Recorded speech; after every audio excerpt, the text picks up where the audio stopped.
from the following members: the Honorable Kimani Ichung'wa, the Honorable Beatrice Adagala, the Honorable Mohammed Ali Mohammed, the Honorable Mary Wamaua, the Honorable John Mutunga, the Honorable Githua Wamushukuru, the Honorable Samuel Moroto, the Honorable Dr. Robert Pukose, the Honorable Jen Kihara, the Honorable Julius Meli, the Honorable Wajiku Muhia, the Honorable Charity Kadhambi, the Honorable Paul Mwirigi, and the Honorable David Ikaria. Honorable members, in light of the above cited anomalies and the form of protest received from members, I have disqualified the two persons from contesting in the election for the Speaker scheduled for today, 8th September 2022. Cognizant of the fact that the willful submission of documents containing misleading, falsified, or fraudulent information for use in proceedings of a very crucial nature by this House may constitute a criminal offense, I have formally requested the Directorate of Criminal Investigations to investigate the circumstances under which the documents were submitted and take appropriate steps thereafter. Honorable members, pursuant to the provisions of Article 106 of the Constitution and Standing Order number 5 of the National Assembly Standing Orders, out of the 19 persons who completed and returned their nomination papers, the following two persons qualified as candidates for elections as Speaker of the National Assembly. 1. Kenneth Otiato Marende. 2. Moses Masika Wetangula. Honorable members, Standing Order 6 provides as follows regarding the voting procedure where more than one candidate qualifies to stand for election as a Speaker. 1. The election of the Speaker shall be by secret ballot. 2. The clerk shall, at the commencement of each ballot, cause a ballot box, empty and unlocked, to be displayed to the House, and shall, in the presence of the House, lock the box, which shall thereafter be kept in the full view of the House until the conclusion of the ballot. Honorable members, we shall shortly proceed to issue ballot papers to you, which will be issued by officers to each member in the manner I will guide. And so, when your name is called, you will receive one ballot paper at the table and proceed to the voting booth. Mark your ballot paper and proceed to cast your vote. For clarity, honorable members, a member who wishes to vote shall mark his or her ballot paper by placing a visible mark in the box provided for beside the name of the preferred candidate. Thereafter, the member should fold the marked ballot paper before leaving the booth and deposit the folded ballot paper in the ballot box. A member who in the process of voting has marked his or her paper in error may, by returning it to the clerk, obtain another ballot paper in its place. The initial ballot paper marked in error shall be marked cancelled and destroyed by the clerk. Honorable members, when it appears to the clerk that all members who are present in the House and who wish to vote have voted and deposited their ballot papers in the ballot box, the clerk shall unlock the box, examine the ballot papers, and having rejected those unmarked or spoiled, report to the House the result of the ballot.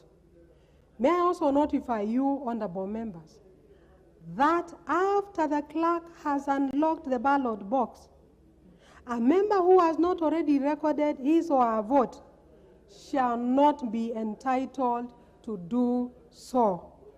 The verification and counting of ballots shall take place in the presence of members appointed as agents or representatives by the candidates. For clarity, each candidate is allowed a maximum of one agent or representative for the purpose of the ballot. Honorable members, in line with the requirements of Standing Order 7.1, a person shall not be elected as Speaker unless supported by votes of 2/3 of all honorable members. The House is reminded that this 2/3 threshold is not a constitutional requirement, but a procedural step to ease the election of a Speaker on the first round of the ballot. The procedural threshold applies only to the first round of voting and does not affect the quorum required for the commencement and continuation of the sitting and the election. Honorable members, pursuant to the provisions of Standing Order 7.2, in the event that no candidate is supported by the votes of 2/3 of all members at the first round of voting, the candidate who receives the highest number of votes and the candidate who receives the next highest number of votes shall alone stand for election in the next round. The candidate who receives the highest number of votes in the second round shall stand elected Speaker. Honorable members, we have arranged the voting booths next to the dispatch table. There are 2 booths on each side of the table. Members on my right hand side will cast their ballots in the voting booths placed on the side of their side at the table, and vice versa for the members on my left. Honorable members, before the House proceeds to vote, I wish to remind the House that this particular voting is by secret ballot. Members are not allowed to display their marked ballots to the House or to the galleries. Members from the media are also reminded to observe Rule 3 of the broadcasting rules in the first schedule to the standing orders. And for the avoidance of doubt, the said rule provides as follows, and I quote: wide-angle shots of the chamber shall be used during voting and division, and no shot shall be taken so as to show the manner in which a member has voted in any secret ballot. Having explained the voting procedure, I now wish to direct the Chief Sanjara Terms to open the ballot box and display it to the honorable members.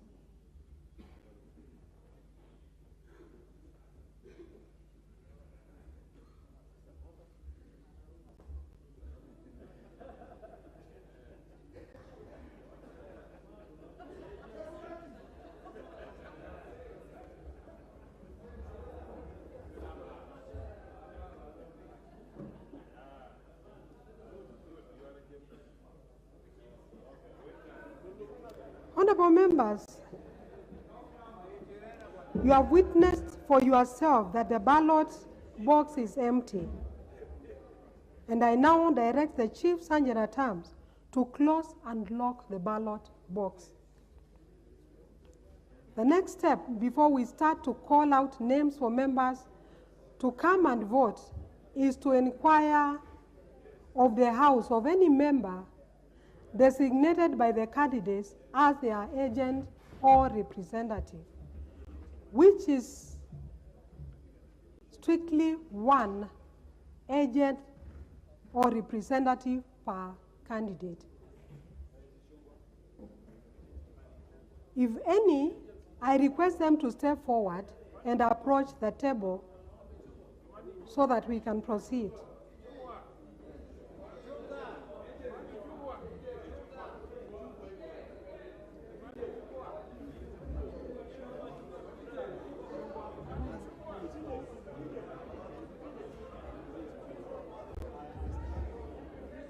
Honorable members, who is for Honorable Marende?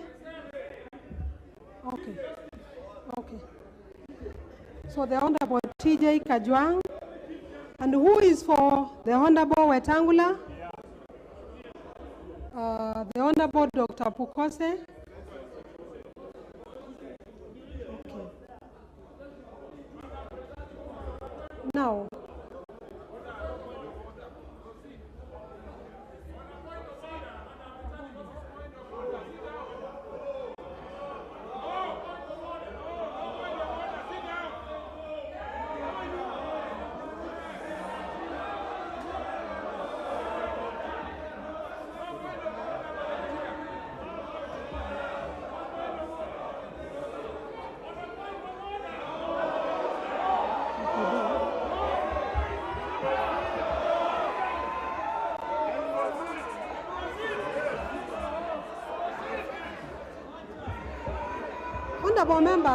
honorable members,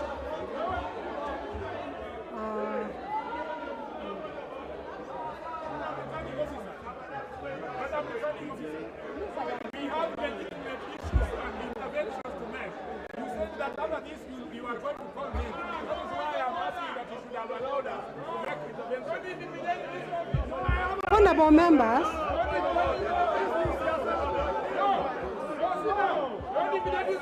Teach those people that will sit down. We are going to make an intervention.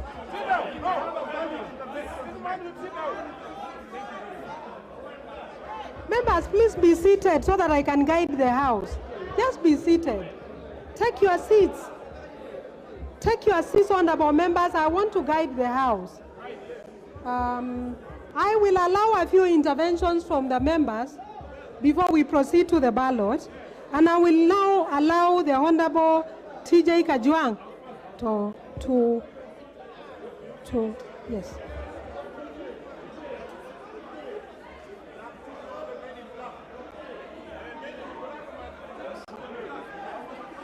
Yeah, I will give you. I will invite you. Just be patient.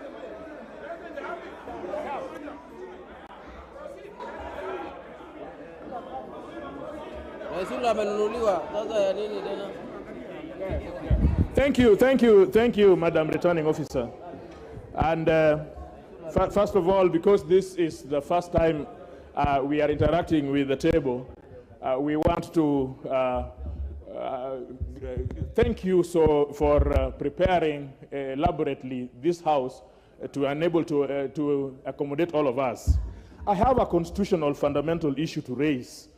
And members who have been here before and members who are joining us for the first time, this is a debating chamber.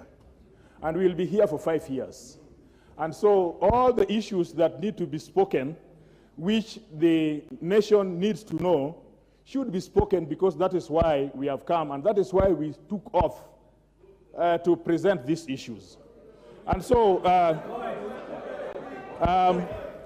I raise a constitutional fundamental issue on the candidate on the table, which is number 4, Honorable Senator Moses Wetangula, touching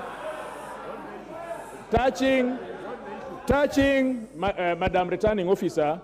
I am sure that when members will keep quiet and listen, they will be able to follow me and be able to respond. And all those issues can be responded to in a very civilized manner. Whether that candidate is legible as a candidate for Speaker. Madam Returning Officer, under the Constitution, Article 103, as read with Article 106 mandates that a person is qualified if that person is not a member of this house, and if he's a member of the other house, he has submitted his resignation to the Speaker. No, just give me time. You are an old man. You are an old man. No, don't say so. Use parliamentary words to me. Now, Madam Returning Officer, as much as I've been able to check out, the member who is number 4 is actually an elected senator of the other house. Now, if he is elected member of the other house, he ought to have presented this resignation to the Speaker. I have learned reliably that that person presented this resignation letter on 9th of August to the Speaker, allegedly to the Speaker of that house. Now, if you look at Article 10, when you look at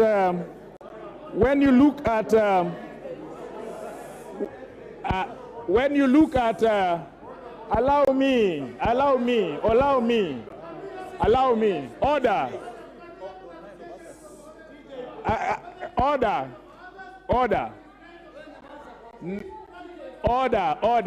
Order. A day after the elections. I'm explaining myself, please. Now, the Speaker to whom he allegedly delivered his resignation letter was already an elected governor. It means according to the Constitution, 103 says that the term expires on 102 at the date of the general election. The term of this house and the term of the other house expired on 8th, not on 9th. The term of the Speaker of that house expired at that time when that person was elected as governor. It means that on 9th, there was no Speaker to whom the candidate would have given his election papers. So the fact of the matter is that if you have an office without a substantive holder thereof, then that office is no office. So if, as I am reliably informed, that he tendered his resignation to an office without the substantive member being, the substantive holder of that office being validly in that office, then he resigned to no Speaker. I ask you, Madam Returning Officer, because this is a very, it is not, no, he's a returning officer. By law, he's a returning officer. That is what he is, yes? This is an issue which is not only important to us, but important to all those other candidates who have a valid, some of them who are not in this house, who have a valid responsibility to ask. The last one, and this may draw a lot of protestation from somebody who does not like my thinking, and in this house, we must not like each other's thinking. The same person that is the candidate, there is a valid resolution of this house. There is a valid resolution of this house, which in record, saying that that particular person is not eligible to hold a public office in Kenya. Madam Returning Officer, this is a house of records. This is a house of records. There is a resolution of this house, passed by this house, implementable by this house, that the person should not hold a public office arising out of matters concerning integrity. So in both those grounds, I ask you, Returning Officer, to find that one Moses Wetangula is not eligible to be a candidate for the Speaker of this House. I thank you so much. I think speaking in this House is very easy.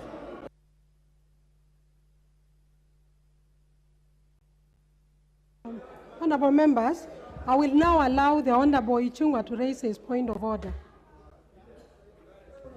Thank you, Honorable Clerk. And let me just begin by thanking the Honorable TJ Kajwang for that point of order.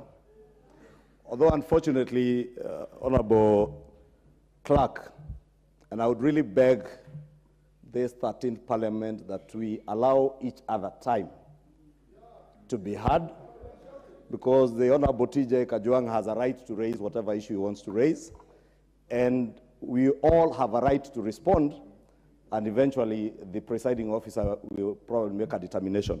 But allow me to just go straight to some of the issues that the Honorable TJ Kajwang has raised. And it is indeed true that one can only be elected as Speaker if you are not a sitting member of Parliament. That includes members of the Senate. But it is also not true what the Honorable TJ Kajwang alleges, that the Honorable Senator Wetangula resigned on the 9th of August. It is indeed preposterous for the Honorable TJ Kajwang to make an allegation in this House that he cannot substantiate by way probably of tabling a copy of that letter that he purports the Honorable Senator Wetangula resigned on the 9th of August. It is also in my know, Honorable Clerk, that the Honorable Moses Wetangula indeed resigned 2 days after the gazettement of senators by IEBC in the Kenya Gazette. And those are facts. And I want to believe, Madam Clerk, that in your office, you have a copy of that letter, which the Honorable TJ Kajwang does not have. What is purporting here can only be equated to what they said was opaque. Honorable Speaker,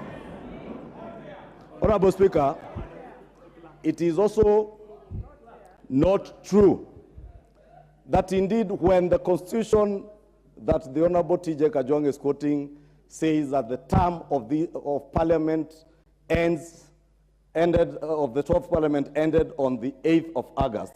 It is true for the Honorable TJ Kajwang and myself and the Honorable Senator Wetangula, who was a senator in the 12th Parliament. But the office of the Speaker exists in perpetuity. And until another Speaker, today as we speak, Madam Clerk, Speaker J.B. Muturi is still the Speaker of the National Assembly until a new Speaker is elected this afternoon. Honorable Speaker, what's the Honorable TJ Kajwang, and he knows because he's a seasoned lawyer, he knows what he's telling the country on live television as a lawyer is not true, because the Speaker's office exists into perpetuity, and it will until and unless we elect a new Speaker. Speaker J.B. Muturi remains in office. In fact, as we speak, TJ Kajwang, you know Speaker Muturi is seated in his office and transacting business. Indeed, Honorable Speaker, let me not even belabor that point. Honorable Speaker, I just want to beseech that we do not spend a lot of time arguing things that could be described as rumors, hot air, things that are opaque. And Honorable Speaker, I would beg that you, Honorable Clerk, I would beg that you stick to the rules and procedures of this House and occasion the election of a new Speaker to progress without wasting much time. We saw these shenanigans in Bomas of Kenya. The same people who were in Bomas, some of them are here, Mr. Speaker, Honorable Chair, and I really want to beg that you do direct that we proceed. Thank you, Honorable Clerk. Honorable members, I will allow 2 more members. I will allow the Honorable Wandai. Yes, it's a different issue. Not about election of Speaker. Okay, then I will allow the Honorable Duale, please.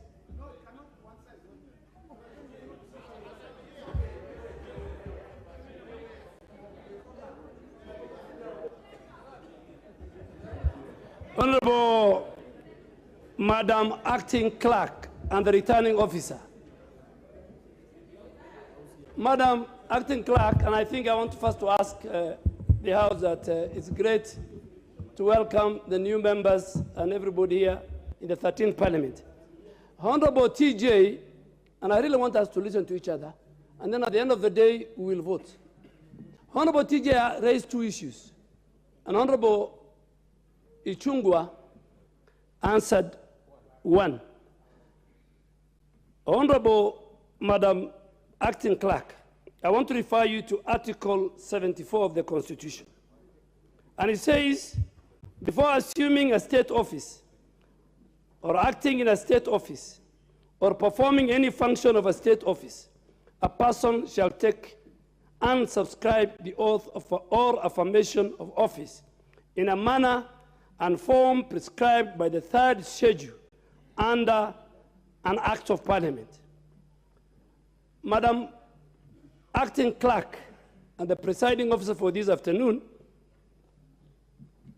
until this morning, before I took an oath as a member for Garissa Township, I was not a state officer.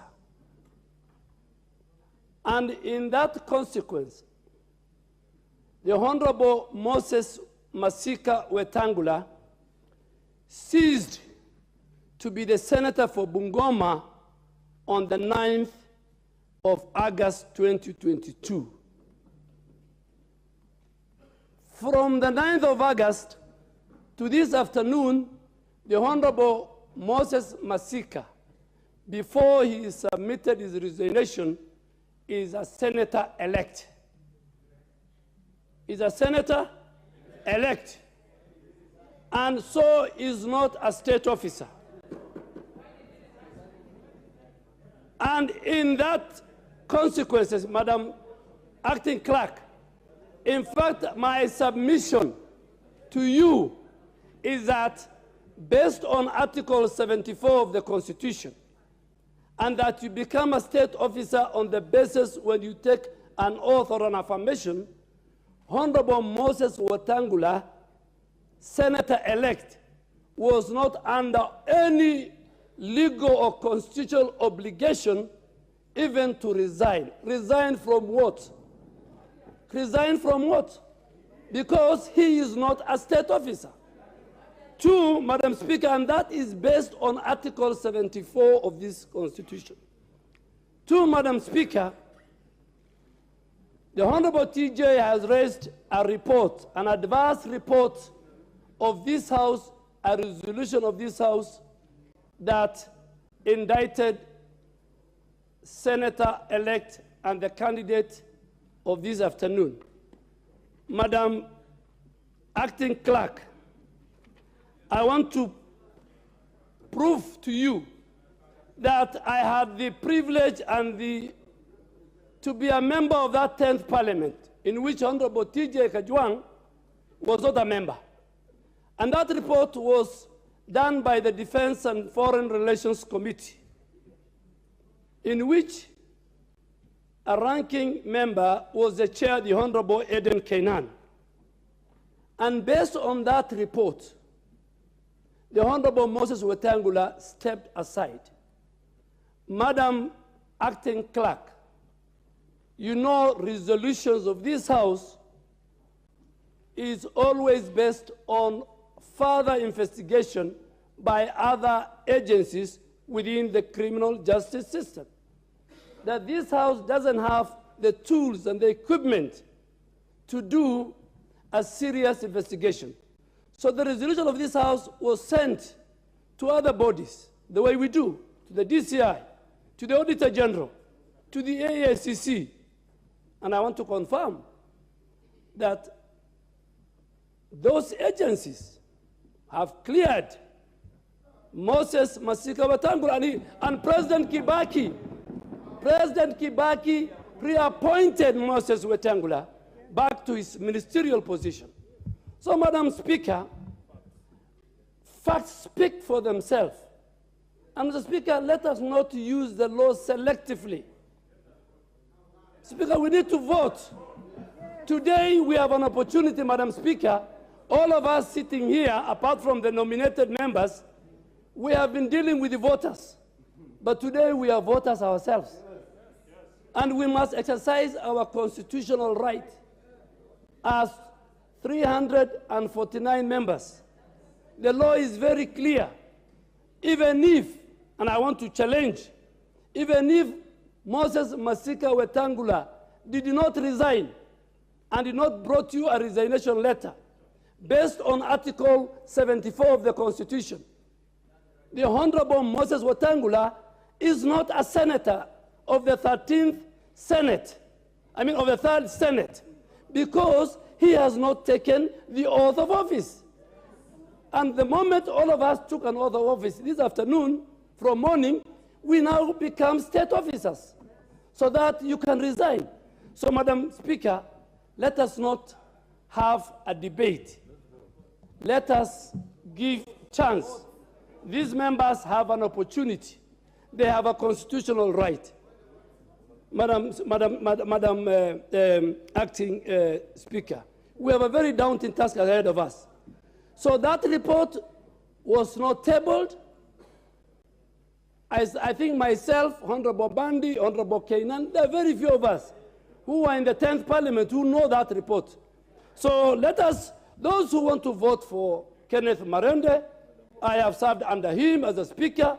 Those who want to vote for Moses Masika Wetangula, they will vote for him. Let us stop the shenanigans and sideshows. Like the Senate, let us go and have a speaker so that next week we go to orientation and we start implementing the Kenya Kwanza Hustler Fund as fast as possible. Honorable members, before I rule, it is only fair that I have given 3 members on this side to speak. I will give 3 members on this side to speak. You okay? You okay? Okay. Okay then.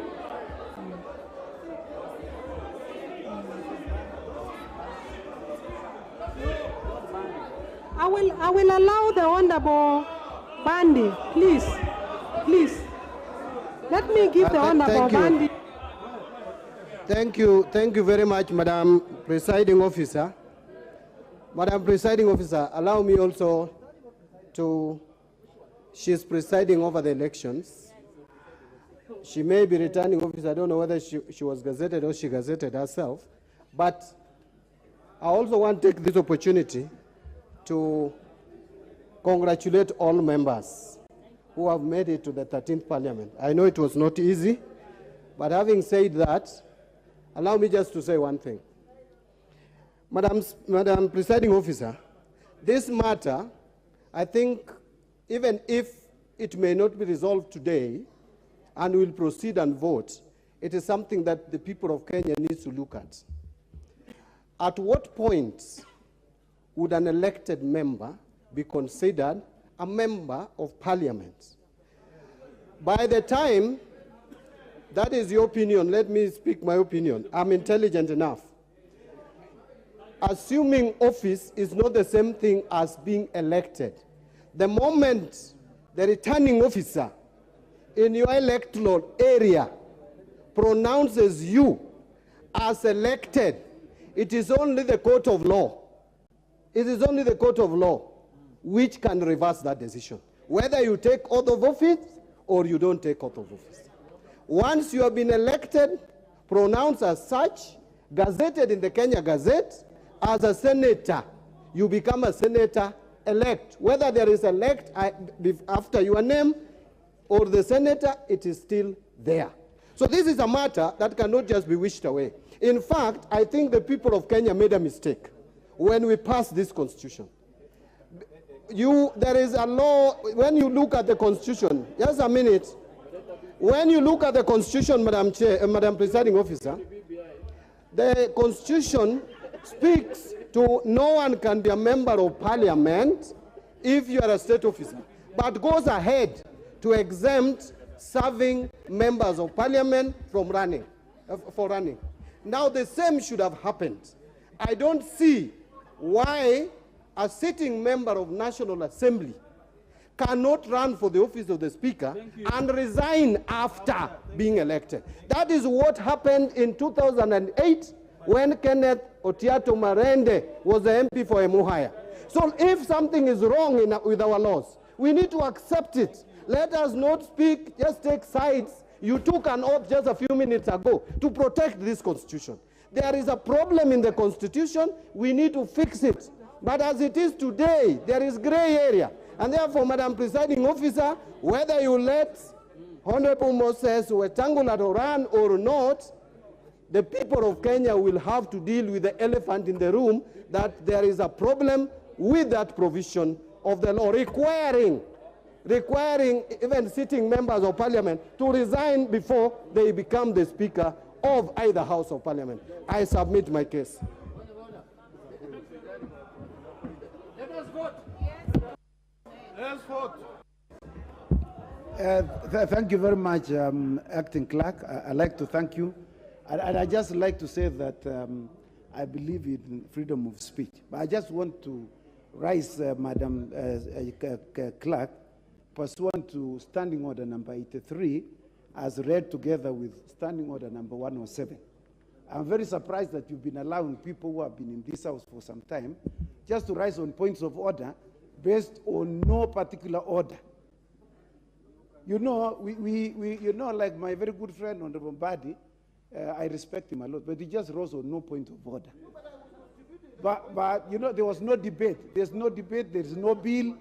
There is no bill in the House, Madam Acting Clerk. I would like to say this. One, Madam Clerk, you have issued a statement.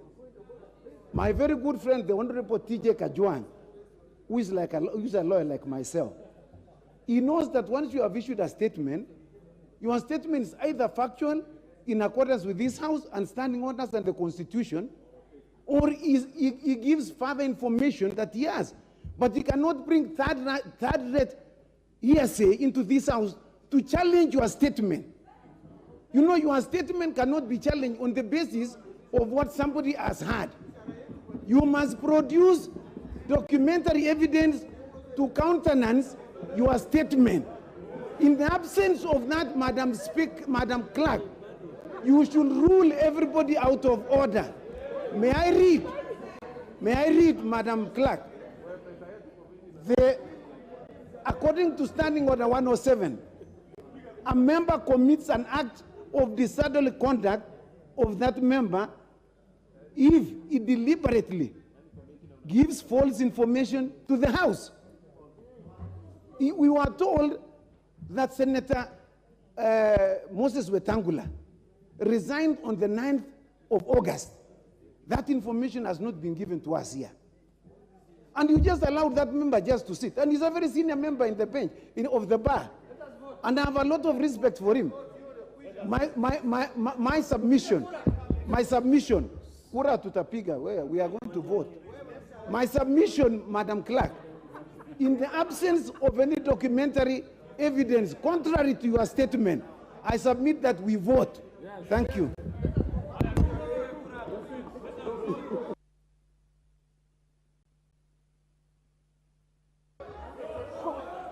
Honorable members, I would like to respond to the issues that have been raised.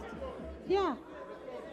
So members, if you could be silent, I will respond on the matters that have been raised concerning one of the candidates who is standing for election.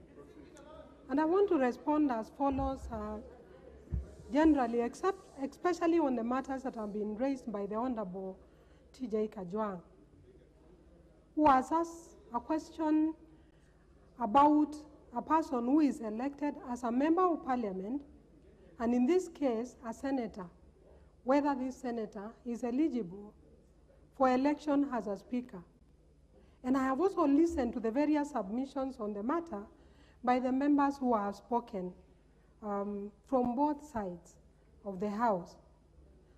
I have also looked at the relevant provisions of the Constitution and the law, and I now wish to communicate my findings on this matter. Honorable members, Article 106(1)(a) of the Constitution provides that there shall be a Speaker of each Parliament who shall be elected by the House in accordance with the standing orders from among persons who are qualified to be elected members of Parliament but are not such members. The relevant qualification for election as a member of Parliament are set out in Article 99(1)(a) and (b) of the Constitution. That is, that the person is registered as a voter and also has satisfied any educational, moral, and ethical requirements prescribed by the Constitution or by an Act of Parliament. Additionally, Article 99(2) provides that a person is disqualified from being elected a member of Parliament if that person is a state officer or a public officer other than a member of Parliament, has at any time within the 5 years immediately preceding the date of election held office as a member of the Independent Electoral and Boundaries Commission, has not been a citizen of Kenya for at least the 10 years immediately preceding the date of the election, is a member of a county assembly, is of unsound mind, is an undischarged bankrupt, is subject to a sentence of imprisonment of at least 6 months as at the date of registration as a candidate or at the date of election, or is found in accordance with any law to have misused or abused a state or public office, or in any way to have contravened the provisions of Chapter 6 of the Constitution. Honorable members, let me just go through my finding.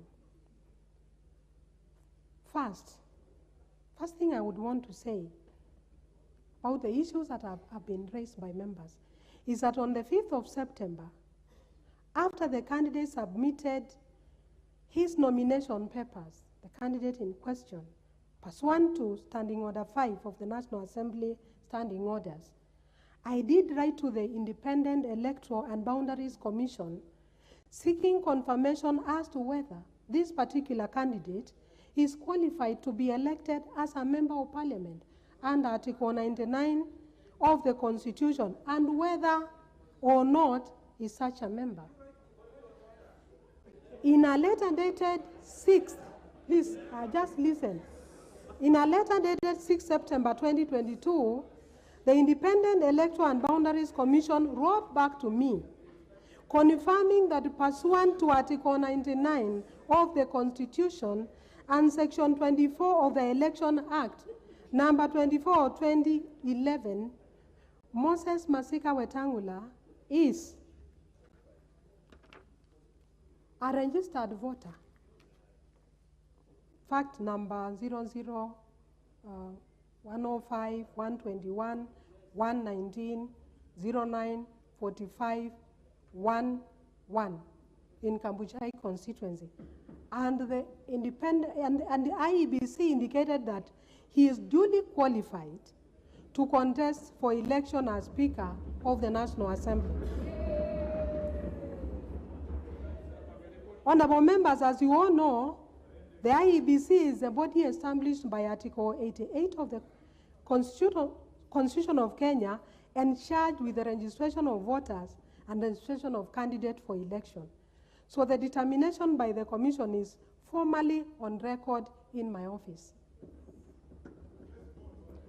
Secondly, honorable members, now allow me to draw you to Article 74 of the Constitution, which the Honorable Duale has made reference to, and which provides that before assuming office, or a state office, acting in a state office or performing any functions of a state office, a person shall take and subscribe the oath or affirmation of office in the manner and form prescribed by the third schedule or under an act of parliament.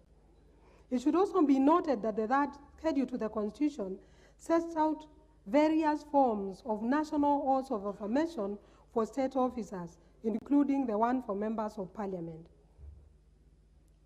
Honorable members, a comparative glance, even at jurisdictions elsewhere in the world, and I would like to quote the United Kingdom, a member of parliament is not deemed to be a member until that person has taken the required oath of office.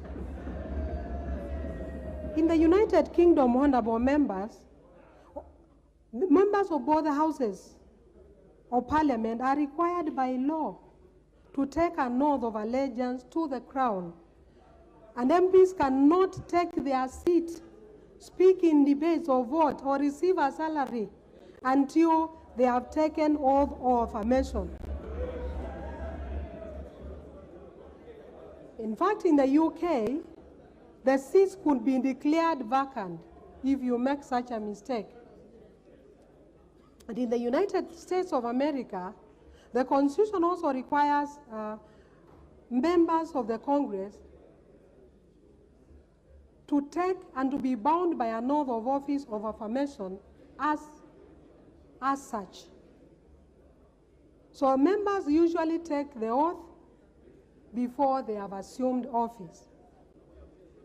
In view of the stated provisions of Article 74 of the Constitution, members, it is clear that a person who has been elected to serve as a member of parliament retains his status as a member of the public until they assume office as a member of parliament by taking or subscribing to the oath or affirmation of a member of parliament as set out in the third schedule to the Constitution.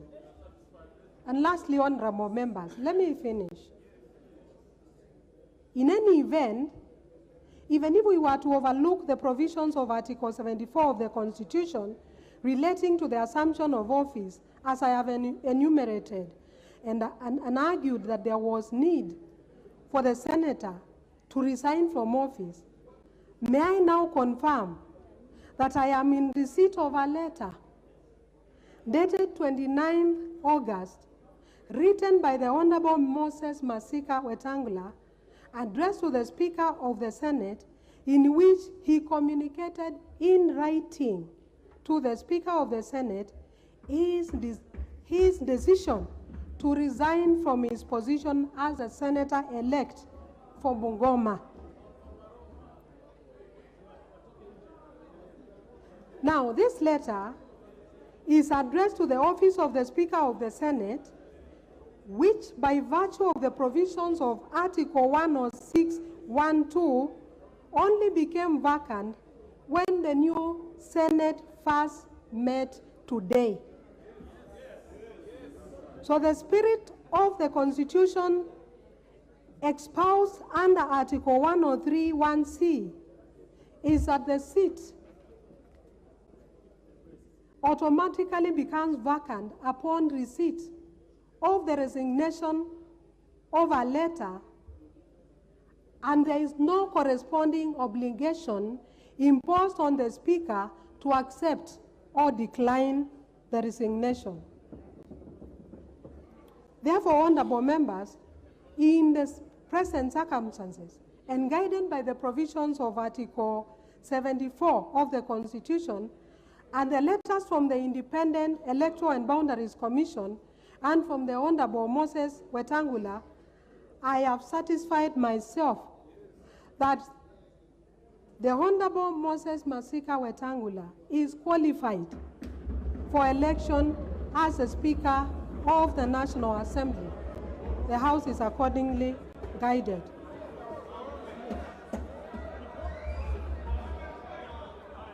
Honorable members, I would like us now to proceed.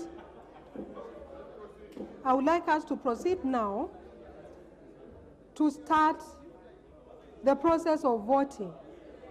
And I now invite the Deputy Clerk to call out the names, after which, when your name is called, you will be issued with a ballot paper, and we shall proceed with voting. Thank you.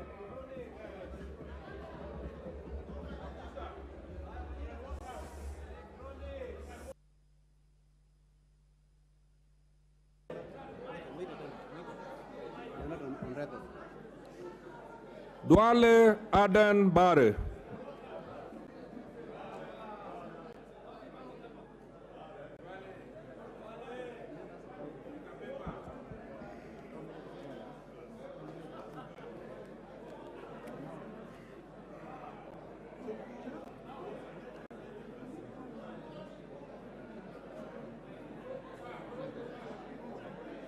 The people with disabilities.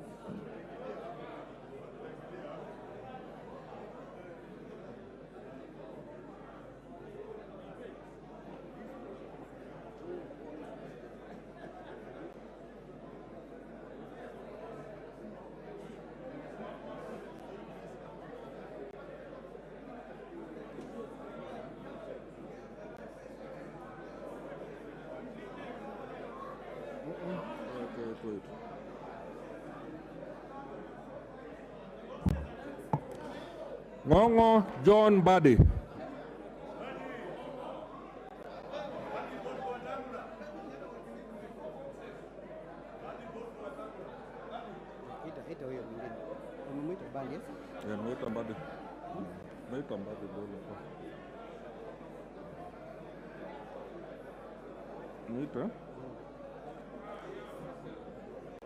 Maalim Farah.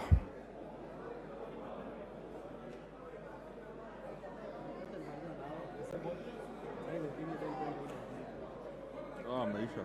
Disability.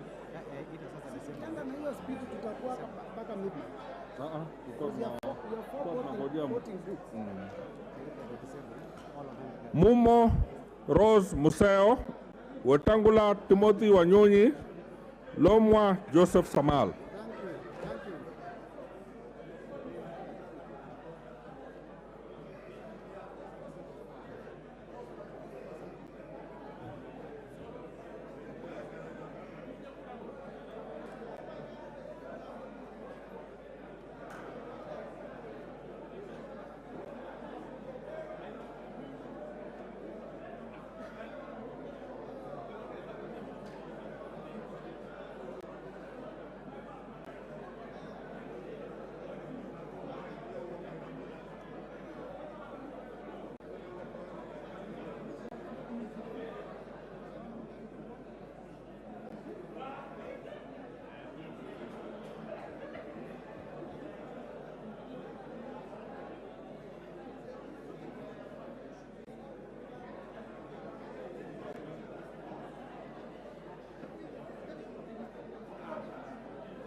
Sir, use this one. The other one is not audible.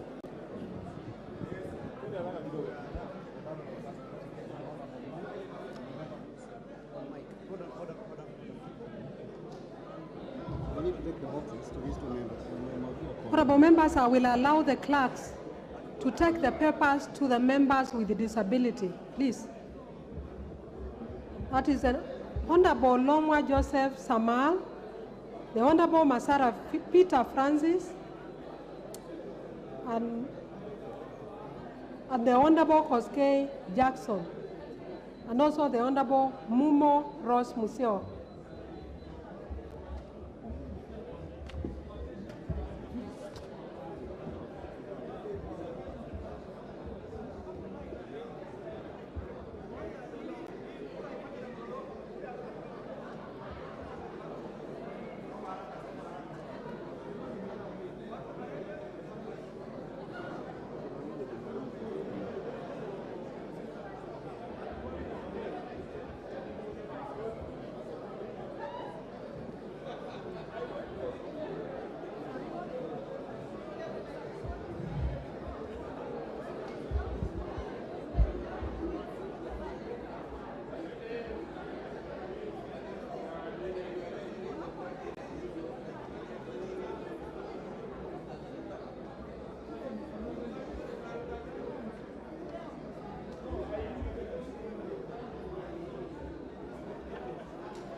Chumuel Samuel Moroto, Rai Samuel Gonzi, Welie Adan Kainan.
Ahmed Shakil Ahmed Shabir, Hassan Abdi Yusuf, Kiunjuru Festus Mwangi, Lokuton Joseph.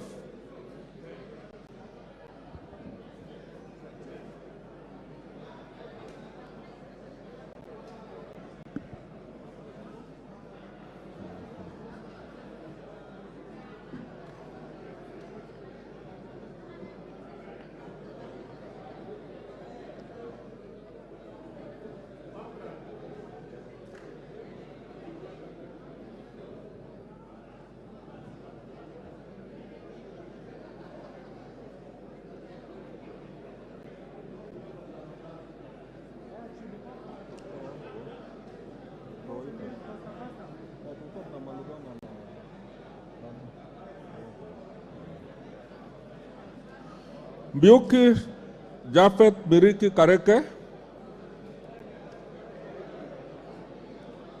Odhiambo Mili Grace Akot, Sirma Musa Cherutich, Wanjala Rafael Sauti Bita.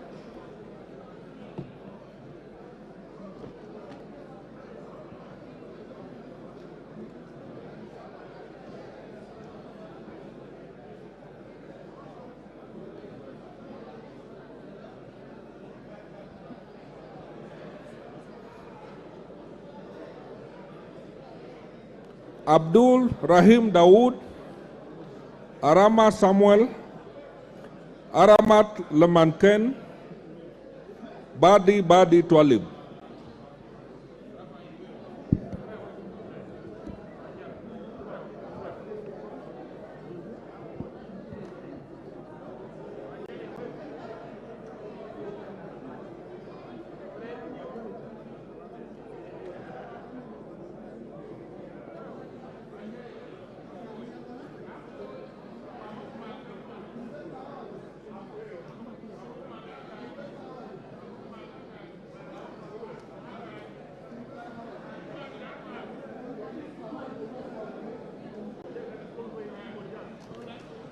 Bowen David Kagongo, Chege Sabina Wanjiru, Chepkonga Kiprono Samuel, Chesebe Fred Kapondi.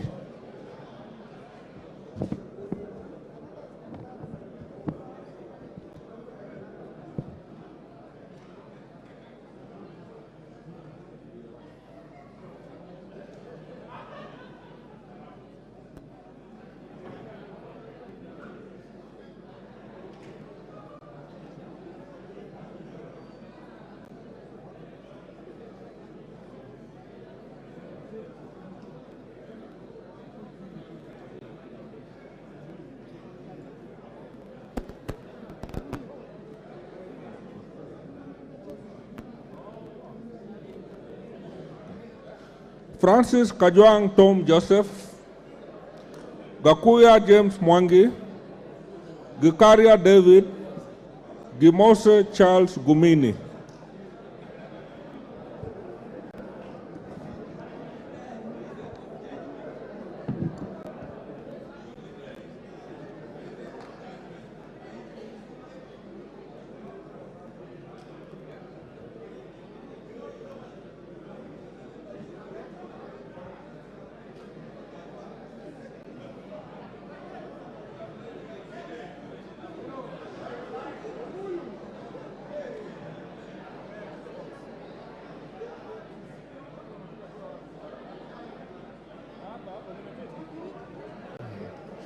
Ichungwa Anthony Kimani, Injendi Moses Malulu, Kaluma George Peter Opondo, Kanchori Elijah Memusi.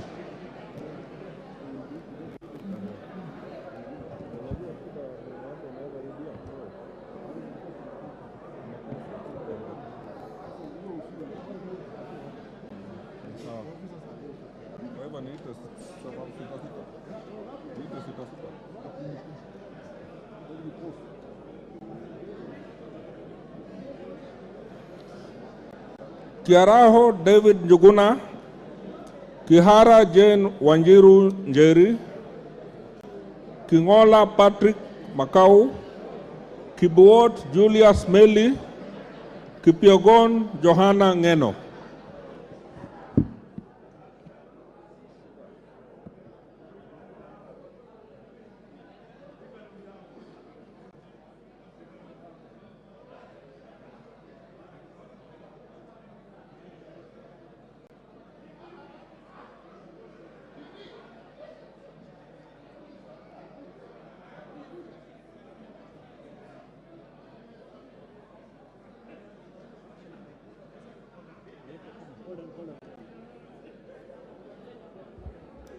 Honorable members, a question has been raised by a member.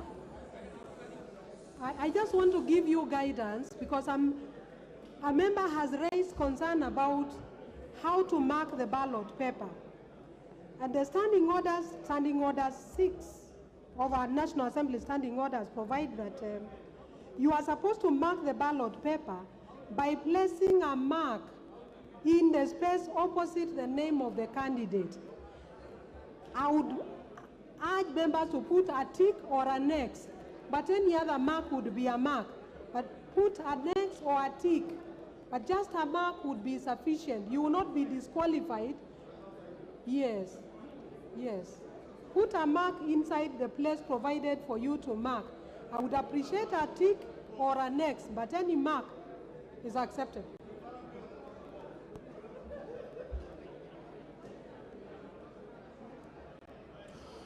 Kombe Harrison Garama, Correres Sara Paulata, Koi John Waluke, Koyo James Onyango, Langat Benjamin Kipkurui, Balu Jessica Nduku Kiko, Boko Mishi Juma Hamisi, Mbui Robert, Mohamed Junaid Sheikh Nur, Mule Stephen Mutinda.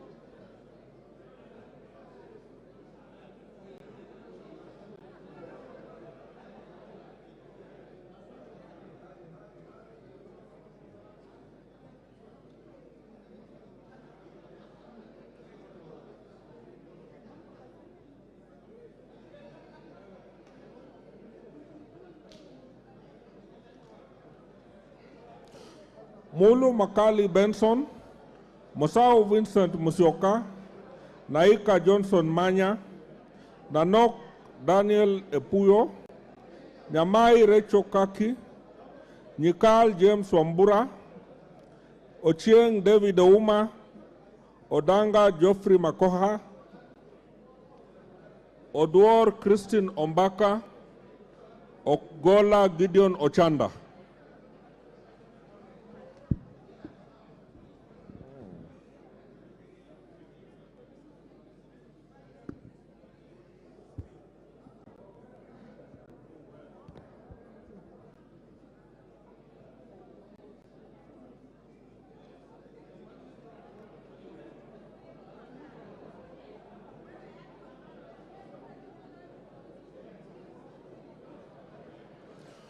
Owor Joshua Aduma, Kosing David Lesiaku, Pukose Robert, Raso Dido Ali, Robi Mataz Nyamabe, Shimbwa Omar Munyi, Shinyali Bernard Masaka, Sitati Daniel Wanyama, Sudi Oscar Kipchumba, Sunkuli Julius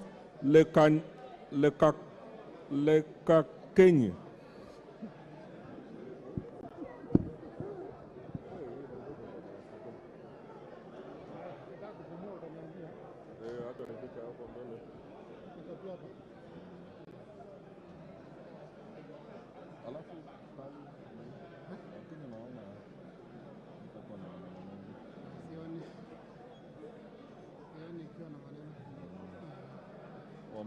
Unaona walishindwa Senate.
Wahome Alice Mudoni, Wandai James Opio, Wangwe Emmanuel, Wanyonyi Ferdinand Kevin, Cholule Liza Chipkorir, Lesuda Josephine Naisula, Wanjira Martha Wangari, Aburi Lawrence Mpuru, Muhia Wanjiku.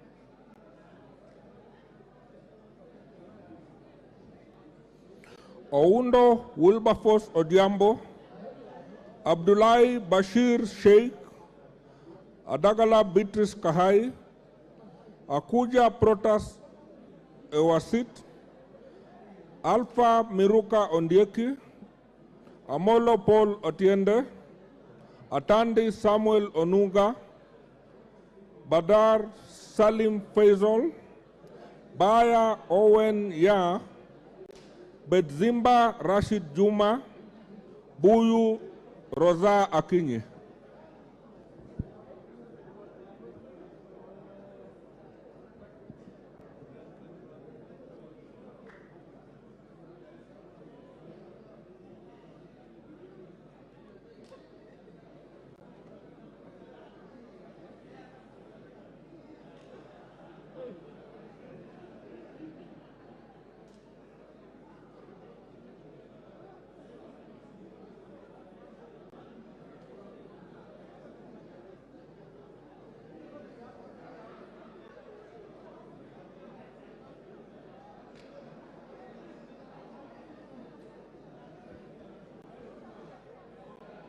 Chege John Kiragu, Chepkoni Charity Katambi, Gachobe Samuel Kinudia, Gatiru Benjamin, Gitari Joseph Gachoki, Gitau Faith Wairemu, Gidinji Robert Gichimu, George Macharia Karaoke, Gogo Lilian Achieng, Guyo Ali Wario.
Another batch of 10.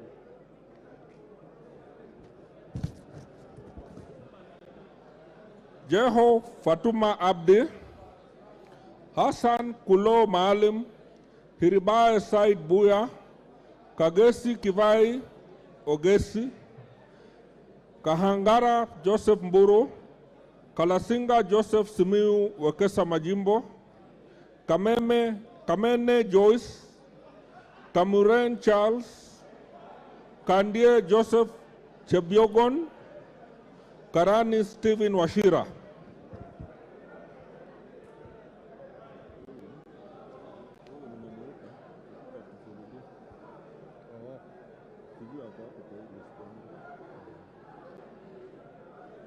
Already have a minute. So 240.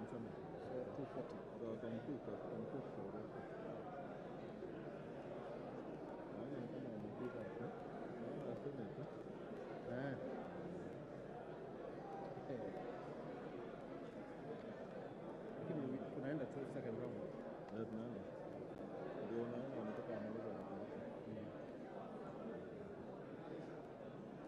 Alafu 340 also has not been sworn in, lakini hautafika 340 not sworn in. 2 Bidu Mohammed, she was not sworn in. Bidu 340 bana yuko ni mbali, mtu mwingine tunaongea. Ngoja nimefika hapo. Ngoja hao wako wengi sana. Namba 49 mbona nimepitwa? Naika 49 uliitwa. Nenda tu upige. Ingia tu pale 49. Nimekuja.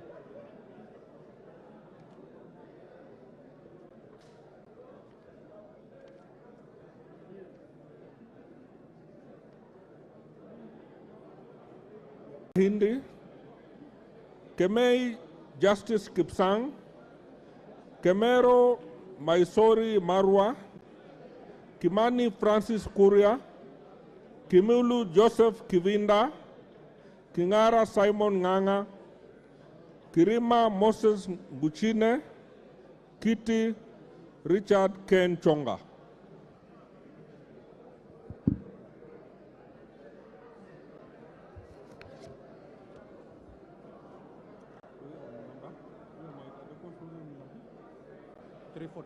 But I realized this one is different. It's different. To be Bidu Mohammed. Around 340 or 341.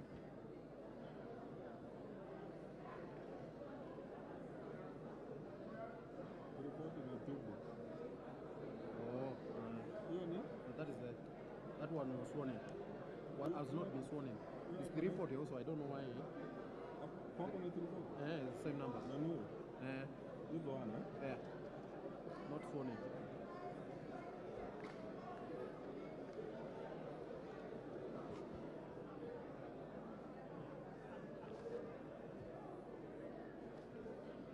Hapo umefika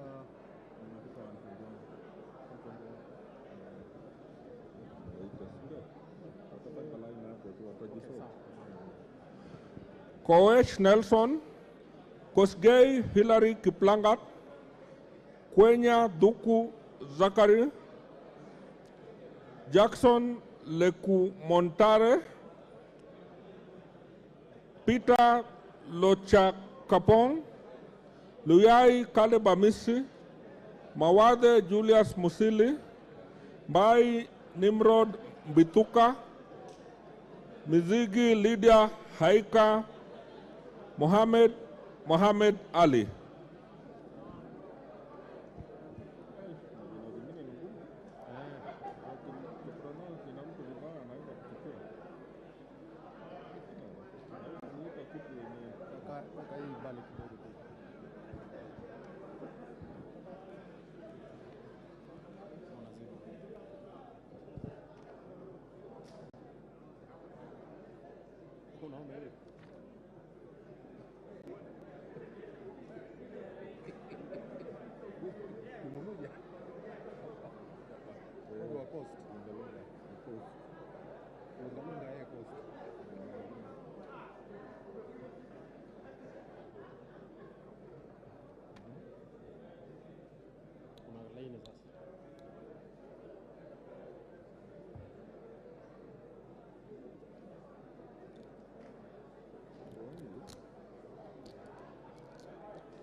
Momanyi Innocent Obitu, Mongina Jerusha Momanyi, Mushira Michael Mwangi, Muhanda Elsie, Muiruri Mudama Stanley, Muhwana Titus Hamala, Muli Fabian Kule, Muliung Gideon Mutemi, Murugara George Gitonga, Rindikiri Mugambi. The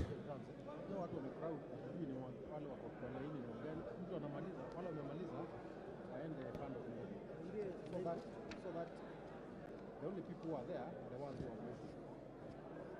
Now, agent, I don't know whether you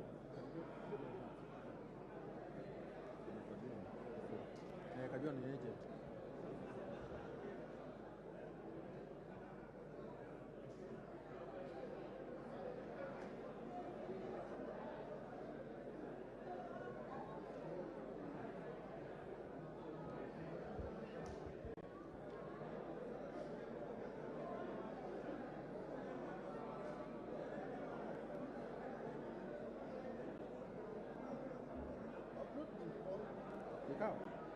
No, we are almost there.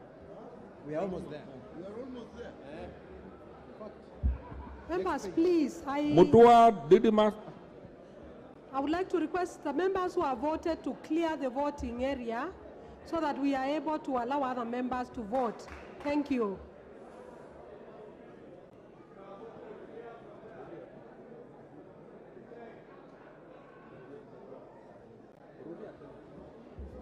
Members, please, once you have voted, clear the voting area to allow other members to vote. Thank you.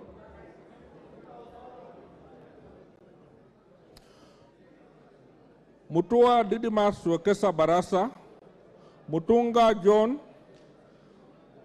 Mwakuona Danson, Mwale Nicholas Tindi, Mwalika David Mboni, Mwanyanje Gertrude Mbeyu, Mwirigi John Paul, Nabulindo Peter Oscar, Dungu George, Nganga Alice Wambui.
Ngikolong Nicholas, Nguna Charles Ngusia, Joroge Mary Wamaua, Ntwiga Patrick Munene, Nyamita Mark Ogola, Nyamoko Joash Nyamache, Nyenze Edith Veti, Nyoro Samsung Ndindi, Zamba Tadeas Kidua, Nzengu Paul Musimi.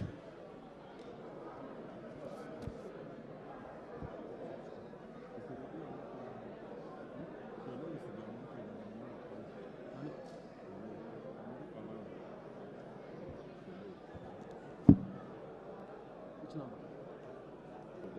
Oh.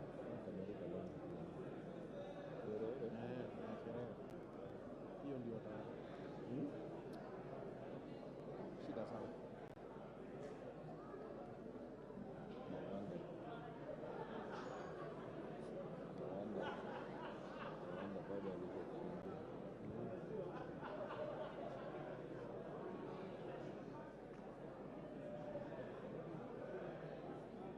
So you look there.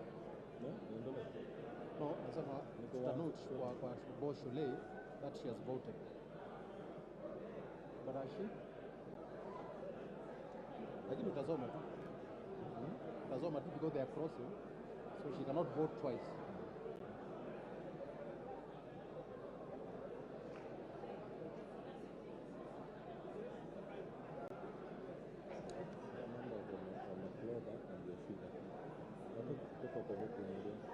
Yeah. I think you can call another note. Yeah.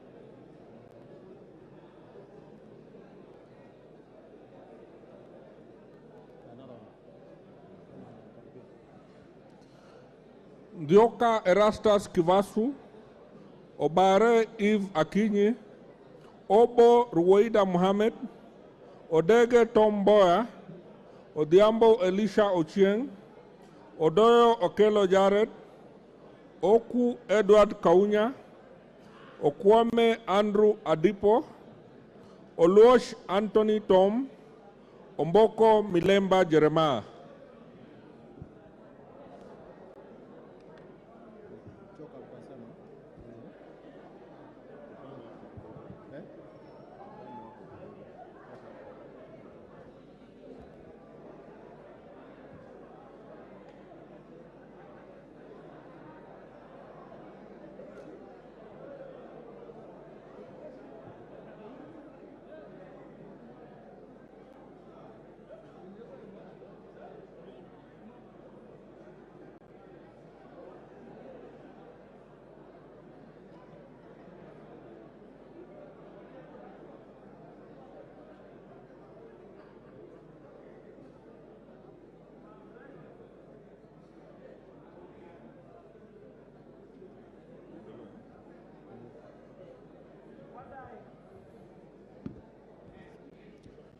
Omwera George Aladwa, Ongili Babu Owino, Onyego Silvanas Osoro, Otucho Mary Emase, Owino John Walter, Owino Martin Peter, Oyula Joseph Maero, Pasaris Esther Modoni, Paul Abuor, Risa Sankuya George.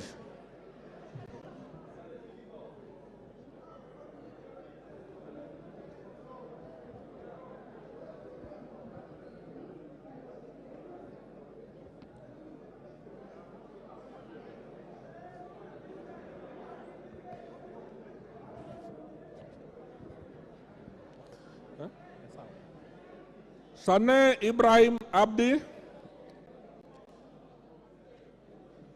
Sholei Gladys Bose, Shurie Abdi Omar, Sitenei Janet Jepkomboy, Tandaza Kasim Sawa, Tongoyo Gabriel Koshal, Tonui Joseph Kipkoske, Washira Rahab Mukami, Wamasukuru James Gidua.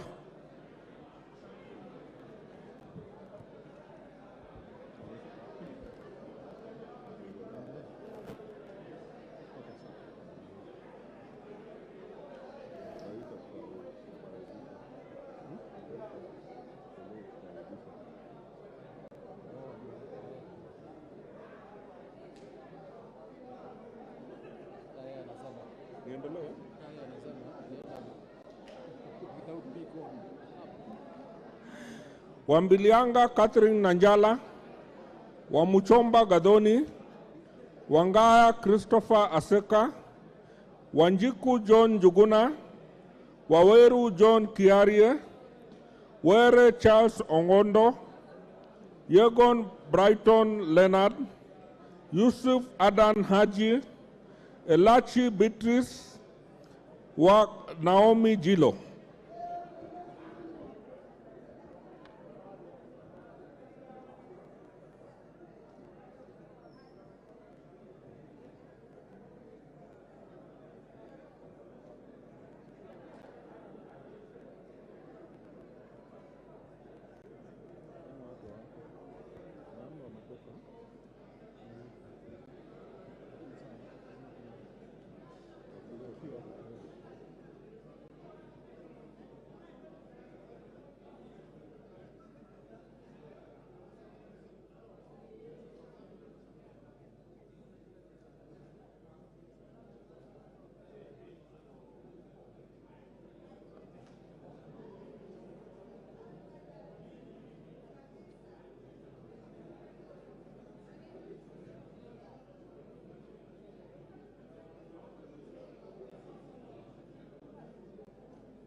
Sagon Florence Jamatia, Abdi Ali, Abdi Hamis, Abdi Rahman Hussein Mohammed, Abdi Rahman Mohammed Abdi, Abdullahi Amina Dika, Aburi Donya Doris, Ado Mohammed Adan, Ali Abdisarat Khalif, Barasa Patrick Simiu, Barongo Nolfason Obadia.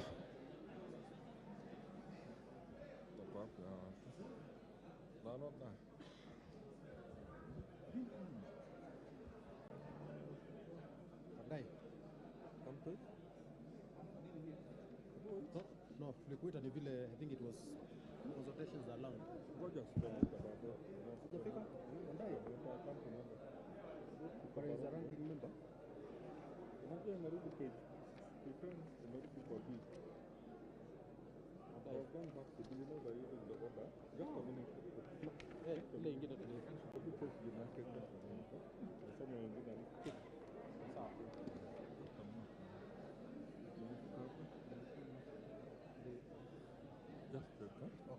Bare Hussein Abdi, Bato Phyllis Jepkemoi, Basil Robert Ngui, Diego Paul Kibuchi, Bisau Morris Kakai, Bona Mumina Golo, Busia Ruth Adiambo Odinga, Buire John Okano, Caroline Jepto, Chebor Paul Kibet.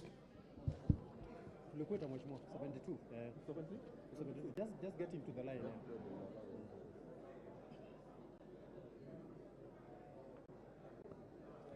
Yeah, come on.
Cherorot Joseph Kimutai,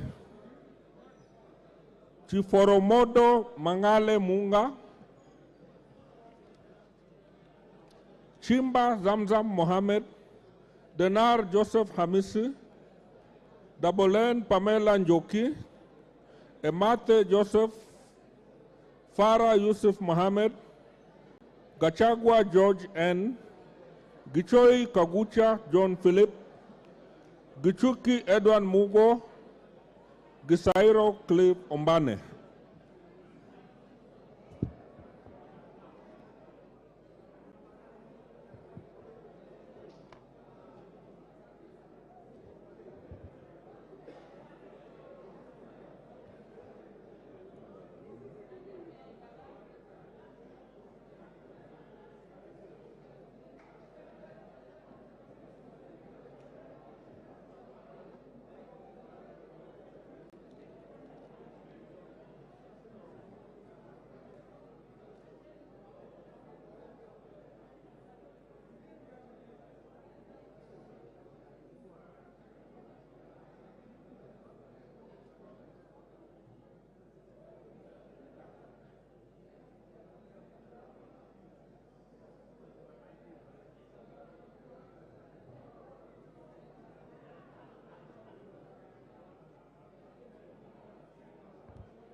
Guyo Ade Wario, Hamisi Kakuta Maimai, Haro Abdul Ibrahim, Harun Suleka Hulbale, Ikana Frederick Lusuli, Ikiara Dorothy Modoni, Iraya Joseph Wanaina, Idinji Shadrach Mwiti, Jaldesa Guyo, Jeho Fatuma Abdi.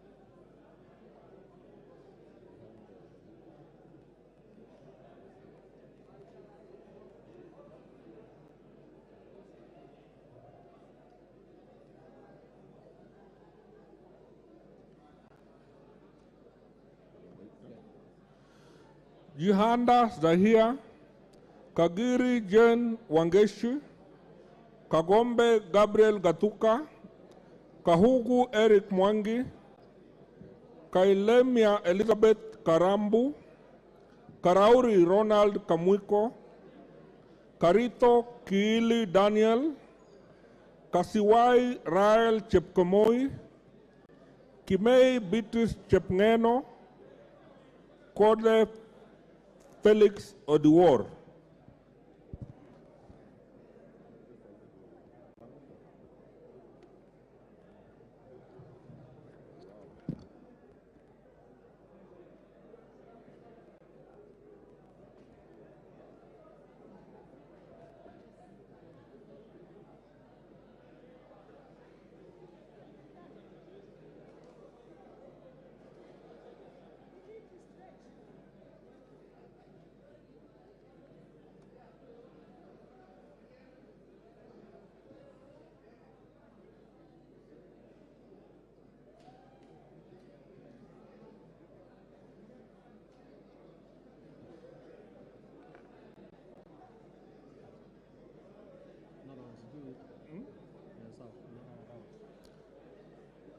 Kiamba Susan Dunge, Kibagendi Anthony, Kihungi Peter Irungu, Kilel Richard Cheriot, Kipkoech Gideon Kimayo, Kipkoros Joseph Makilap,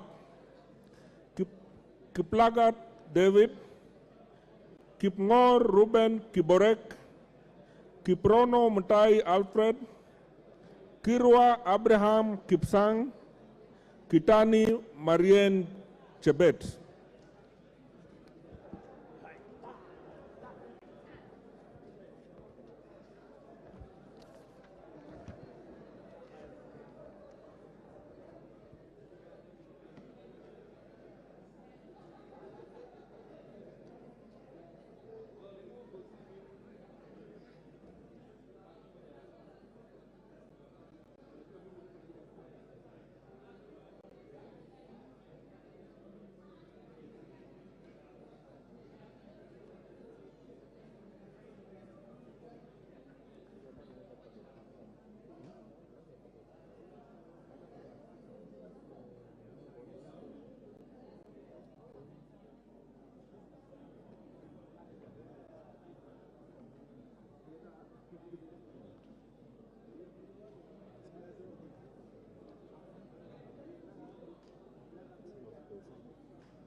Kitirai Olentutu, Kitur Bernard Kibor, Koech Victor Kipngetich, Komingoi Kibet Kirui, Koril Adams Kipsanai, Yakub Ado Kuno, Karuria Elijah Njore Njoroge, Lelmengit Joseph Kipto Koske, Lengarus Pauline.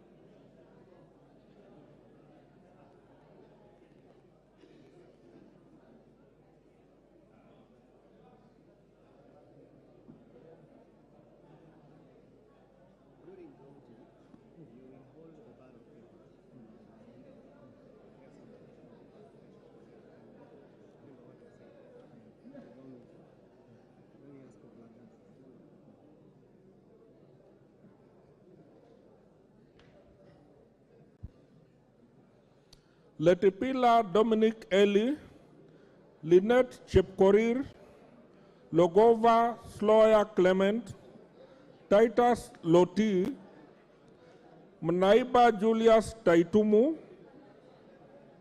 Michelle Mohamed Sood, Maina Betinjeri, Maina Jen Jeri, Maina Mwago Amos, Maingi Mary, Makali John Okwisia, Mamwacha Onchoke Charles.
Manduku Daniel Ogwoka, Marubu Monica Mudoni, Masito Fatuma Hamisi, Madenge Duncan Maina, Mayaka Irene Nyakerario, Mnyazi Amina Laura, Mogaka Stephen, Mohammed Abdikatir Hussein, Mohammed Adan Daudi, Mohammed Ulmkar Haron.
Mohamed Fatuma Zinabu, Moka Nyakundi Jafot, Mrembo Irene Joki, Mugabe Innocent Maino, Muge Cynthia Chepkoskei, Mukunju John Gitonga Moniki, Mulana Geoffrey Ekesa, Mule Caleb Mutiso, Munyoro Joseph Kamau, Mpe Anthony Kenga.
Muradha Ann Wanjiku Mugo, Muriu Wakili Edward, Murumba John Chikati, Mutuse Mwengi, Mwafrika Augustine Kamande, Mwalio Joshua Mbiti Mutua, Mwangi Geoffrey Wandeto, Mwangi Teresia Wanjiru, Mwenje Mark Samuel Muriithi, Nabi Nabwera Daraja, Nabuin Paul Ekwom, na Moit John Ariko.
Nduyo Susan Gugi, Nebat Bernard Muriuki, Ngitit Cecilia Asinyen, Nguro Onesmas Ngogoyo, Omanyo Catherine Nahabi, Omondi Karoli, Orero Peter Ochieng, Oron Joshua Odongo, Osero Patrick Kibagendi.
Osogo Bensuda Joyce Atieno, Oyugi Dick Maungu, Pareyo Agnes Mantaine, Ruku Geoffrey Karioki Kiringa, Ruto Julius Kipleting, Sakimba Parishina Samuel, Salasia Peter Kalerwa, Sankaire Lea Sopiato, Shake Peter Mbogo, Sheikh Umar Kar Kasim, Sigei Francis Kipiogon Arab.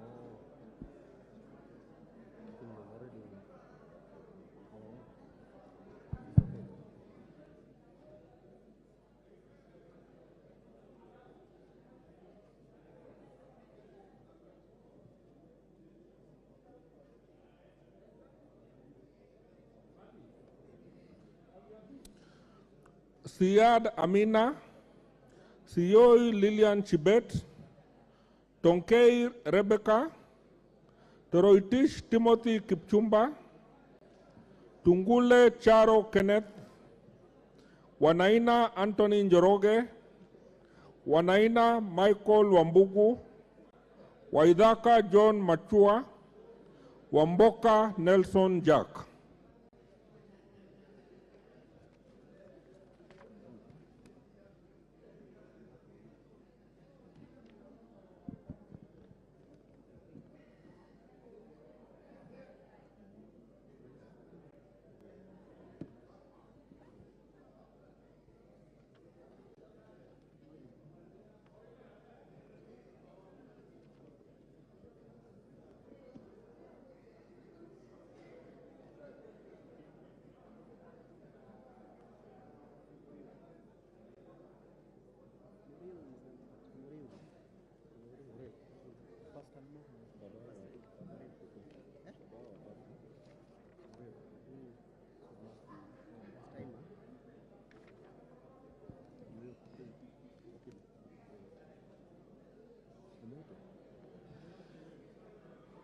Wanyonyi Martin Pepela, Yakub Farah Sala, Yegon Richard Kipkemoi.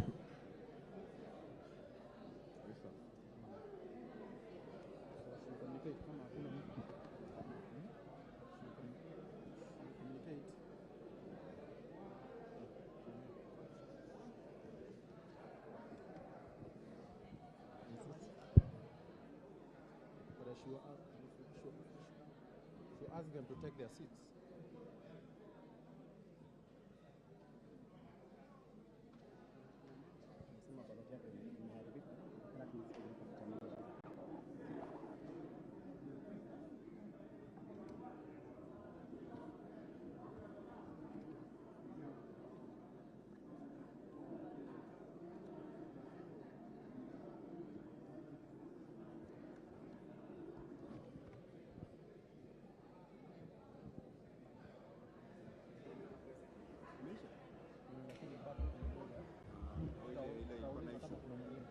Honorable members,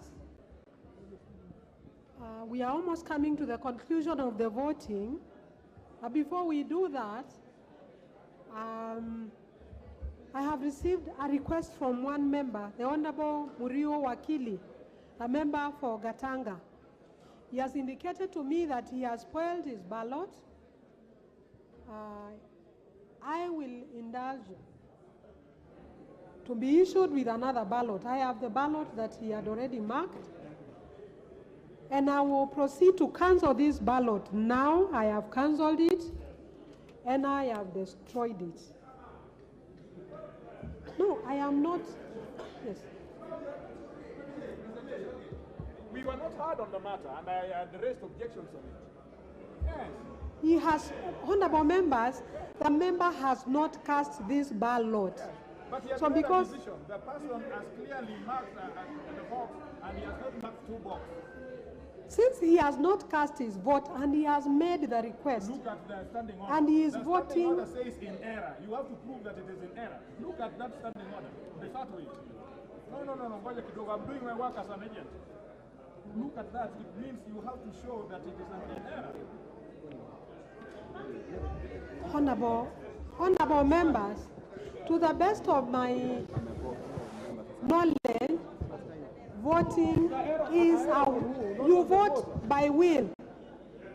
You vote for who you desire to vote for. So I will allow the member to pick another ballot and vote according to his will. Yes.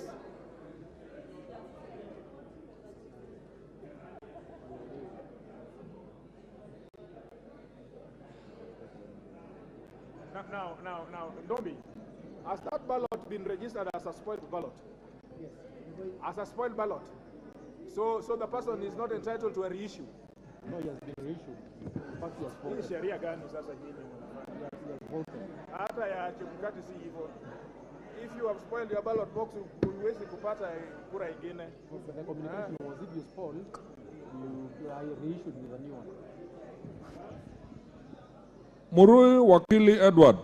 Share vote. Huh? The vote was cast. So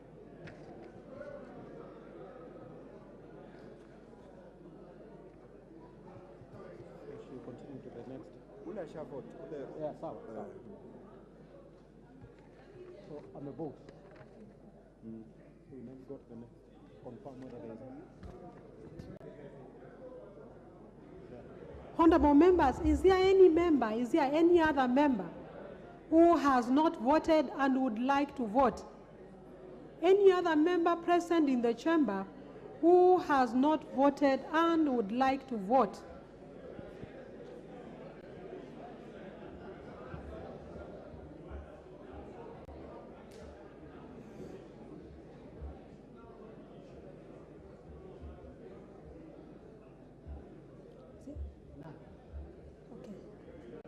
So, honorable members, it appears to me that the last ballot has been cast.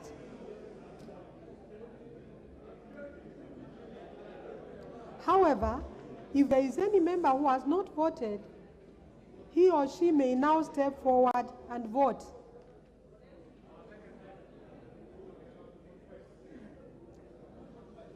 Is there any? Okay, there is none. So, honorable members, pursuant to Standing Order 6.6, it does therefore appear to me that every member present who wishes to vote has voted. Now, therefore, I invite the two agents, one for each candidate, to come forward and witness the counting. Witness accountable. Nenda hapa chini.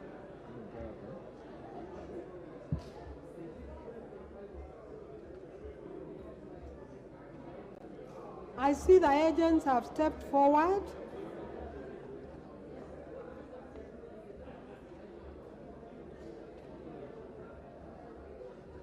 I now order that the ballot boxes be unlocked for examination of the ballot papers.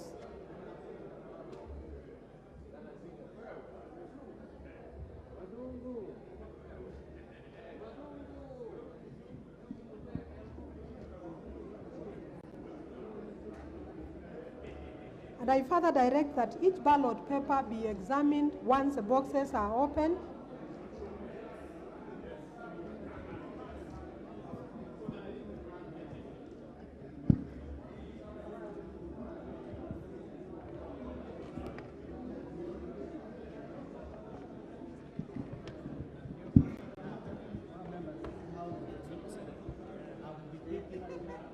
Officers, please proceed to count and tally the votes.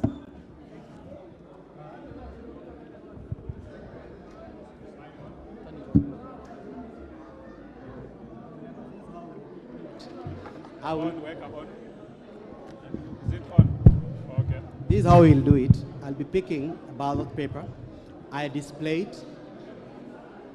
I read out the name. I display it. And then we have two officers who are holding the ballot papers. One is holding for Honorable Marende. The other officer is holding for Honorable Wetangula. We have officers here who are also doing tallying. But at the end, we will also count again, one by one. That in order? That's okay. Good.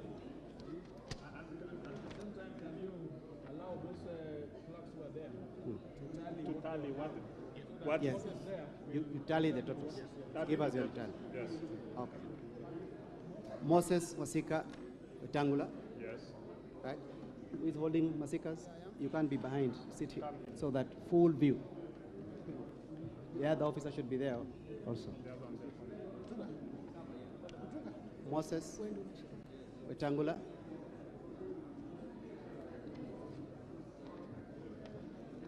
Kenneth Otiato Marende.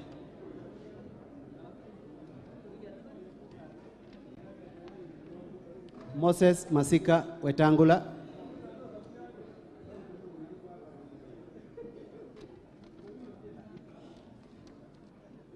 Moses Masika Wetangula.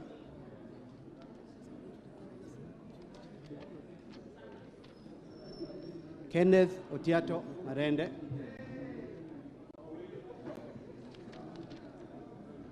Moses Masika Wetangula.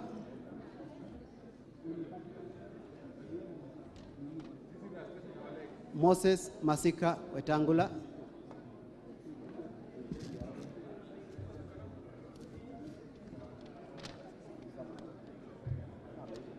Kenneth Otiato Marende.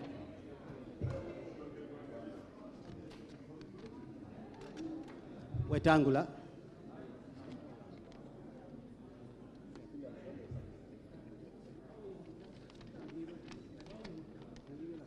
Marende.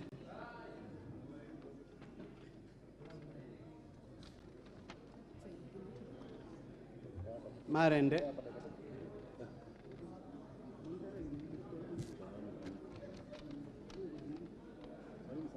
Marende.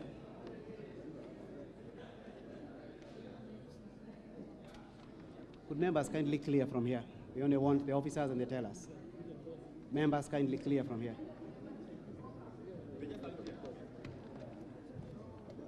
Marende.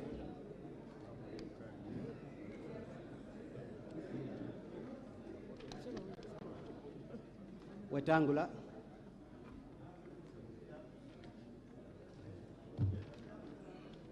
Marende.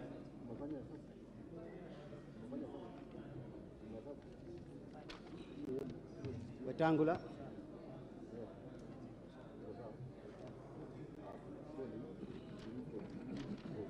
Marende.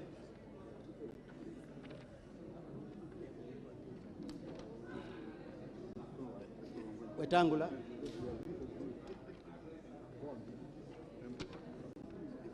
Marende,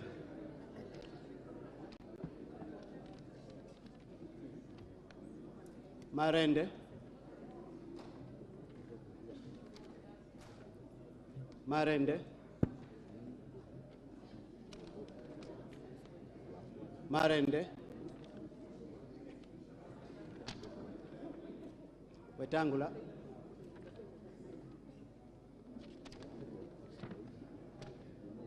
Wetangula, Wetangula,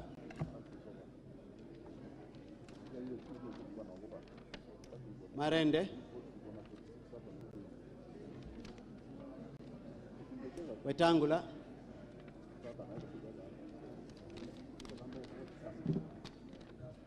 Wetangula,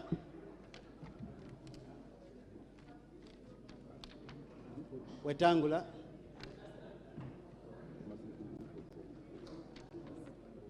Wetangula,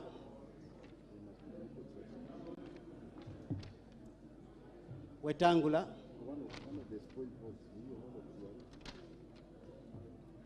Wetangula, Marende,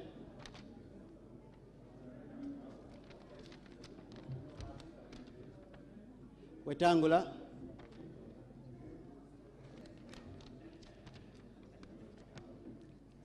Marende, Wetangula,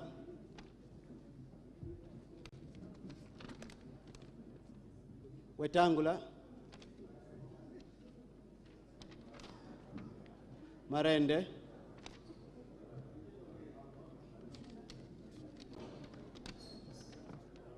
Wetangula,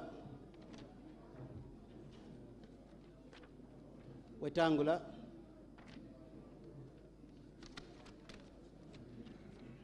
Wetangula,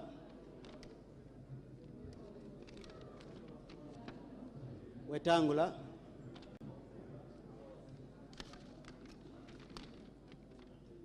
Wetangula, Wetangula, please push back a bit, kindly. Wetangula,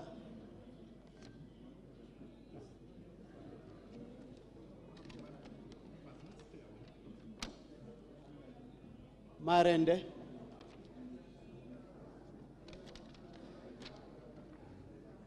Wetangula, Wetangula,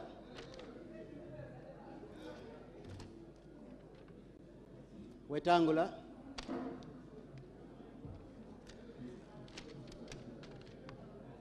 Marende,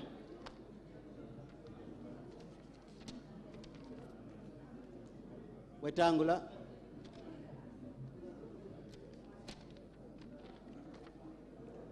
Marende, Marende, Wetangula,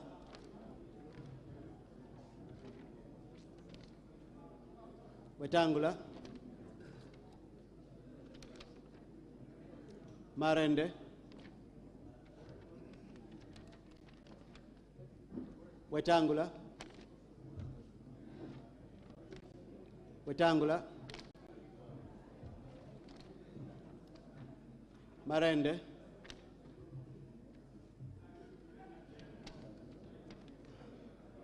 Wetangula, Wetangula, Wetangula,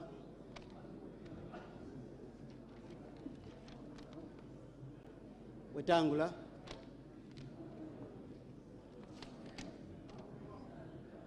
Marende,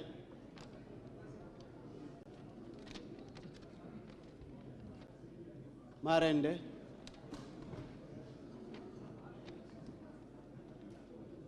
Wetangula, Wetangula,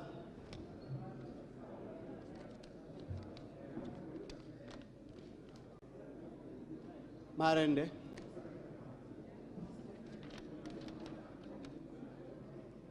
Wetangula, Marende,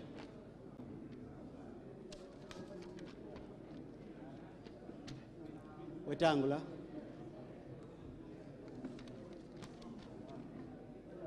Wetangula,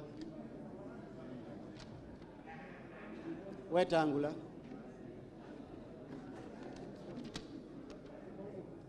Marende,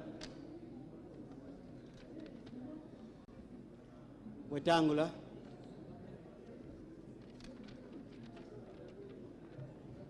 Wetangula, Wetangula,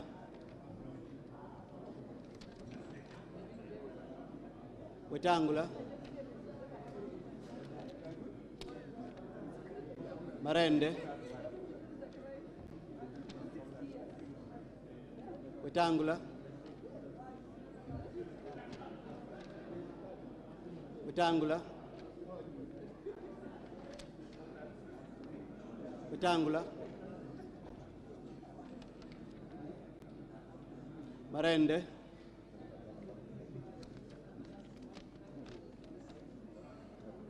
Wetangula,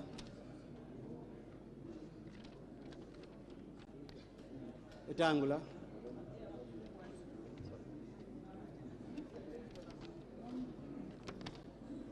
Marende,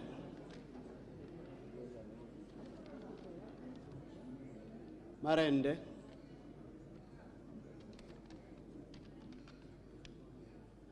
Wetangula,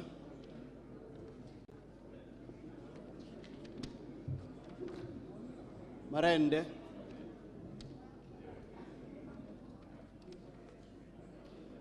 Wetangula, Wetangula, Marende, Wetangula, Wetangula, Wetangula,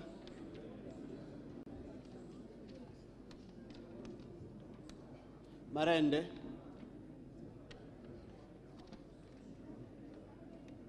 Marende,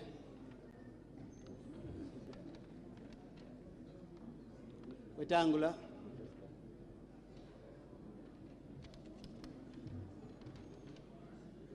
Marende,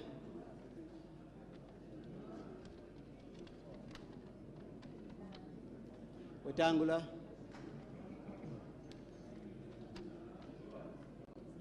Wetangula,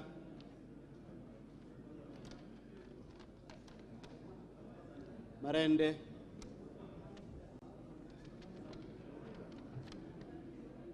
Wetangula, Wetangula,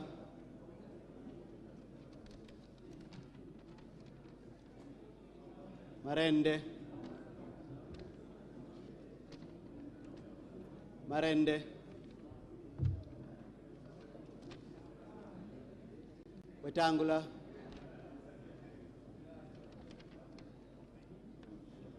Marende,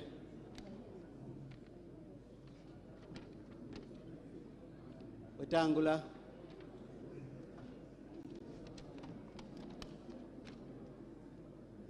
Marende,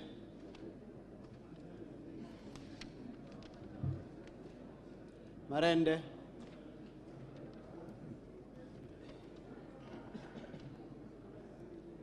Wetangula, Marende,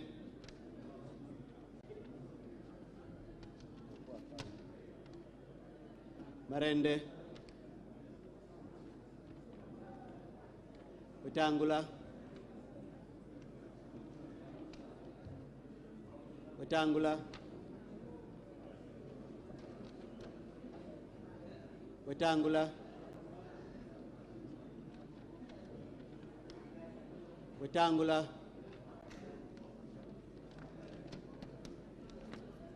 Marende,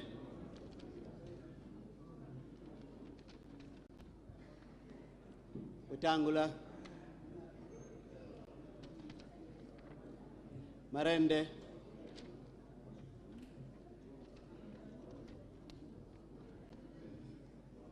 Marende, Wetangula, Marende, Marende,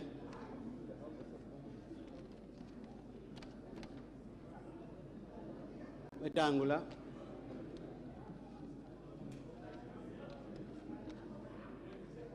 Marende,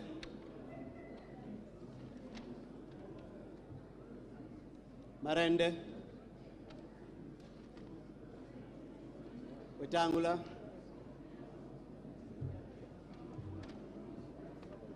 Wetangula,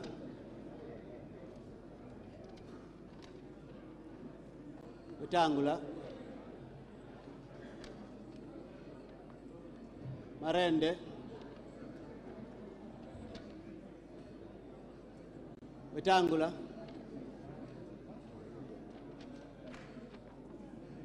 Wetangula, Wetangula,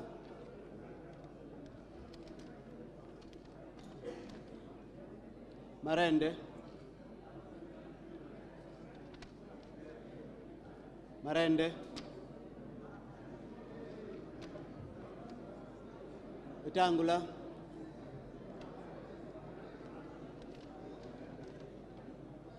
Wetangula, Wetangula, Wetangula,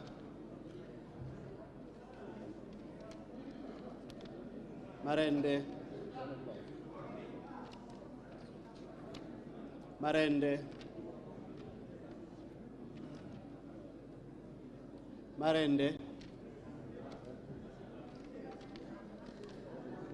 Marende, Marende, Wetangula,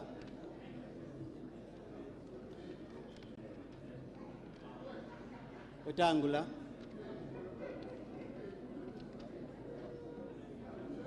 Marende,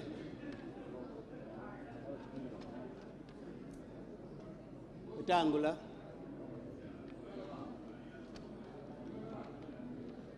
Marende,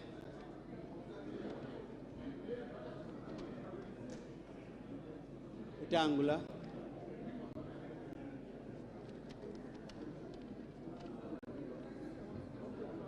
Wetangula,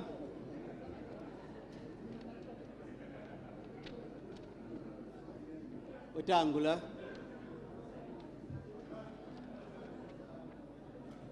Wetangula, Marende,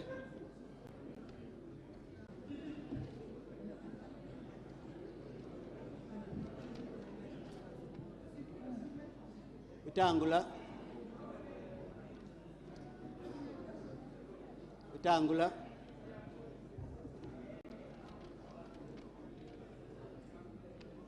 Wetangula, Wetangula,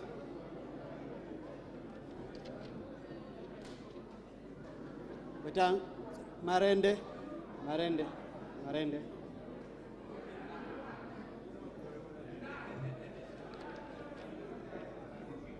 Wetangula,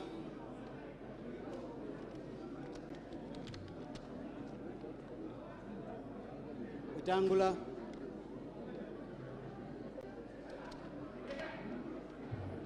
Wetangula, Wetangula, Marende, Marende, Wetangula,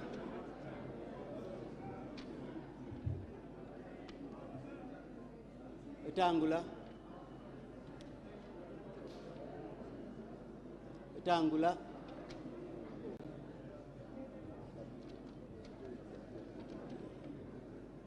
Marende,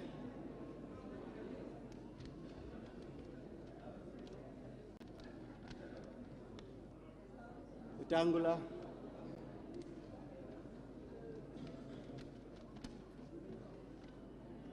Wetangula,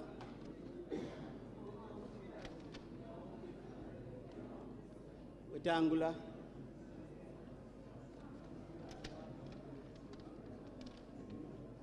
Wetangula,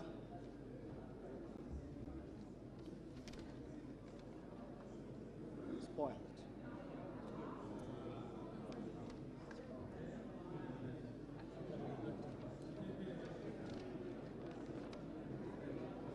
Marende,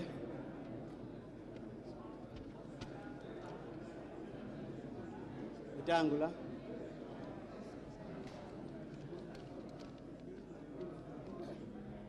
Marende,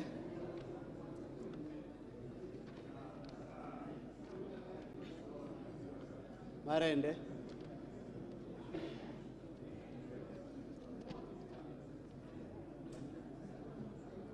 Wetangula,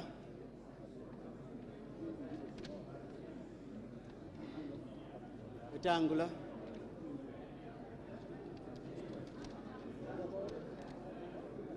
Marende,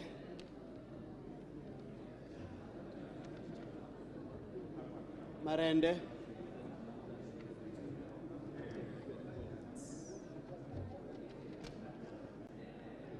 Wetangula,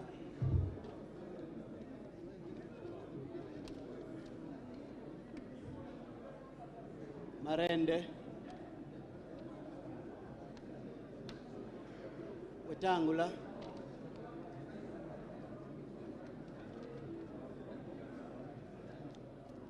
Marende,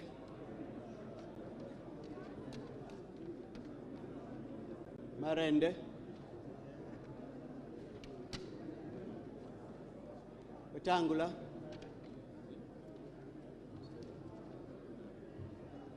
Wetangula, Marende,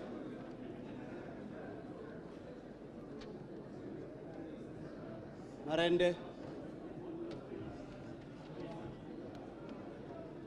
Wetangula,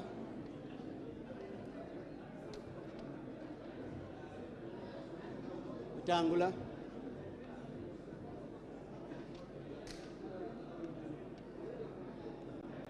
Wetangula,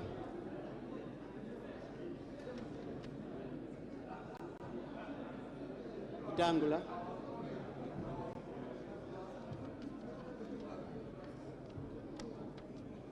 Wetangula, Marende,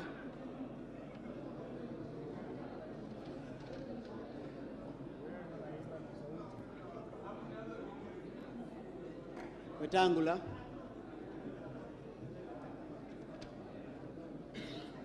Marende, Marende,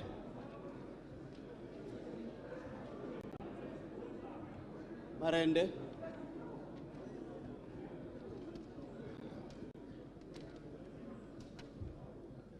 Wetangula,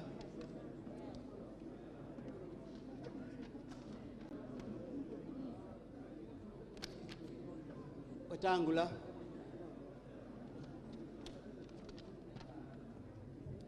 Wetangula, Marende,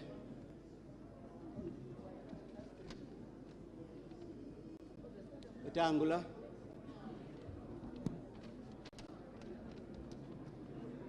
Marende,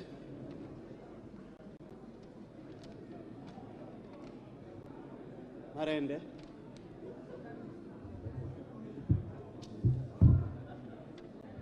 Wetangula,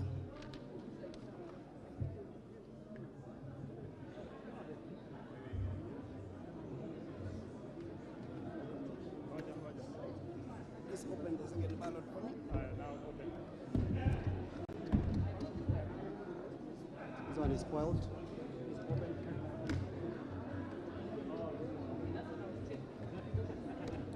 Hadi. Rejected, eh? It's there. Rejected.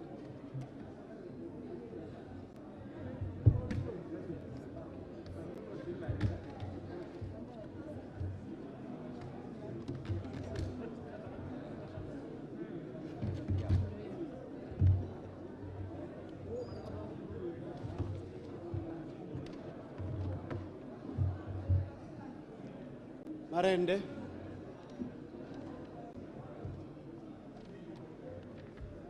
Wetangula. Wetangula.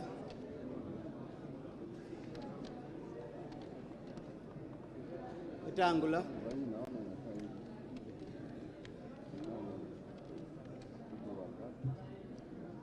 Marende.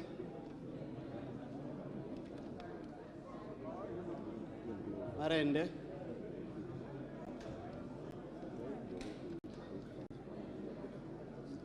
Rejected. No, there is a mark there.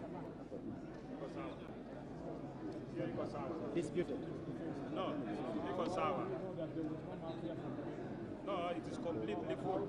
Disputed. Iko sawa. Disputed. It can't be disputed. Disputed.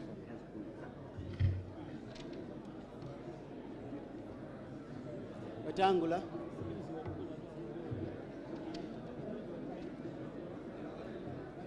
Wetangula.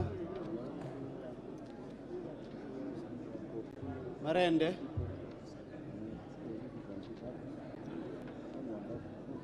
Wetangula.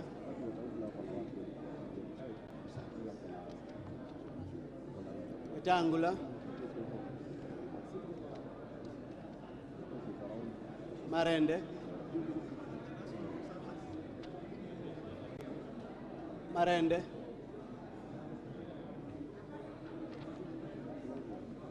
Marende.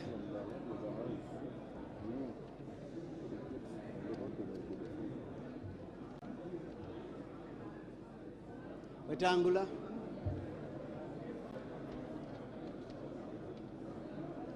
Wetangula.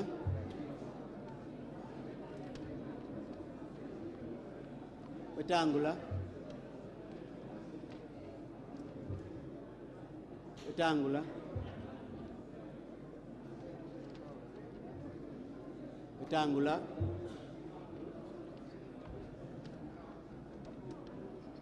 Wetangula.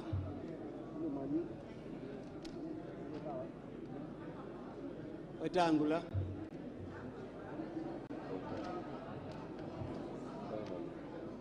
Wetangula.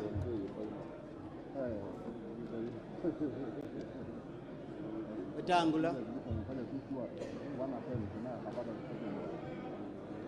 Wetangula.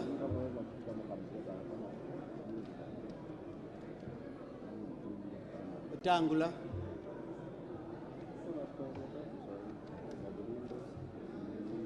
Wetangula. Wetangula.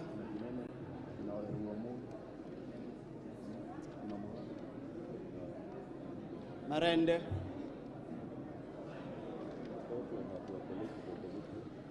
Wetangula. Wetangula.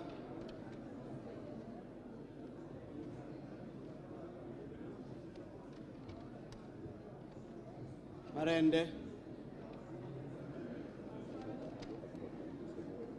Marende.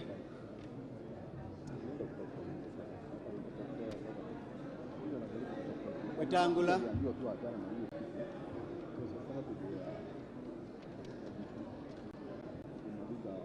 Marende.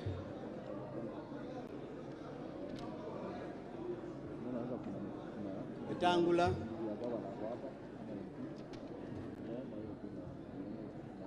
Wetangula. Wetangula.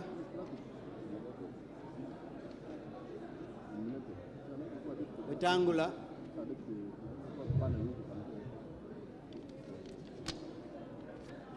Wetangula. Marende.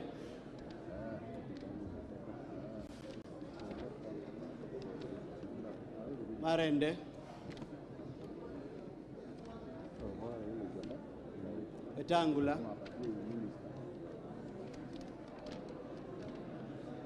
Wetangula. Wetangula.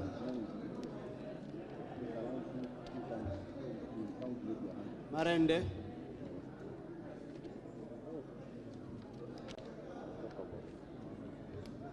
Marende.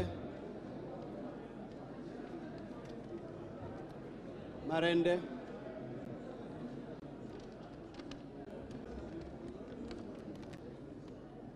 Wetangula,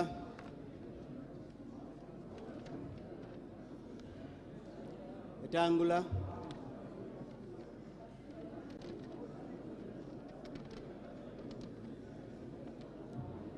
Marende,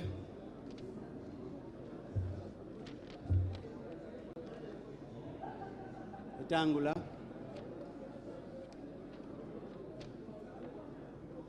Marende,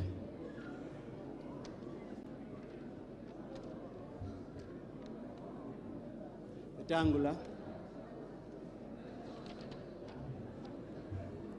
Marende,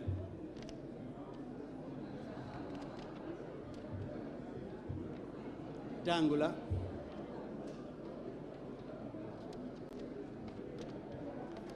Marende, Wetangula, Wetangula,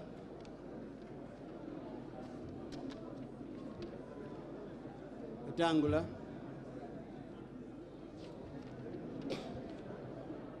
Wetangula, Marende, Marende,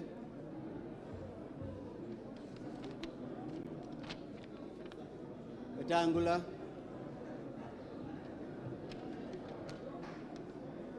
Marende,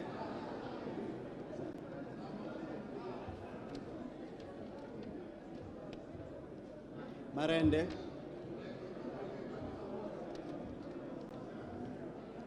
Wetangula,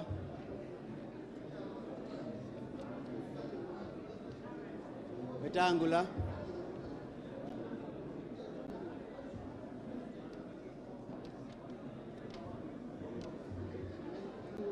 Wetangula,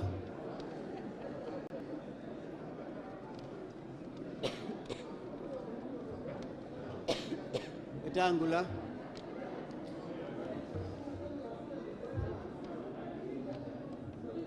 Wetangula, Wetangula, Wetangula, Wetangula, Marende,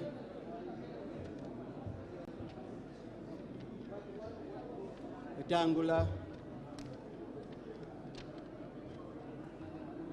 Wetangula,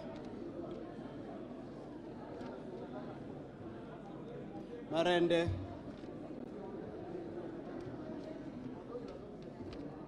Wetangula, Marende,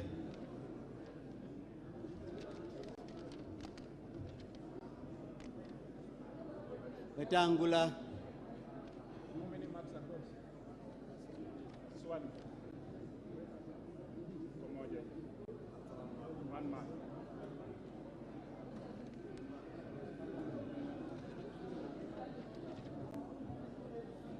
Wetangula,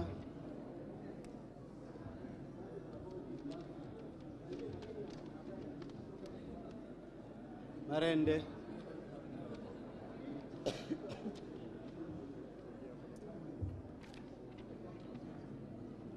Wetangula,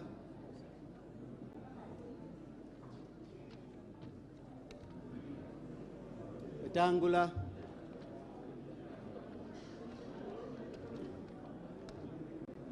Wetangula,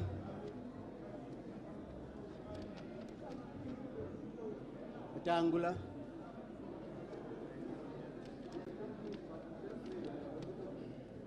Marende,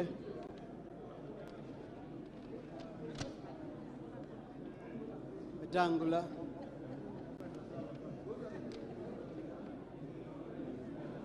Wetangula,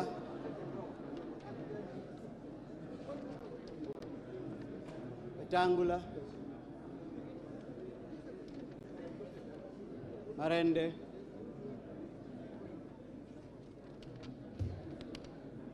Wetangula,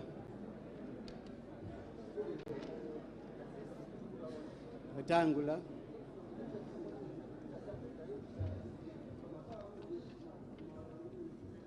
Marende,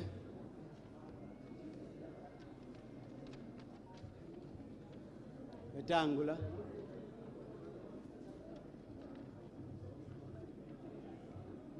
Marende,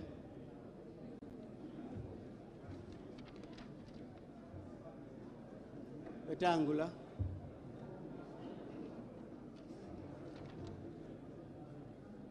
Marende, Wetangula,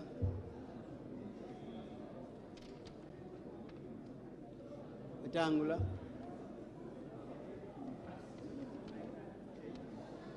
Wetangula,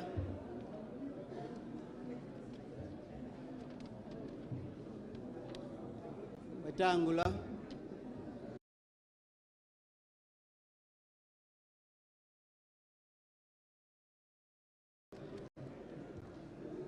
Marende,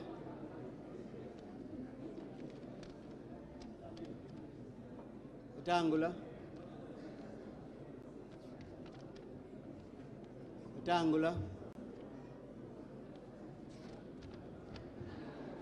Marende, Marende, Wetangula,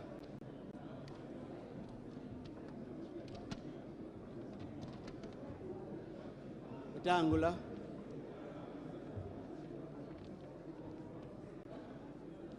Wetangula,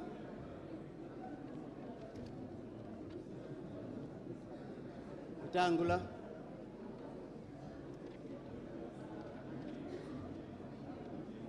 Wetangula,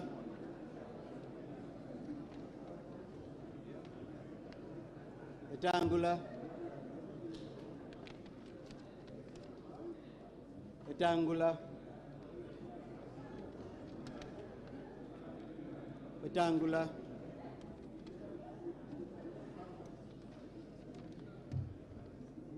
Marende,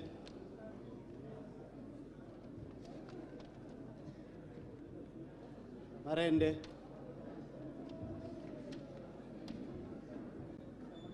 Wetangula,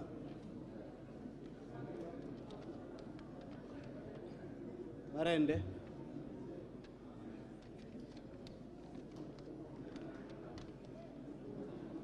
Wetangula,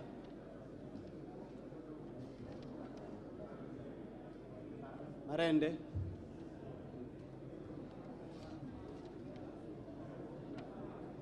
Marende,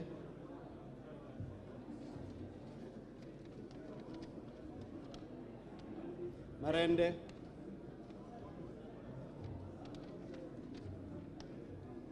Wetangula,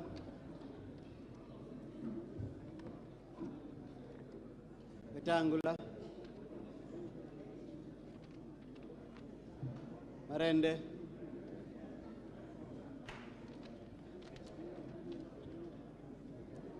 Wetangula,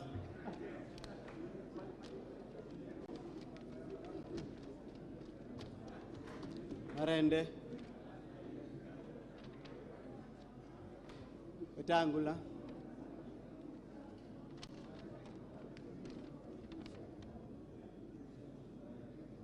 Wetangula,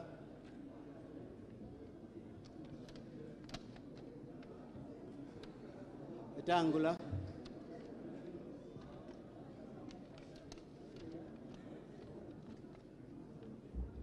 Marende.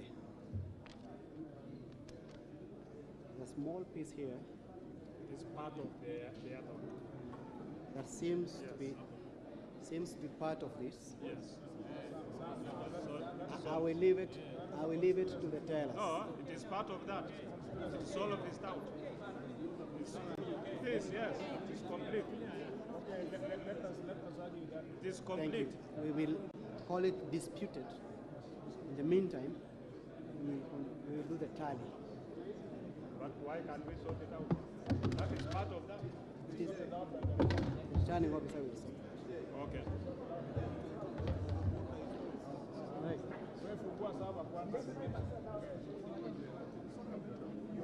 Sorry, I needed to show you that there's nothing there. Okay. I needed to show you there's nothing there. I've seen it on behalf of DJ. I've seen on your behalf. There is nothing. So, disputed. Hold it. Read it. All members, please push behind. Please push behind. We will start counting. I will start with Honorable Marende.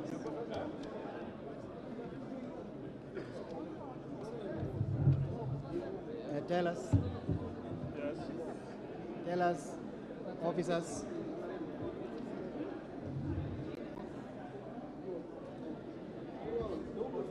I'm here. Do I have your permission? Yes. And I say, hey, Honorable TJ, I am starting, and when I count, I'll return it back. So this is for Honorable Marende. Okay. This is for Honorable Marende. Honorable Mbaya, please. You're not a teller. So we start. Okay. 1, 2, 3, 4, 5, 6, 7, 8, 9, 10, 11, 12, 13, 14, 15, 16, 17, 18, 19, 20, 21, 22, 23, 24, 25, 26, 27, 29, 28, sorry, 29, 30, 31, 32, 33, 34, 35, 36, 37, 38, 39, 40, 41, 42, 43, 44, 45, 46, 47, 48, 49, 50, 51, 52, 53, 54,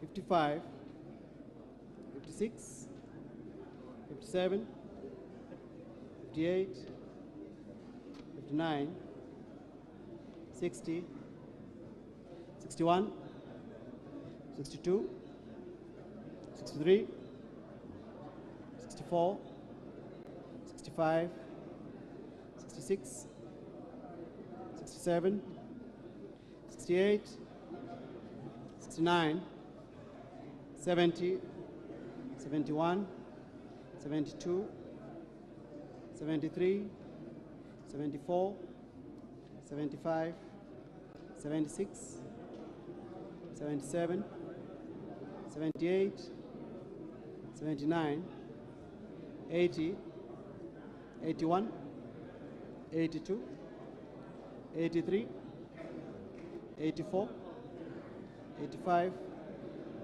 86, 87, 88, 89, 90, 91, 92, 93, 94, 95, 96, 97, 98, 99, 100, 101, 102, 103, 104, 105, 106, 107, 108, 109, 110, 111, 112, 113, 114, 115, 116, 117, 118, 119, 120, 121, 122, 123, 124, 125, 126, 127, 128, 129, 130. For Marende. That's for Marende. 130. Please get envelopes. See these papers on envelope. Don't see it yet because we'll use the boxes. We're going to use those boxes. Don't see it. Don't see it.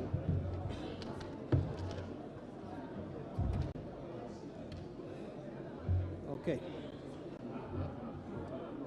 Wetangula.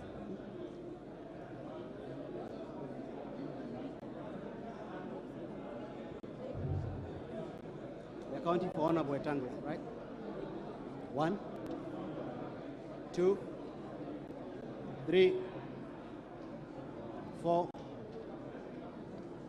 5, 6, 7, 8, 9, 10, 11, 12, 13, 14, 15, 16, 17, 18, 19, 20, 21, 22, 23, 24, 25, 26, 27, 28, 29, 30, 31, 32, 33, 34, 35, 36, 37,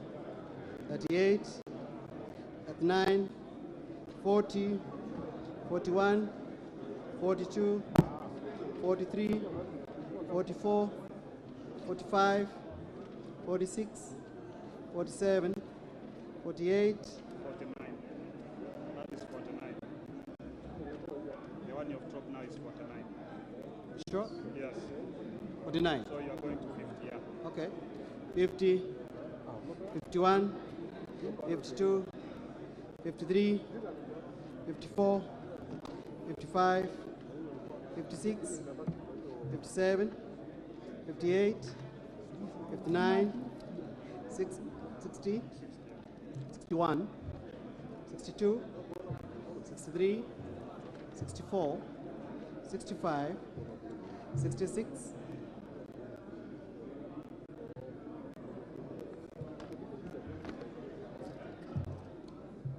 67, 68, 69, 70, 71, 72, 73, 74, 75, 76, 77, 78, 79, 80, 81, 82, 83, 84, 85, 86, 87. Let's hold on. Right? This is 88, 89, 90, 91, 92, 93, 94, 95, 96, 97, 98, 99, 100, 101, 102, 103, 104, 105, 106, 107, 108, 109, 110, 111, 112, 113, 114, 115, 116, 117, 118, 119, 120, 121, 122, 123, 124, 125, 126, 127, 128, 129, 130, 131, 132, 133, 134, 135, 136, 137, 138, 139, 140, 141, 142, 143, 144, 145, 146, 147, 148, 149, 150, 151, 152, 153, 154, 155, 156, 157, 158, 159, 160, 161, 162, 163, 164, 165, 166, 167, 168, 169, 170, 171, 172, 173, 174, 175, 176, 177, 178, 179, 180, 181, 182, 183, 184, 185, 186, 187, 188, 189, 190, 191, 192, 193, 194, 195, 196, 197, 198, 199, 200, 201, 202, 203, 204, 205, 206, 207, 208, 209, 210, 211, 212, 213, 214.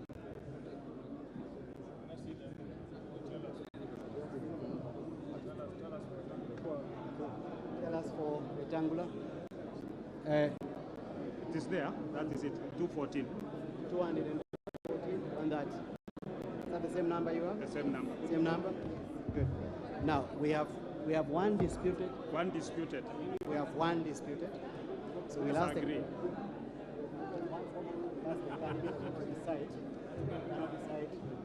So I'll ask the tellers. So I think we can agree, DJ. It is okay. Okay. Yes, agreed. For who? Wetangula. For Wetangula. Yes. So it becomes 215. So for Wetangula is how many? 215.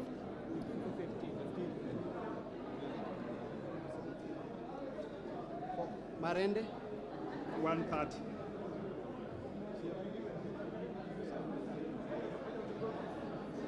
Spoil votes? 1. This one? Rejected.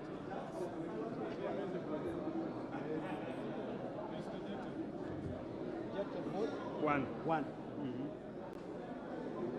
Abstention? 0. Abstention? No, nobody recorded. So let's do the tally. Yes, sir. Can they register? Can the officers... This comes to 340. The officers who are the register. 345, 346. Ms. Maritim, Mr. Finley.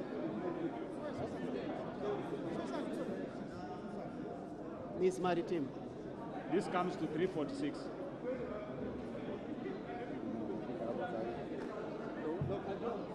$346 meaning you have 3 members who did not vote.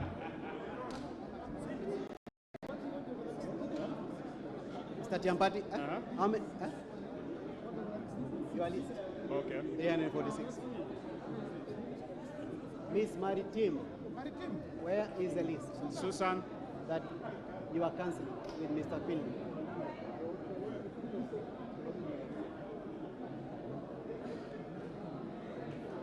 So one has not been sworn in, one is sick, and then the other one? Huh? One is not on the list. Miss Maritim, Mr. Finley Muriuki. Yes?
So, honorable members, order please. Order, please take your seats.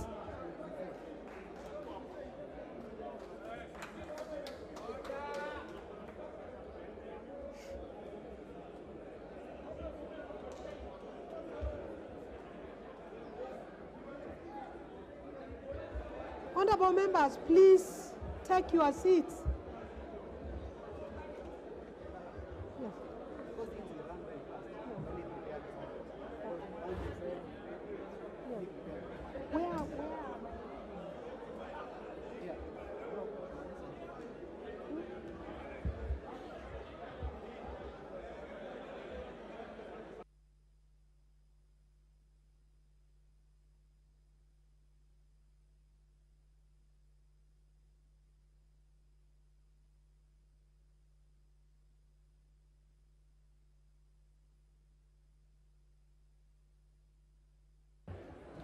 Honorable members, please take your seats so that I can guide the House on the next course of action.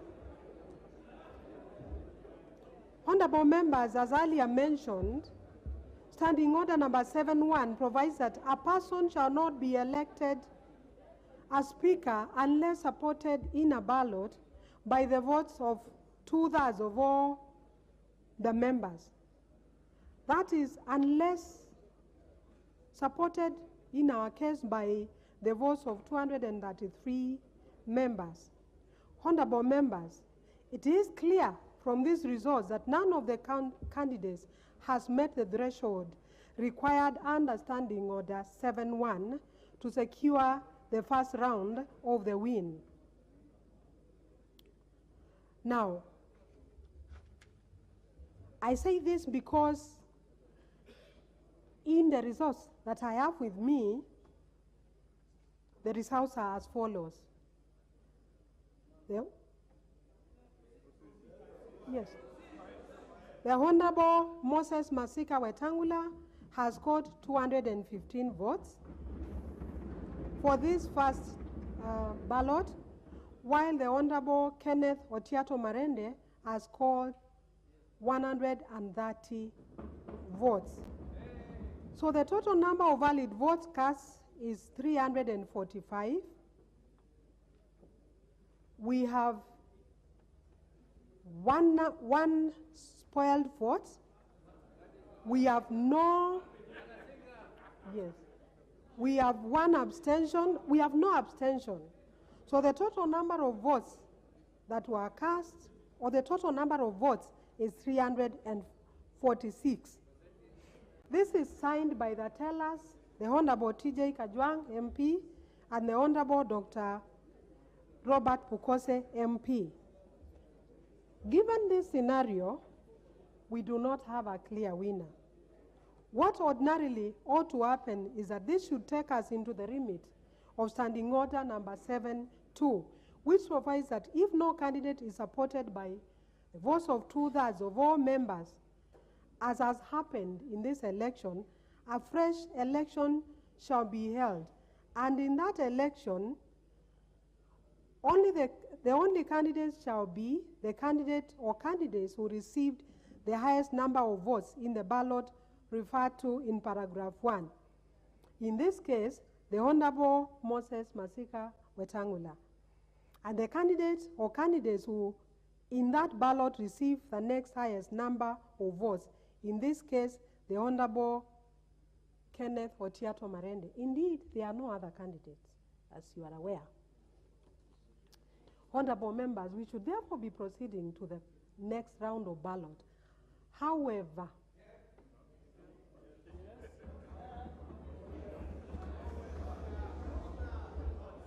I have, please take your seats, honorable members. The members at the bar, take your seats.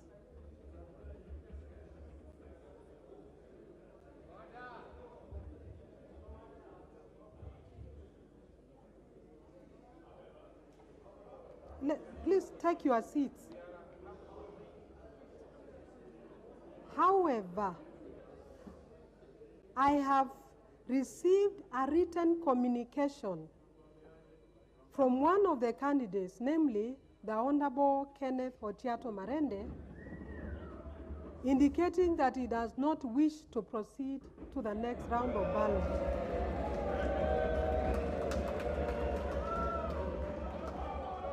Honorable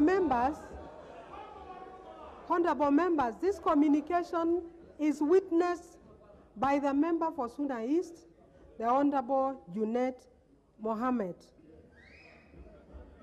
In the circumstances, honorable members, noting that there is no other candidates to compete with the Honorable Moses Masika Wetangula,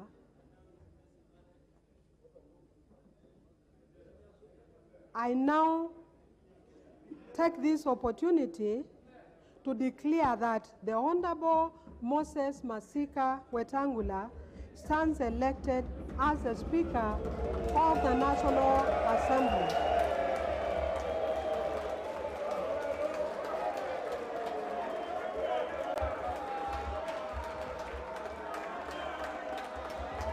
Honorable members, please take your seats.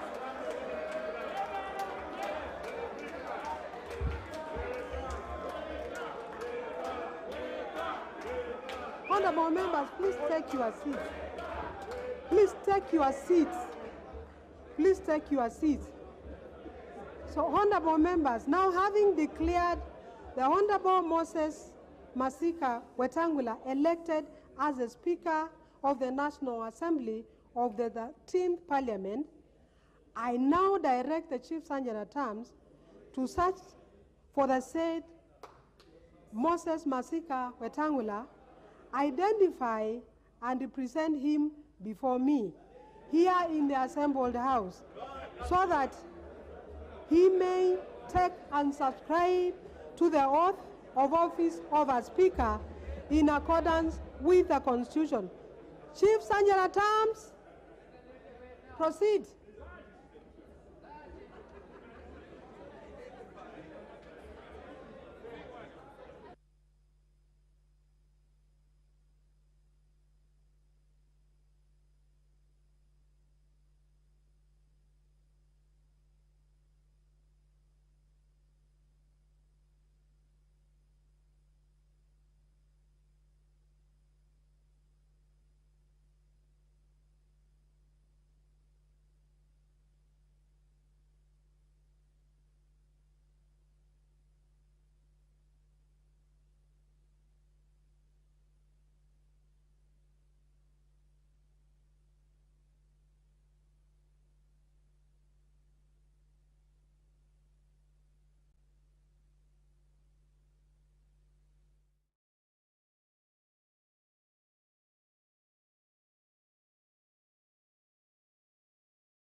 Madam Clerk, following your instructions.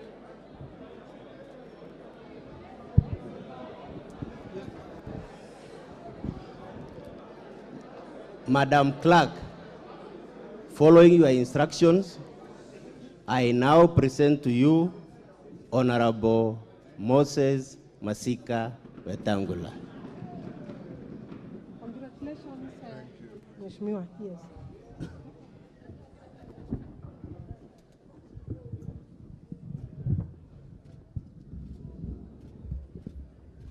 Honorable members, I will now proceed to administer the oath of office to the Honorable Moses Masika Wetangula. Would you like to swear or to affirm? Swear.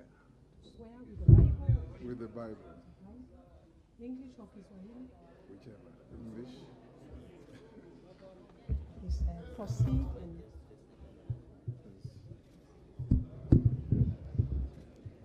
I, Moses Francis Masika Wetangula, having been elected as Speaker of the National Assembly, do swear in the name of the Almighty God that I will bear true faith and allegiance to the people and the Republic of Kenya, that I will faithfully and conscientiously discharge my duties as Speaker of the National Assembly, that I will obey, respect, uphold, preserve, protect, and defend this Constitution of the Republic of Kenya, and that I will do right to all manner of persons in accordance with this Constitution of Kenya and the laws and conventions of Parliament without fear or favor, affection, or ill will. So help me God.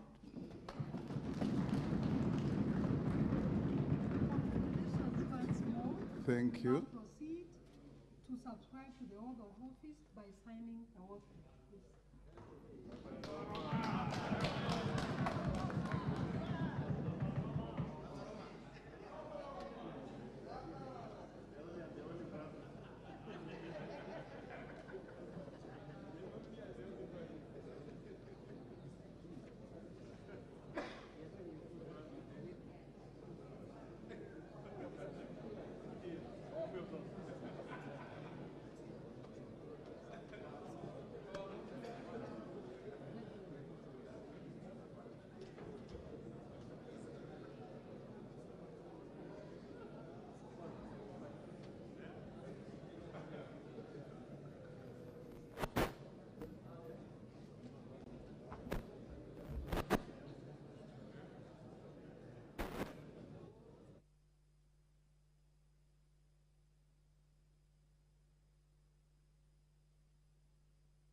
Honorable Speaker, congratulations on your election as the 8th Speaker of the National Assembly of the Republic of Kenya, on whom falls the greatest responsibility of guardianship of the authority of this House.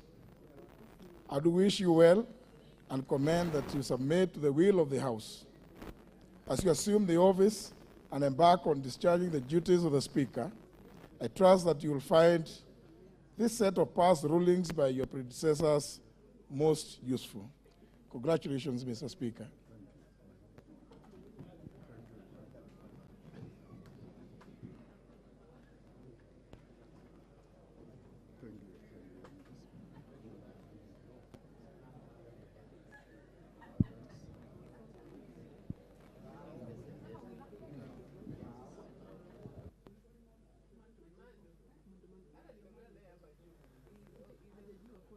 Go.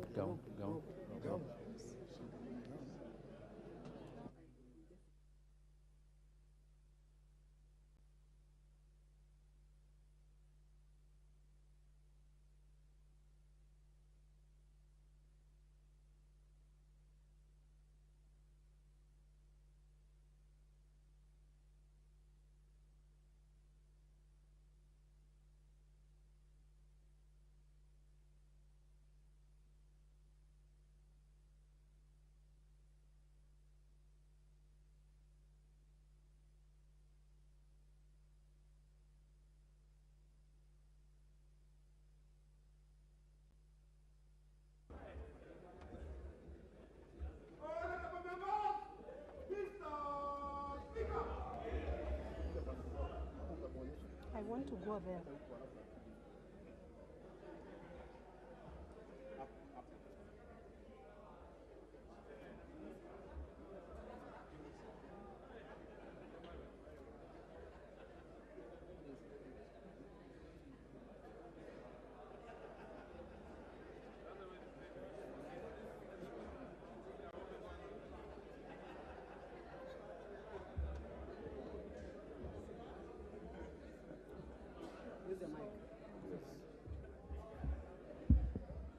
Honorable Speaker of the National Assembly, congratulations. Please do take charge of your house now. Honorable members, the Honorable Speaker presiding.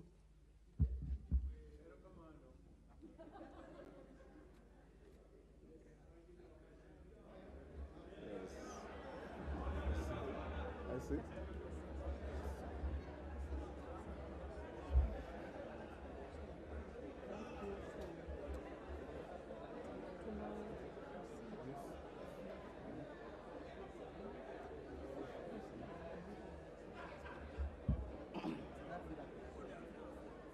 Order, honorable members. Order. Honorable members, the Clerk of the National Assembly, distinguished guests, ladies and gentlemen, I wish to express my heartfelt gratitude to the honorable members here assembled for the high honor that you have bestowed upon me by electing me as the Speaker of this august House. I accept and submit to your will, and I'm ready to serve as the 8th Speaker of the National Assembly since our independence. I commend all the citizens who expressed interest in becoming your Speaker by formally returning their nomination papers and laud the efforts of my worthy opponent in today's election, the Honorable Kenneth Marende, who also happens to have been one of my distinguished predecessors, having served as the 7th Speaker. My other distinguished predecessors include Sir Humphrey Slade, the Honorable Frederick Mbiti Gideon Mati, the Honorable Moses Kiprono Arap Keino, the Honorable Professor Kimetet Arap Ngeno, the Honorable Kausai Francis Xavier Olekaparo, and my immediate predecessor, the Honorable Justin Beda Njoka Muturi. I am eternally humbled and extremely privileged to now occupy this hallowed seat. Honorable members, when I look at you and visualize the grueling campaigns you have all undergone, I must say that I am proud of all of you for ultimately making it to this House a dream for everybody. I commend you. I'm delighted to note that over 55% of members of the last parliament have been re-elected. Of this category, 24 of you served in the previous parliaments. Your re-election demonstrates the confidence that the citizenry has in the leaders that they elect to this House. Spurred by this, we should therefore be confident that if we are true to our oath or affirmation of office and responsive to the needs of our people who are sovereign, we will always be the people's house. Allow me at this point, honorable members, to single out and congratulate part of the leadership of the last previous parliaments who have made it back to this House. These include the Honorable Aden Duale, who was the leader of the majority party in the 11th Parliament and the larger part of the 12th Parliament. My felicitations also go to the Honorable John Mbadi, the immediate former leader of the minority party, and his former deputy minority leader, the Honorable Robert Mbui. Permit me too to recognize the Honorable Farah Maalim, who served as the deputy speaker in the 10th Parliament. My congratulations also extend to the Honorable Emmanuel Wangwe, the immediate former majority whip, the Honorable Junet Mohammed, the immediate former minority party whip, and the Honorable Jessica Mbalu, a former member of the Presidium. I welcome you back to the service of this House. Honorable members, the National Assembly of the 11th Parliament had 68 female members. That number increased to 76 in the last Parliament. Today, this 13th Parliament has seen the number rise to 82, with 29 women having been elected to represent single-member constituencies. This increase is a significant step towards achieving the aspiration of the gender parity in representation as desired by our 2010 Constitution. I wish to single out the Honorable Millie Odhiambo, who is now serving her 4th consecutive term. I salute you, Member for Suba North, for your resilience and continued service to our nation. Particular mention also goes out to the Honorable Lynette Toto Chepkorir, member for Bomet County, who at the age of 24 is the youngest member of the 13th Parliament. Mheshimiwa, you are a great inspiration to the youthful leaders of this country, and we wish you well. I'm also reminded of the premium that our society now places on the leadership qualities of persons living with disabilities when I see seated in this chamber the Honorable Timothy Wanyonyi Wetangula, my young sibling and a leader in his own right. He now commences his 3rd term consecutive as a member of Parliament and is ably joined by the Honorable Rose Museo, serving her 2nd term, the Honorable 3rd term, the Honorable Joseph Samal Lomwa, who was here before and has come back for a 2nd term, the Honorable Jackson Kipkemoi Kosgei, and the Honorable Martin Pepela Wanyonyi. You are a great inspiration and a beacon of inclusive leadership in our great country despite the odds. Honorable members, I also do recognize and acknowledge the Honorable Samuel Moroto, the Honorable Adan Kainan, the Honorable Gonsirai, who are currently embarking on their 5th terms, thus becoming what we refer to in the parliamentary parlance as the fathers of the House. Their parliamentary experience shall enrich the deliberations and output of this House. Honorable members, for those who served in the 12th Parliament, you will recall that the standing orders were reviewed before the final adjournment of the House. Notably, the standing orders now allow for co-sponsorship of legislative proposals and bills by members. Members of this House shall also be able to co-sponsor bills with senators and vice versa, where an unidentified member shall be in charge of steering debate on a Senate bill in this House. This, in my view, is a progressive addition to the procedures of the House. Honorable members, the revision of the standing orders in the 12th Parliament also increased the number of the committees of the House.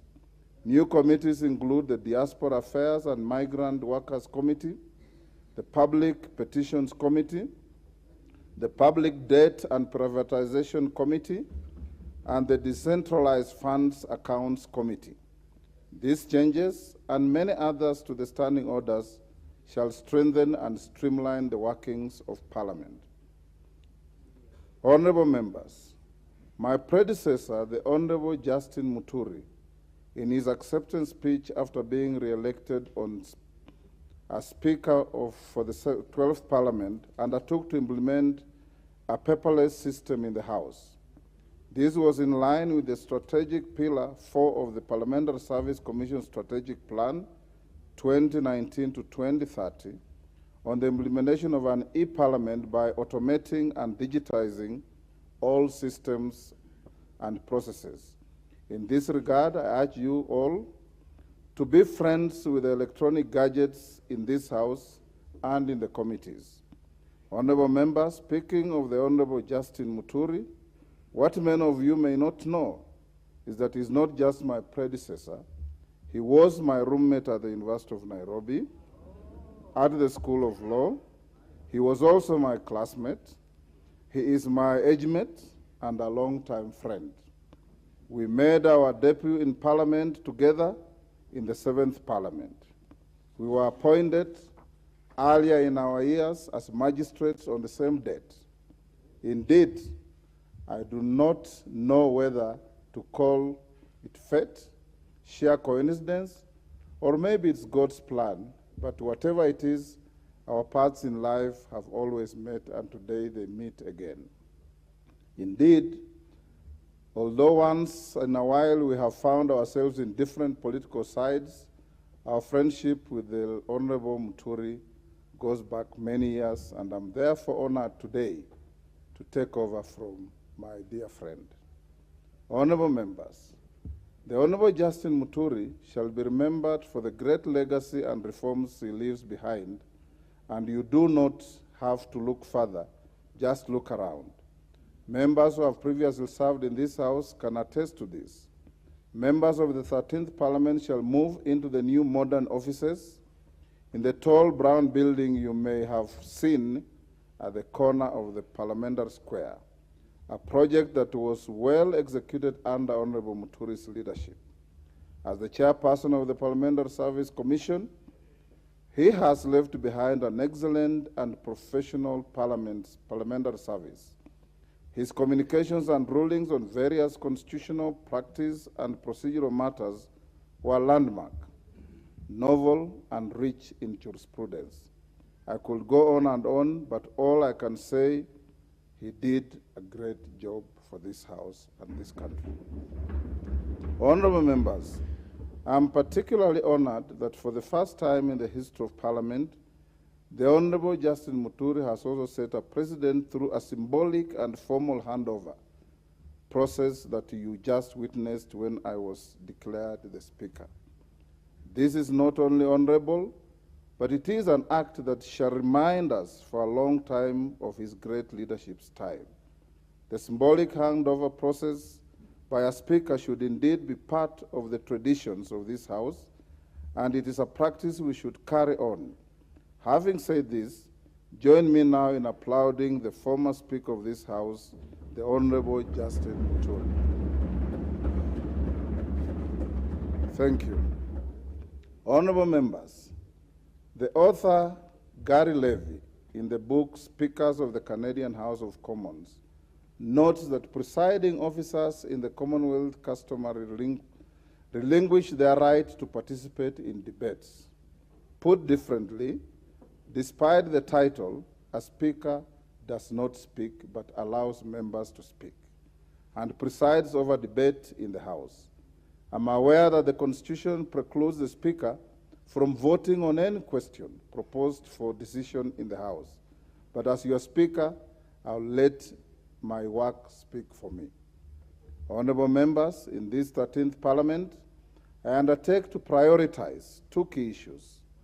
These are enhancing public trust in this House and the institution of Parliament, and nurturing and upholding comity between our two houses and between the National Assembly and other arms of government, with particular attention to our judiciary, which has often appealed for reasonable consideration by the legislature.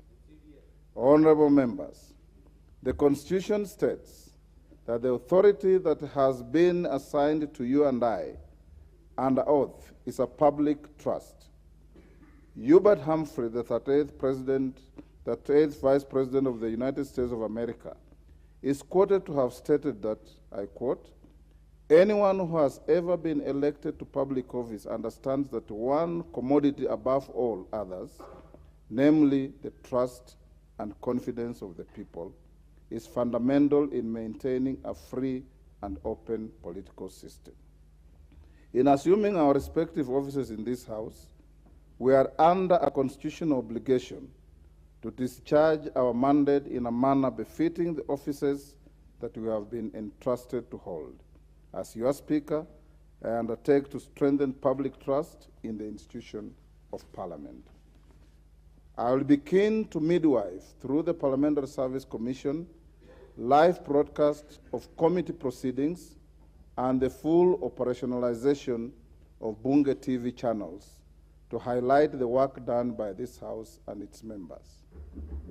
In addition to the live broadcast of chamber proceedings, I will support efforts to further actualize the provisions of Article 119 of the Constitution on petitions made to the House by adequately facilitating the work of the new Public Petitions Committee. To my mind, ensuring meaningful access to the House will, like a transparent glass, make Parliament more visible, disrobed of the mystery that people might perceive of its processes. Honorable members, my second assurance to this House is that I will actively maintain committee with other constitutional bodies, promote consultation, and cultivate healthy relations with the bounds of our Constitution, within the bounds of our Constitution and our governing statutes. In the exercise of our oversight functions over state offices and public bodies, I will strive to ensure that all material information necessary for the work of Parliament is availed in a timely fashion by the persons in the National Executive ultimately responsible to this House. I shall strictly enforce the requirement enshrined under Article 153, 3 and 4 of the Constitution, which requires Cabinet Secretaries to attend before the committees of the House to exhaustively answer questions and give full and regular reports on matters under their control. Honorable members, indeed, as some of you may be aware, I served in this House as a member, as from the 7th Parliament, and I therefore fully understand what it is to be one of you. I have also been a senator, and hence I also fully understand what it is to be a sibling brother. I have served in the executive as a minister and assistant minister in different portfolios. I have led various reforms to the rules of procedure of this House during the 7th Parliament, and was the head of the delegation of the African, Caribbean, and Pacific EU Union Joint Assemblies, and internationally, I'll continue building on the long and rich relationship we have to not just with the ACP-EU, but also the East African Legislative Assembly, the Pan-African Parliament, regional integration bodies, the Commonwealth Parliamentary Association, and the International Parliamentary Union. Suffice to mention, honorable members, that the standing orders you enjoy using today with the committee system were drafted by yours truly, the late Bonaya Godana, Julius Sunkuli, whom I believe has been re-elected to this House, and one Bishop Kimani, then Member of Parliament from Nakuru. Honorable members, I have worn many hats, but one of the greatest leadership lessons I carry with me to date is that a leader is a servant of the people. I live by the great words of the 22nd and 24th U.S. President Grover Cleveland, who served between 1885 to 1889 and 1893 to 1897, who once said, and I quote, "Office holders are the agents of the people, not their masters." These words always ring true to me, and hence moving on, I will be your servant and your agent. My eyes shall be keen to see and listen to all of you.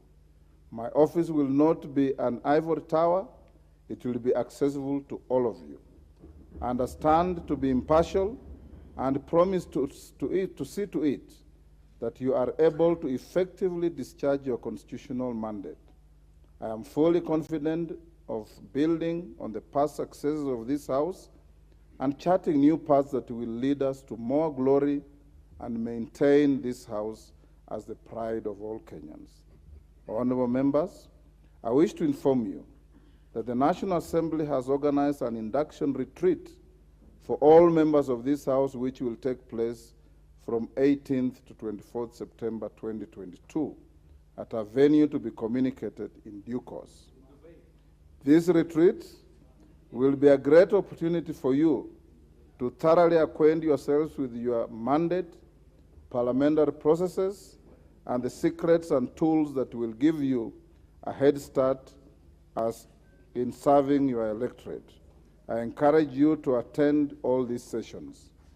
Honorable members, I wish to commend the acting clerk of the National Assembly and her able team of officers for the successful conduct of the pre-swearing-in orientation last month. The acting clerk has informed me that more than 95% of the members turned up for this exercise. This is a clear sign of your passion to discharge your constitutional mandate, and I encourage all of you to maintain that enthusiasm to serve our people. Honorable members, as I conclude, I unequivocally submit myself to the collective will of this House and reiterate my singular desire to serve with the impartiality, fidelity to the Constitution and the laws of this land, our standing orders, practices, precedents, and traditions of this House. I thank you all. God bless Kenya. God bless our Parliament. Honorable members, I now direct the clerk to read the next order and proceed with the steps necessary for the election of the Deputy Speaker. Thank you. Order number 4, election of the Deputy Speaker.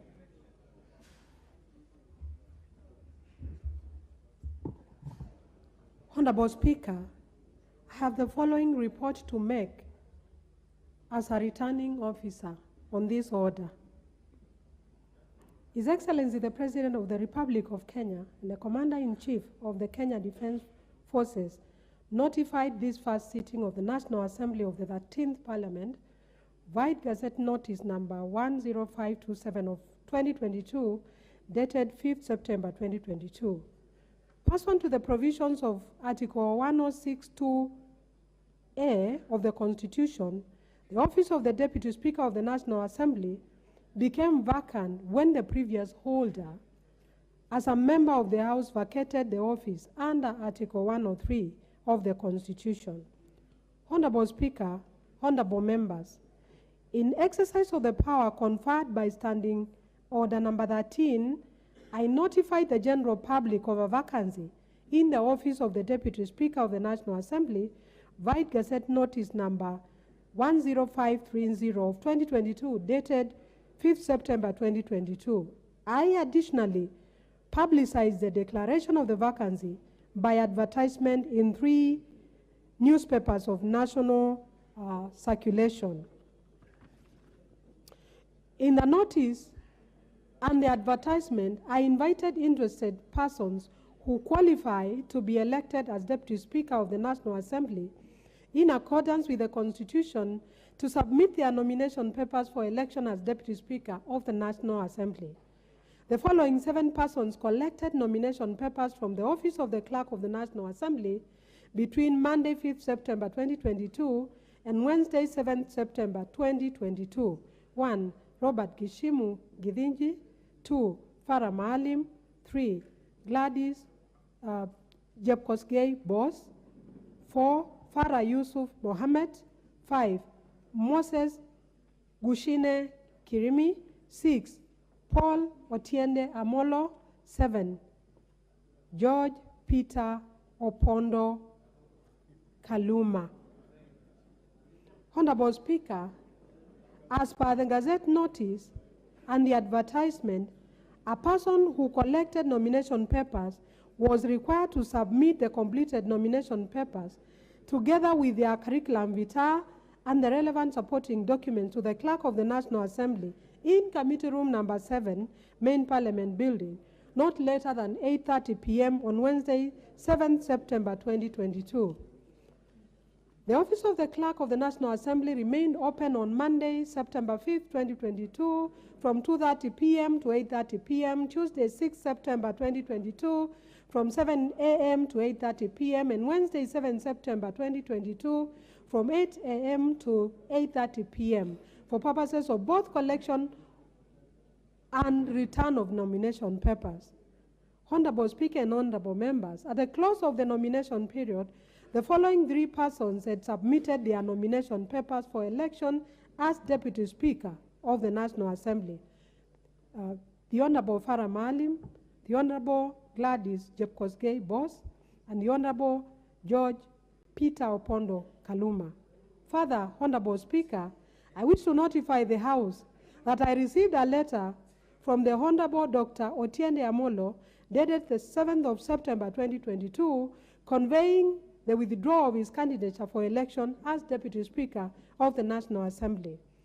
Honorable Speaker, pursuant to the provisions of Article 106 of the Constitution and Standing Order Number 5 of the National Assembly Standing Orders, the 3 members who returned their nomination papers qualified as candidates for election to the office of the Deputy Speaker of the National Assembly. And again, I repeat, they are the Honorable Farah Maalim, the Honorable Gladys Jepkosgei Boss, and the Honorable George Peter Opondo Kaluma.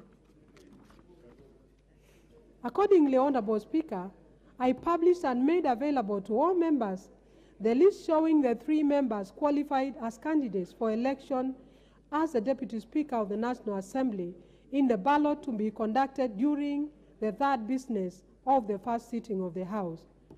Honorable Speaker, I wish to also notify the House that I have since received a letter from the Honorable George Peter Opondo Kaluma, dated today, 8 September 2022, conveying the withdrawal of his candidature for election as Deputy Speaker of the National Assembly.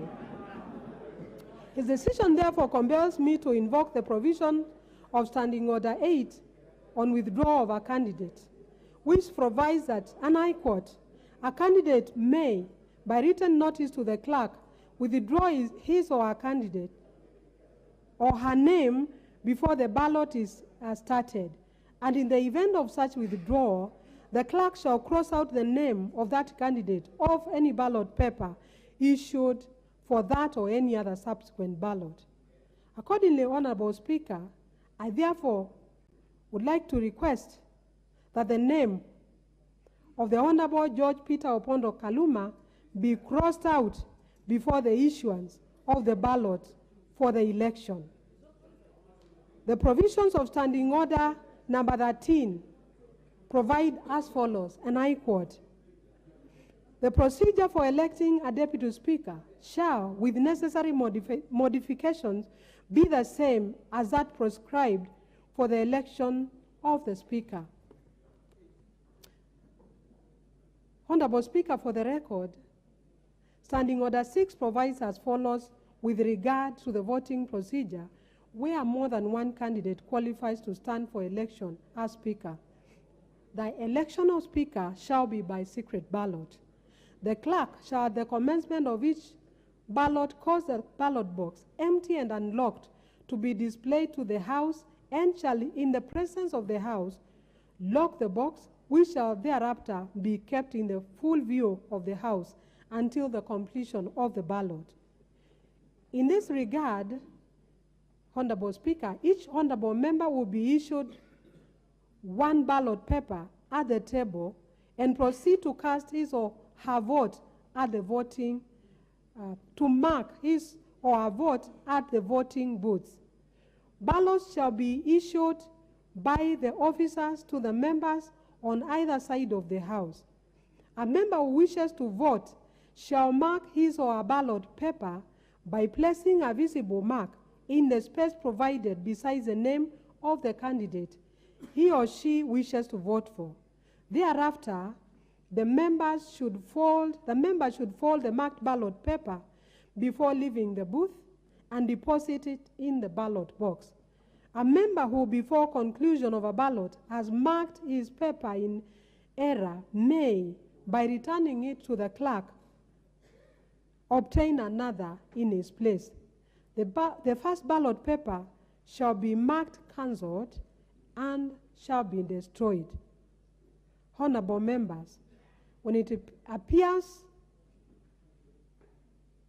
to me that all members who are present and who wish to vote have deposited their ballot papers in the ballot box, I shall unlock the box, examine the ballot papers, and having rejected those unmarked or spoiled, report the results of the ballot. May I also notify honorable members that a member who shall not have already recorded his or her vote after I have unlocked the ballot box shall not be entitled to do so. The counting of the ballots shall take place in the presence of all members and members appointed as agents or representatives by the candidates. Each candidate is allowed a maximum of one agent for purposes of the ballot. Honorable Speaker, in line with the requirements of Standing Order 7.1, a person shall not be elected as Deputy Speaker unless he or she is supported in the ballot by the votes of 2/3 of all members during the first round. I would like to remind the House that this 2/3 threshold is not a constitutional requirement, as I had said earlier, and it was never the intention of the framers of the Constitution to say that it has to be 2/3. Otherwise, it should have been clearly stated. It is a procedural step to ease the election of a Deputy Speaker on the first round of the ballot.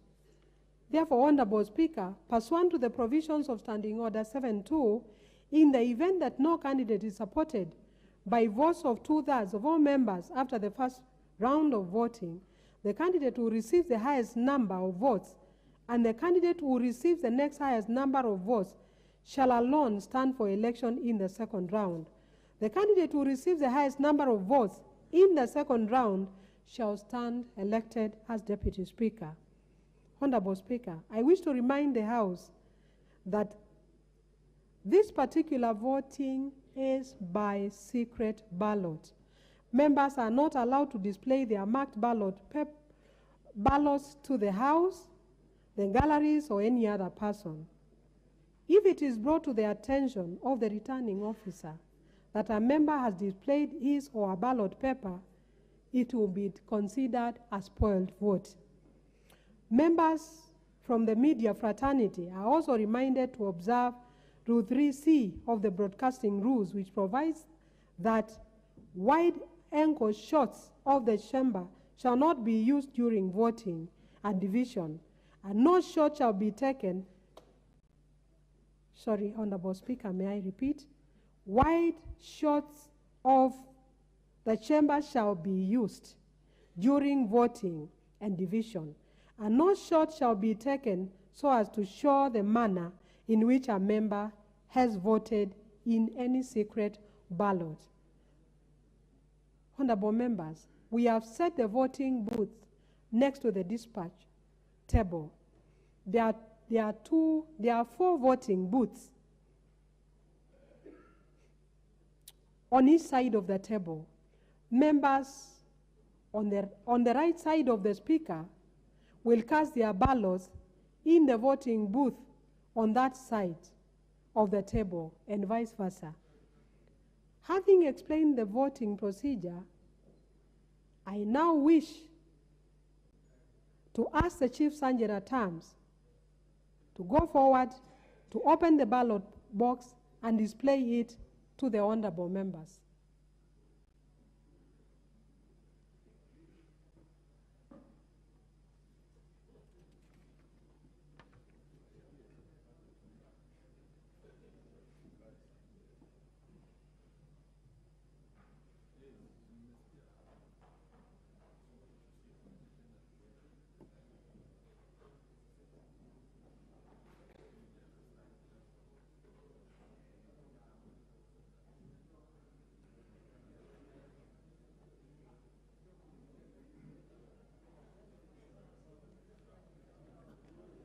Honorable members, you have witnessed for yourself that the ballot boxes are empty.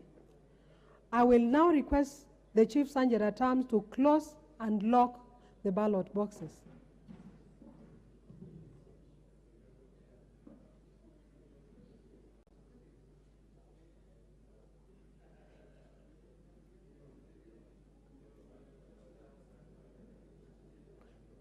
After the ballot boxes are closed and locked, the next step before we start to call out the names of the members to come and vote is for the candidates to appoint agents.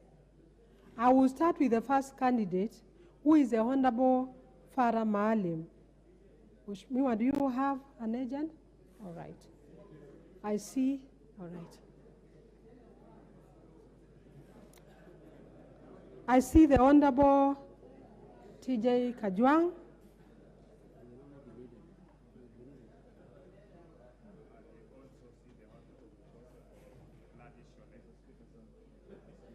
I now move to the Honorable Gladys Jepkosgei Boss. The candidate, the agent is here. Okay. I see the Honorable Dr. Robert Pukose. And the agents have already stepped forward.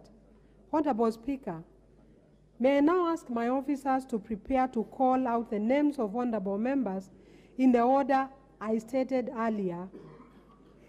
When the name of an honorable member is called, please make your way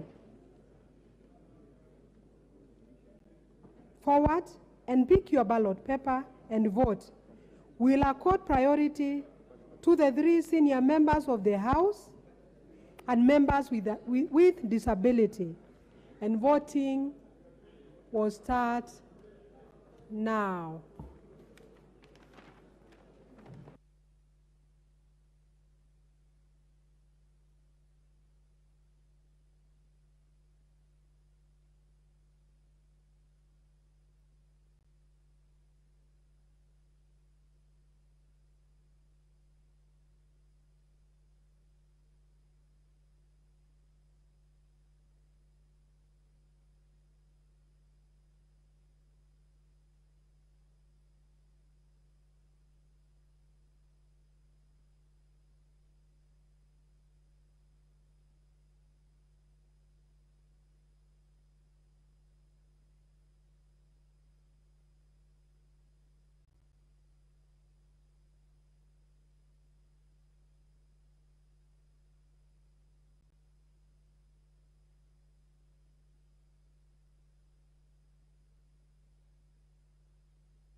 Duale Adan Bare, Ngongo John Mbadi, Maalim Farah.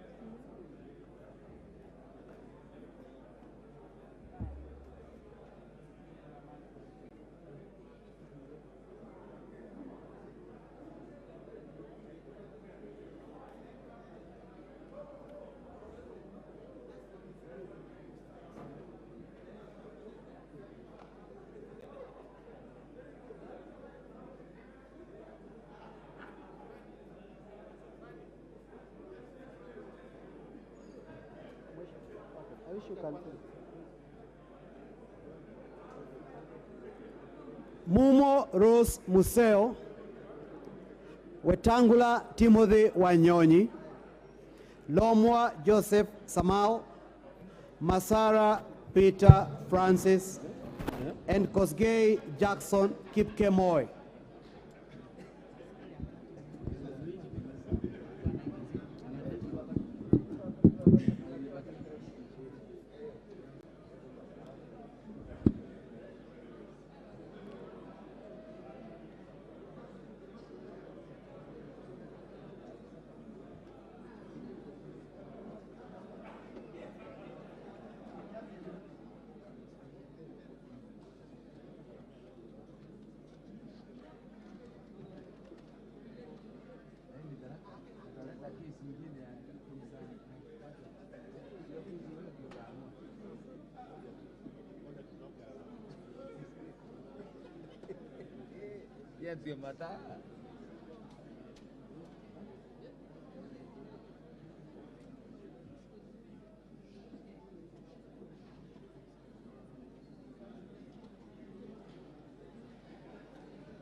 Chumel Samuel Moroto, Rai Samuel Gonzi, Welie Adan Kenan.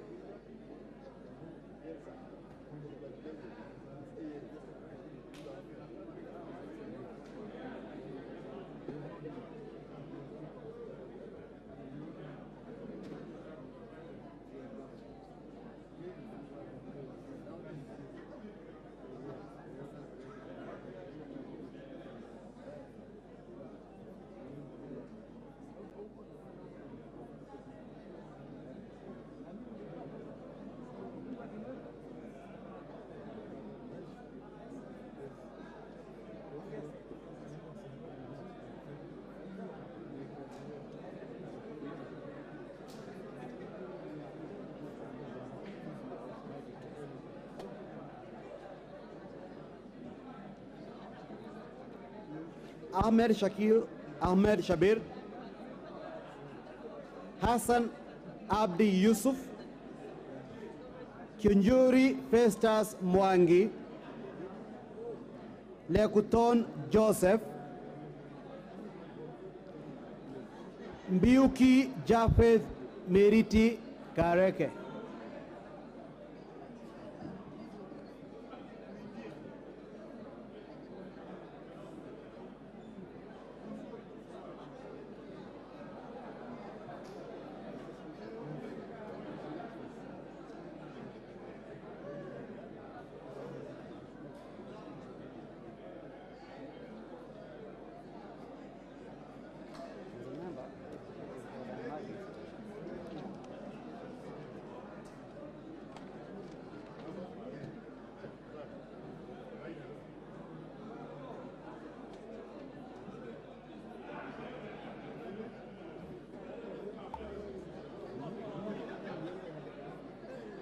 Odhiambo Mili Grace Akoth, Sirma Musa Jerutich, Wanjara Rafael Sauti Bita.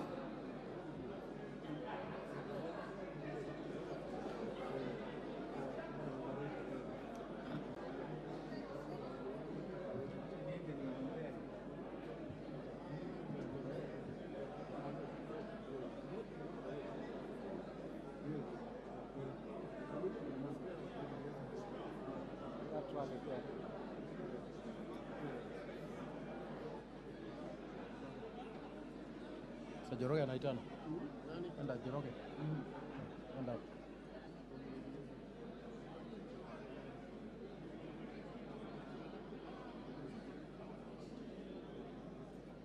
Kiwa napanga laini.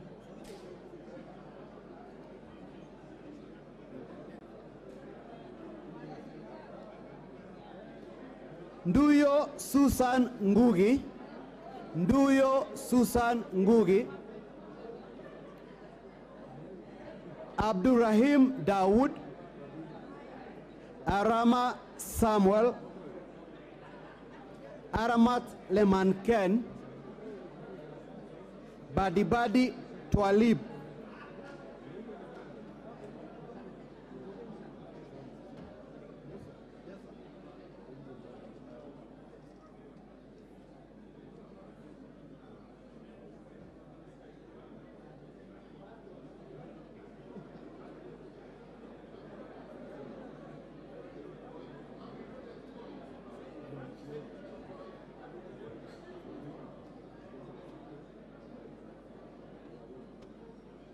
Bowen David Kangogo, Chege Sabina Wanjiru Maito, Chepkonga Kiprono Samuel, Chesebe Kapondi, Francis Kajwang Tom Joseph, Gakuya James Mwangi.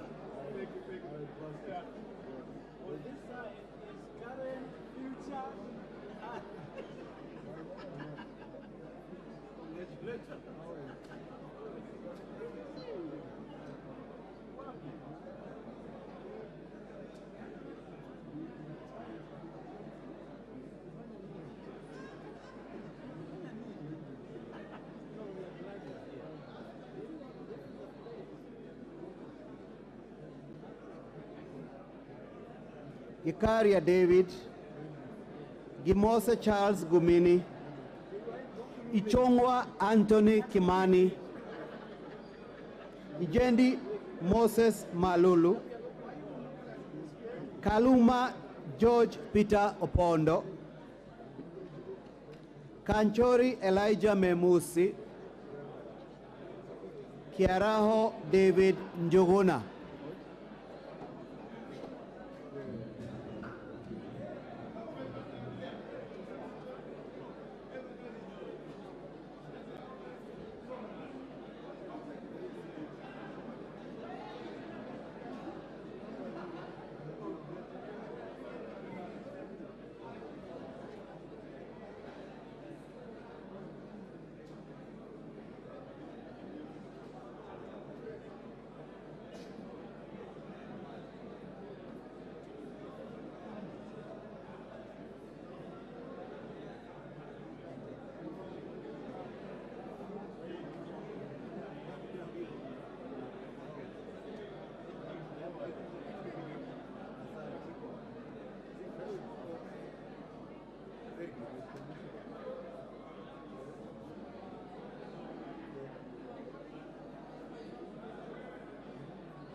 Kihara Jane Wanjiru Njeri, Kingola Patrick Makau, Kibiwot Julius Meli, Kipiegon Johanna Ngeno, Kombe Harrison Garama, Korere Sara Polata.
Koye John Waluke, Koyo James Onyango, Lagat Benjamin Kipkoril, Balu Jessica Nduku Kiko, Boko Mishi Juma Hamisi, Boy Robert.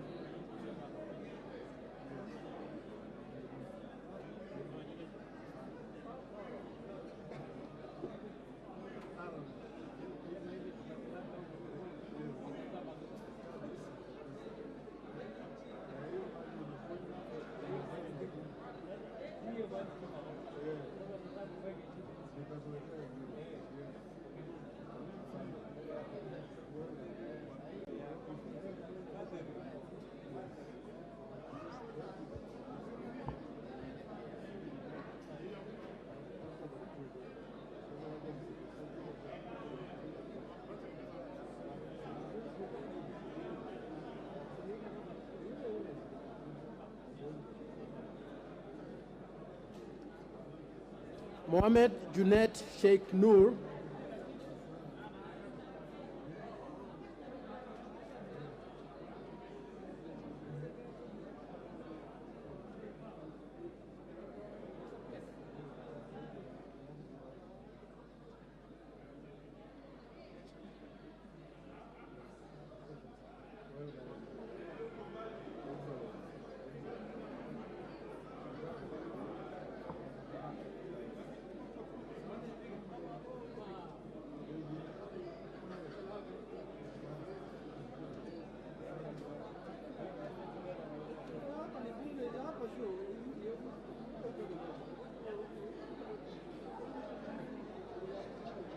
Mohamed Junet Sheikh Nur, Mule Stephen Mutinda, Mulu Makale Benson, Musau Vincent Musioka, Naika Johnson Manya, Nanok Daniel Epuyo.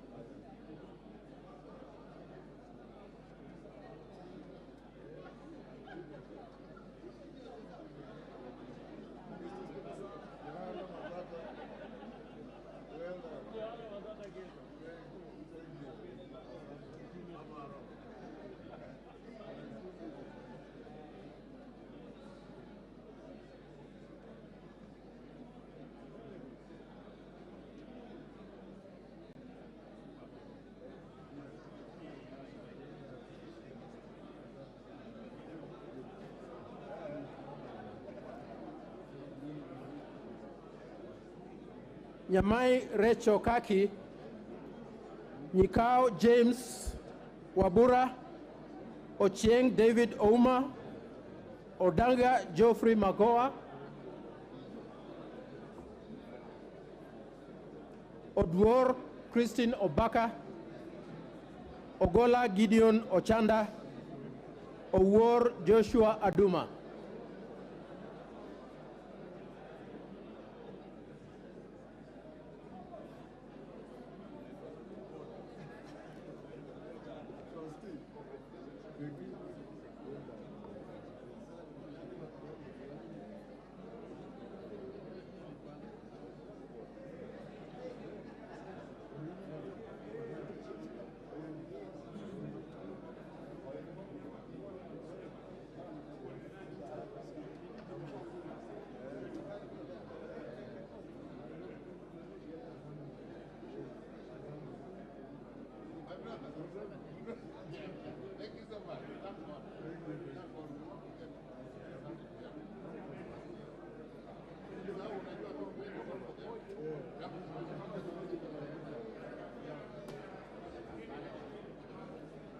Kosing David Losiako, Ukose Robert, Raso Dido Ali, Robbie Mathias Nyamambe, Shibwa Omar Mwinyi, Sitati Daniel Wanyama, Shinyali Bernard Masaka.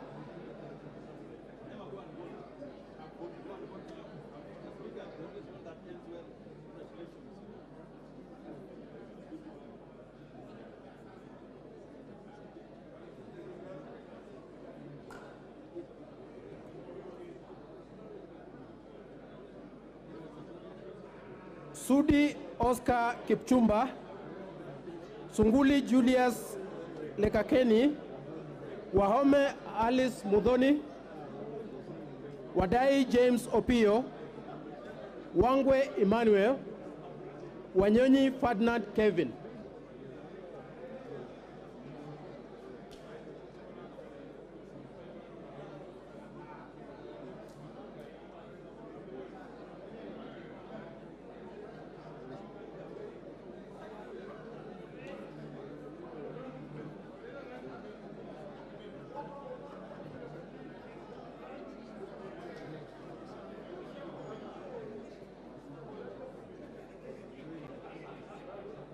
Chelule Liza Chepkoril, Lesuda Josephine Naisula, Wajira Martha Wagari, Aburi Lawrence Mpuru, Muya Wajiku.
Oundo Wilberforce Ojiambo, Abdullahi Bashir Sheikh, Adagala Beatrice Kahai, Akuja Protas Ewesit, Alpha Miruka Odieki, Amolo Po Otiende, Atandi Samuel Onunga.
Order, honorable members.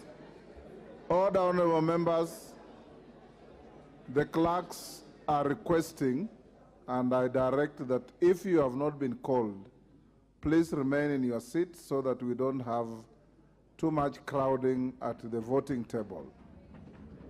If you have not been called, resume your seats and wait for your name to be called, then you come and cast your ballot.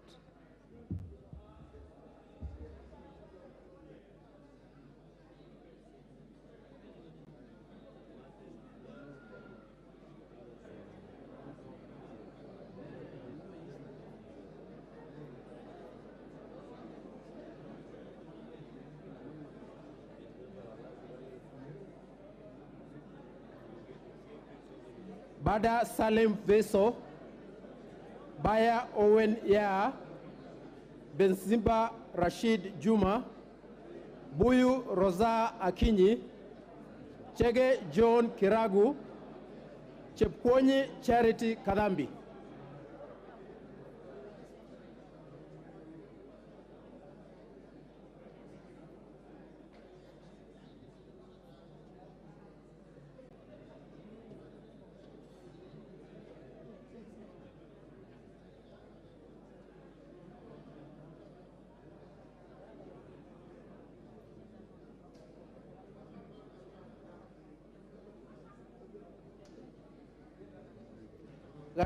Gashombe Samuel Kinuthia, Gadhiru Mejodang Benjamin, Gitari Joseph Gashoki, Gitau Faith Wairimu, Githinji Robert Gishimu, GK George Masharia Kariuki.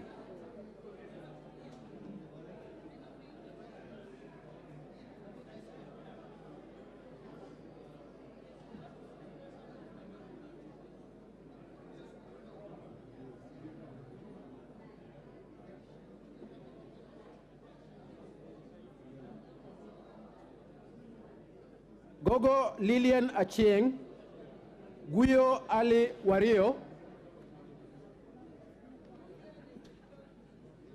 Hassan Kulo Mahalim, Iribae Said Buya, Kagesi Kivai Hanest Ogesi, Kaangara Joseph Buru, Kalasinga Joseph Simiyu, Kamene Joyce.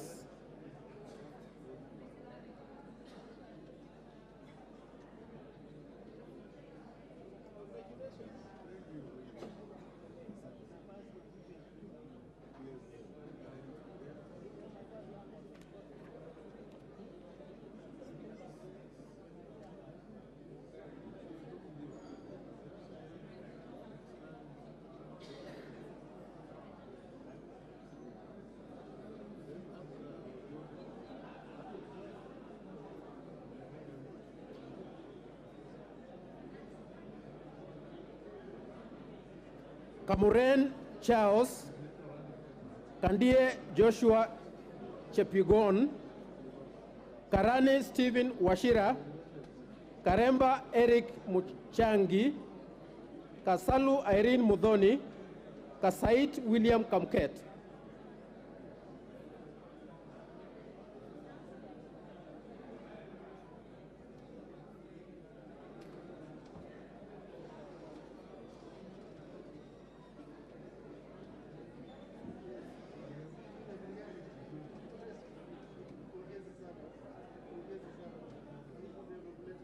Katana Po Kaindi, Kemei Justice Kipsang, Kemero Maisori Marua, Kimani Francis Kuria, Kimilu Joshua Kivinda, Kingara Simon Nganga, Kirima Moses Gushine, Kitty Richard Ken Chonga.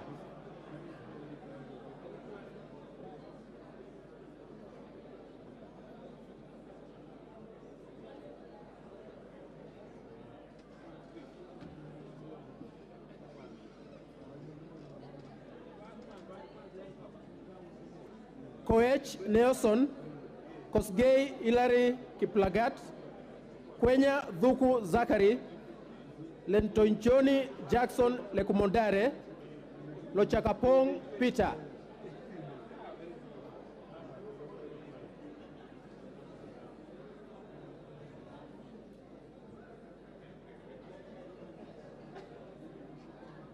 Luyai Caleb Amisi, Mawathe Julius Musili, Bai Nimrod Bidhuka, Mizigi Lydia Aika Mnene, Mohamed Ali, Momanyi Innocent Obiri, Mogina Jerusha Momanyi, Muchira Maiko Mwangi.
Muhanda Helsi Bushile,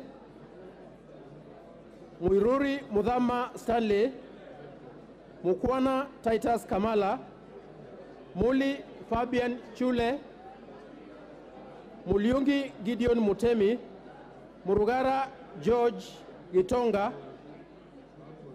Muridhania Ridikiri Mugambi,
Mtua Didmas Wekesa Barasa, Mutunga John Kanyuithia,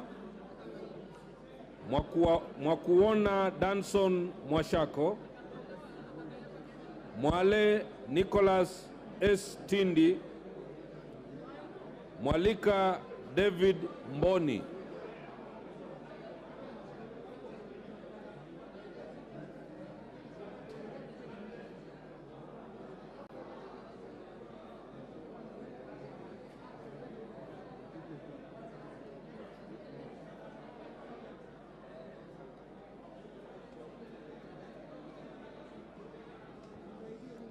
Mwanyanje Gertrude Mbeyu, Mwirigi John Paul, Nabulindo Peter Oscar, Ndungu George Koimburi, Nganga Alice Wambui.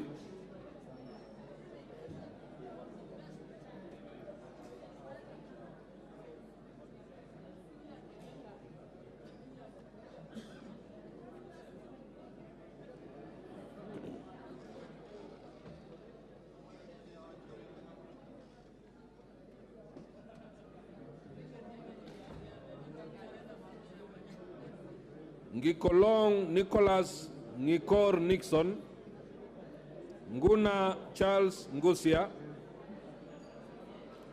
Njoroge Mary wa Maua Waidhira, Mtwiga Patrick Munene, Nyamita Mark Ogola.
Nyamoko Joash Nyamache, Nyenze Edith Vethi, Nyoro Samson Ndindi, Nzambia Thaddeus Kidhua, Nzengu Paul Musimi.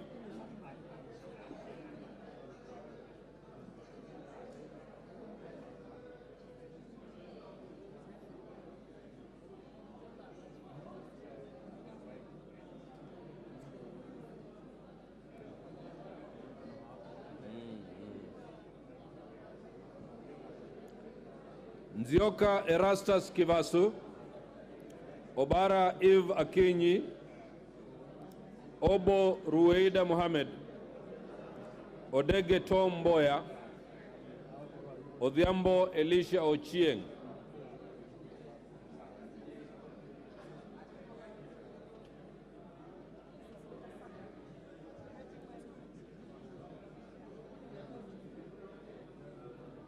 Odoyo Okello Jared, Oku Edward Kaunya, Okwome Andrew Adipo, Oluoch Anthony Tom, Omboko Milemba Jeremia.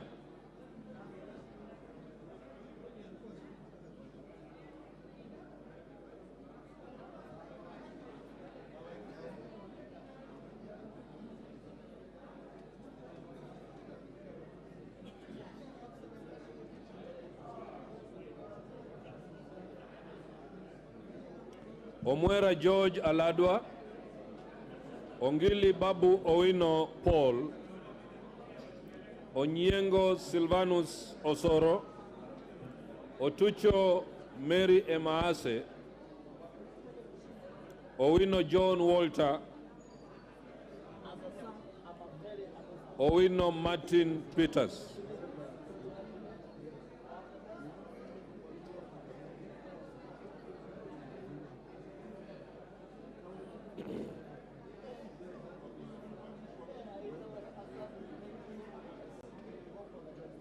Oyula Joseph H. Maero, Pasaris Esther Mudoni, Paul Abur, Risa Sunkuia George, Sanei Ibrahim Abdi.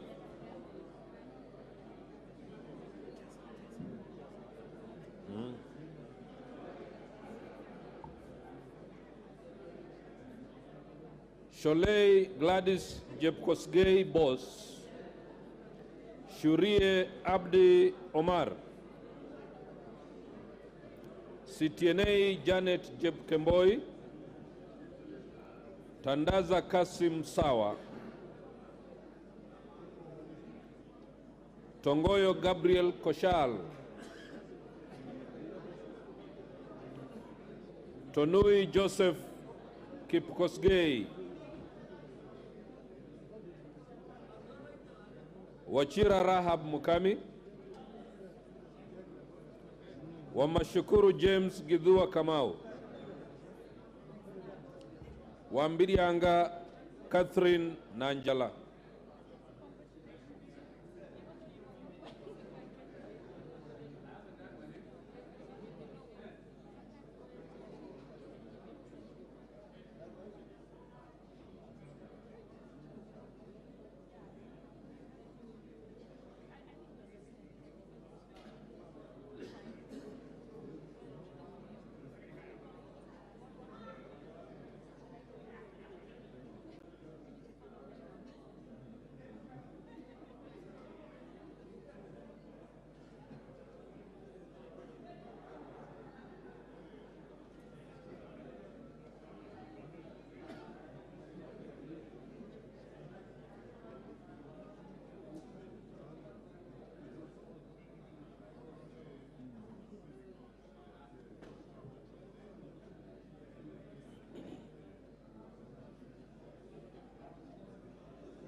Wamshomba Gadhoni, Wangaya Christopher Aseka, Wanjiku John Juguna, Waweru John Kiarie, Were Charles Ongondo,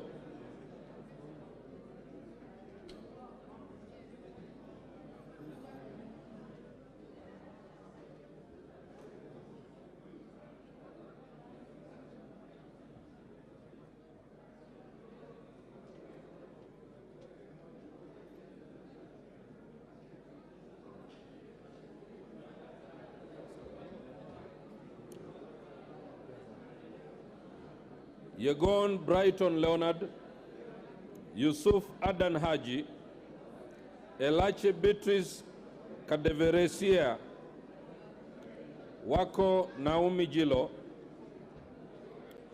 Sergon Florence Jematia, Abdi Ali, Abdi Hamis Chome,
Abdurrahman Hussein Weitan Mohammed, Abdurrahman Mohammed Abdi, Abdullahi Amina Dika, Aburi Donya Doris, Ali Abdisirat Khalif, Barasa Patrick Simiyu, Barongo Nolfason Obadia,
Bare Hussein Abdi, Barto Phyllis Jepkemoi, Basil Robert Ngui, Diego Paul Kibichi.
Bisau Morris Kakai, Bonaya Mumina Golo, Busia Ruth Adhiambo Odinga, Bwire John Okano, Caroline Jepto Ngelechei, Chebor Paul Kibet, Cherorot Joseph Kimutai, Chiforomodo Mangale Munga,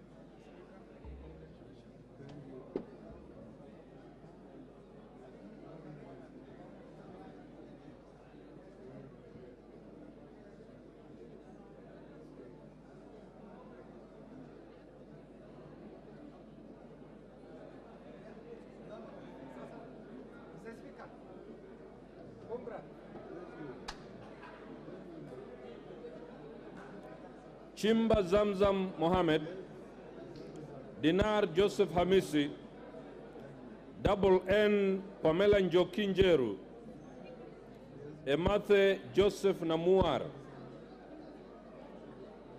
Farah Yusuf Mohammed, Gachagua George N, Gichohi Gakuchia John Philip, Gichohi Kaguchia John Philip, Gichuki Edwin Mugo,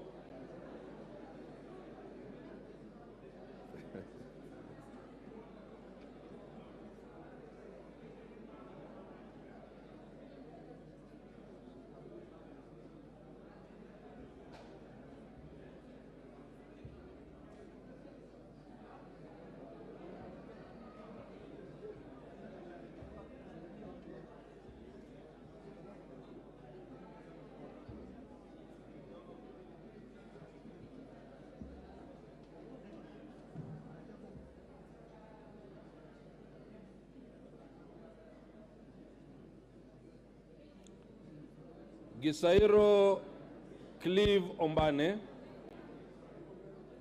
Guyo Ade Wario, Hamisi Kakuta Mai, Haro Abdul Ibrahim, Harun Suleka Hulbale, Ikana Frederick Lusuli.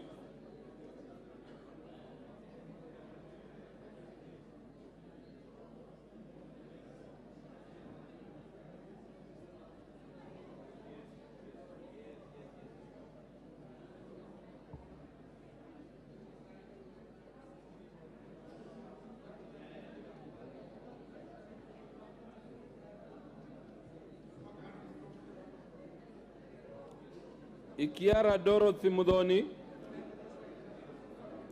Iraya Joseph Wainaina, Idinji Dr. Shadrack Mwiti, Jaldesa Guyo Wako, Jeho Fatuma Abdi,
Jihanda Zahir, Kagiri Jane Wangeshi,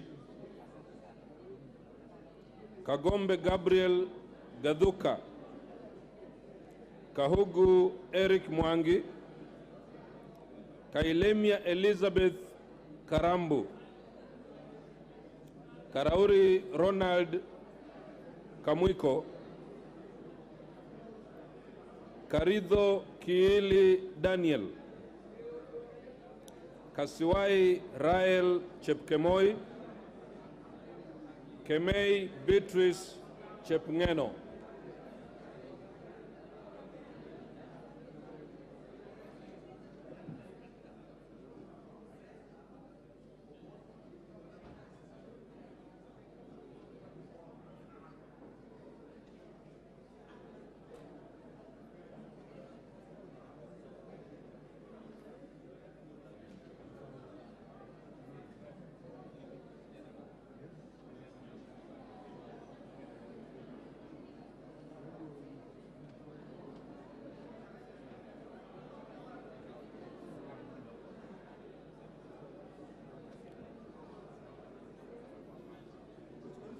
Kode Felix Odiwor, Kiamba Susan Ndunge, Kibagenti Anthony, Kihungi Peter Irungu, Kilel Richard Cheruyot.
Kipkoech Gideon Kimaiyo, Kipkoros Joseph Makilap,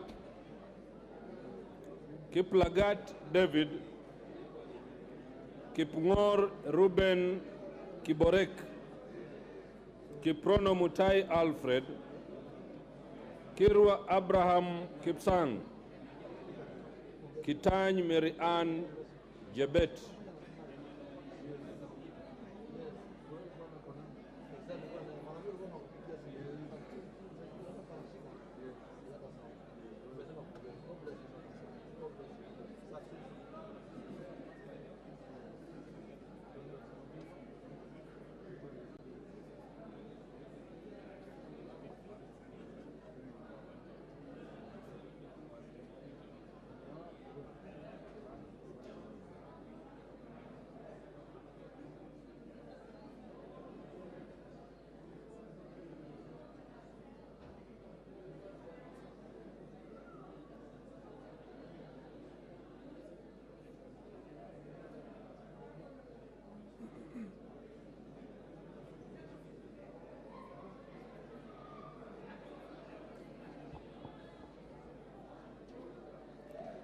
Kitilai Olentutu, Kitur Bernard Kibor,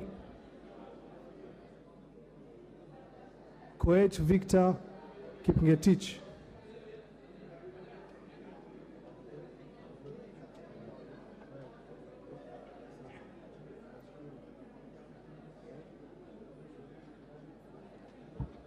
Komingoi Kibet Kirui,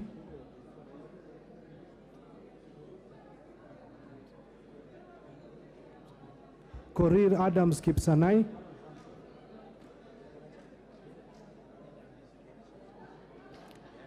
Yakub Ado Kuno,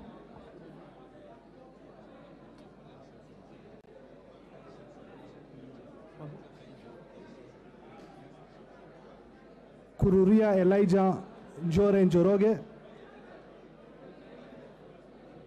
Lelmengit Joseph Kipto Kosgei,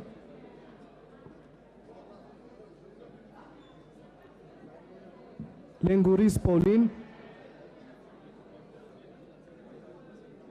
Letipila Dominic Eli, Linet Chepkorir,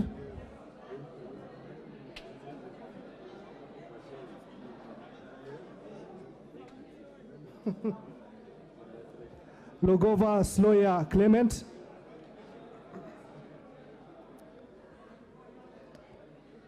Titus Lote,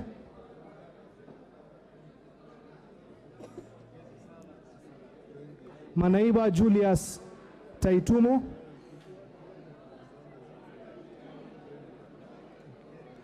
Machele Mohamed Sud, Maina Betty Njeri,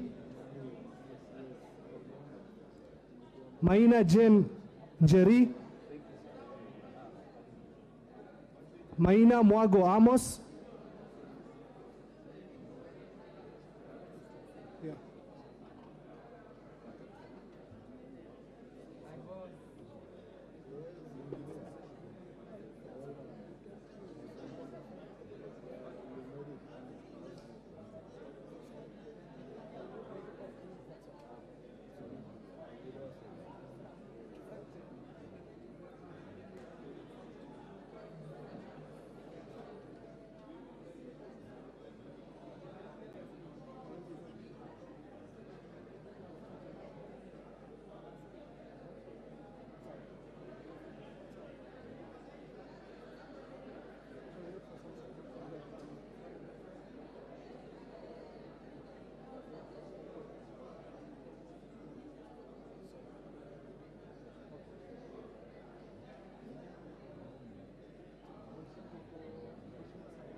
Makali John Okwisia,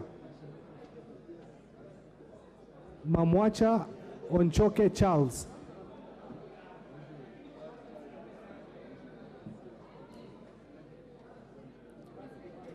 Manduku Daniel Ogoka, Manduku Daniel Ogoka, Marubu Monica Mudhoni, Matiso Fatuma Hamisi,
Madenge Duncan Maina, Mayaka Irene Nyakerairo,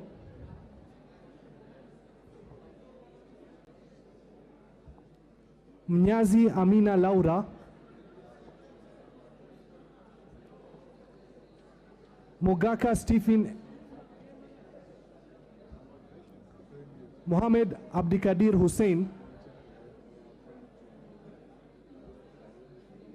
Mohamed Aden Daudi,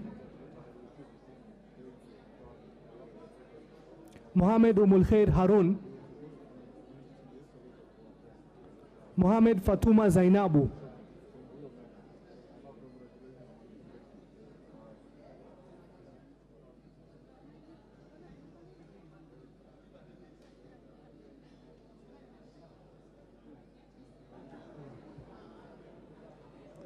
Mukaya Nyakundi Jafeth, Mrembo Irene Joki, Mugabe Innocent Maino, Muge Cynthia Jepkoskei, Mukunji John Gitonga Mwaniki.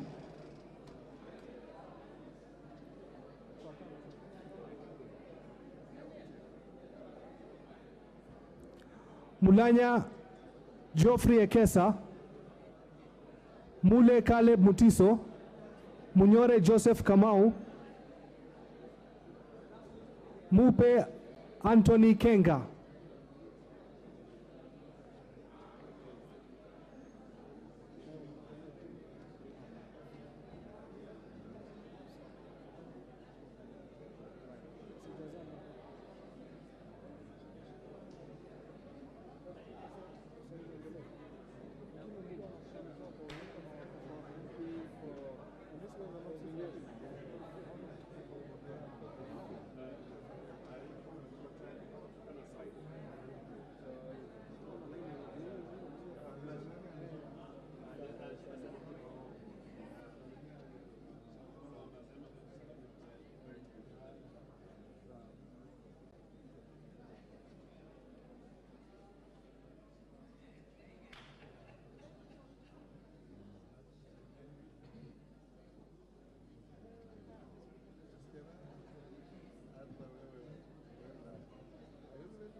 Muradha Ann Wanjiku Mugo, Muriu Wakili Edward, Murumba John Chikati, Mutuse Ekomas Mwengi, Mwafrika Augustine Kamande, Mwalio Joshua Mbithi Mutua, Mwangi Godfrey Wandeto, Mwangi Teresia Wanjiru, Mwenje Mark Samuel Muridhi, Nabii Nabwera Daraja, Nabuin Paul Ekwom, Namoit John Atiko, Nduyo Susan Ngugi,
Nabat Bernard Muriuki, Ngitit Cecilia Asien, Nguro Onesmus Ngogoyo, Omanyo Catherine Nahabi, Omondi Karoli, Orero Peter Ocheng, Oron Joshua Odongo, Osero Patrick Kibagendi.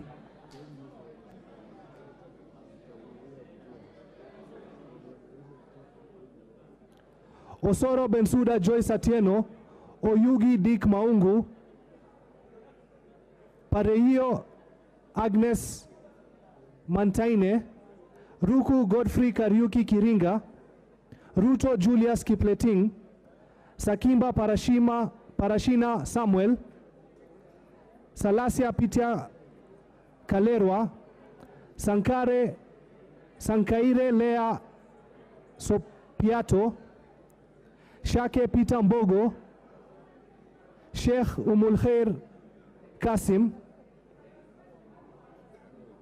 Sigei Francis Kipiegon,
Siad Amina Udgun, Sioi Lilian Chebet, Tonkei Rebecca Nonanshi, Toroitich Timothy Kipchumba, Tubi Bidu Mohamed, Tungule Charo Kenneth Kazungu, Wainaina Anthony Njoroge, Wainaina Michael Wambugu, Waidhaka John Mashua, Wamboka Nelson Jack.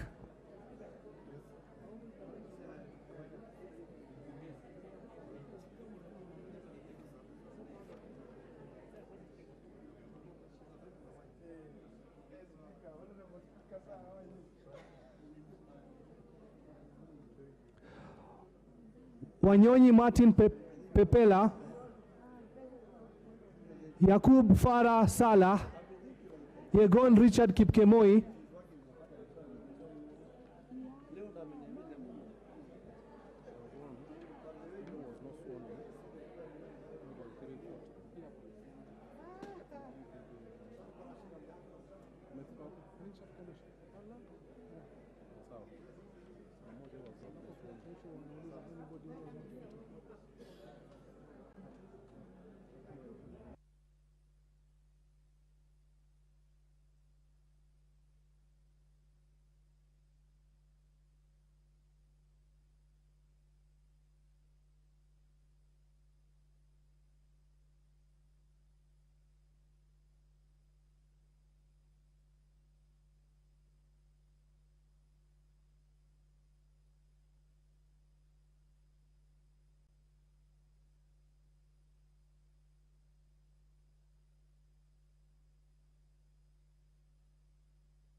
Honorable Speaker, it appears to me that the last ballot has been cast. However, before proceeding to count the ballots, if there is any member who has not voted, he or she may now step forward and vote. Is there any member who has not voted? Okay, fine. Proceed and vote.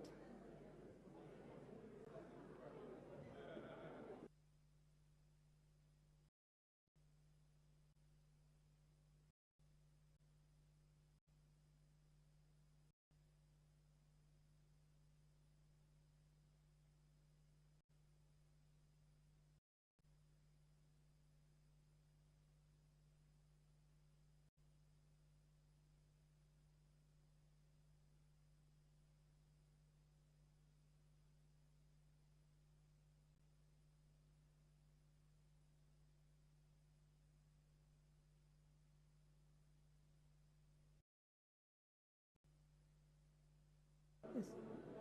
Okay. Is there any other member? There are. Okay, okay.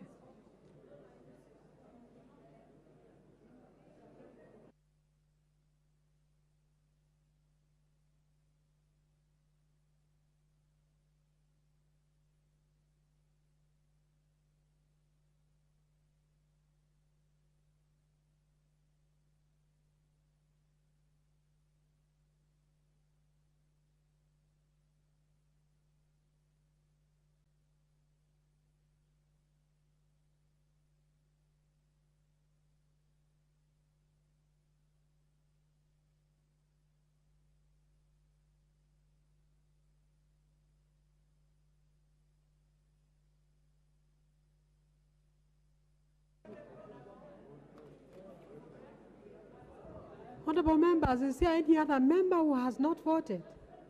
There is? Or there isn't?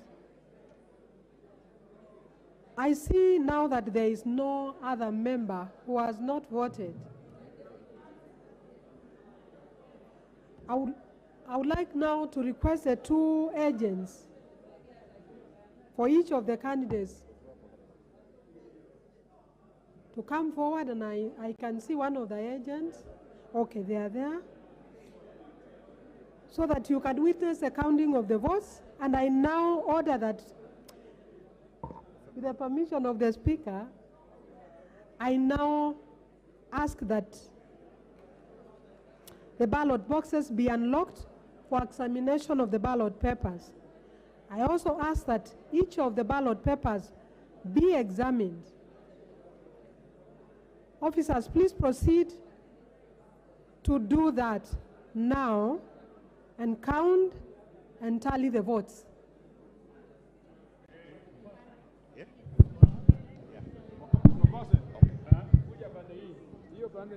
That side is where you ring me from. So change.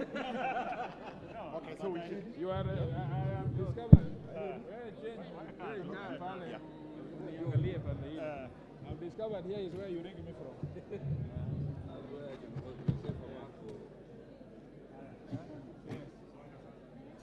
Sasa hapo ukinishinda, sasa tutasalimia.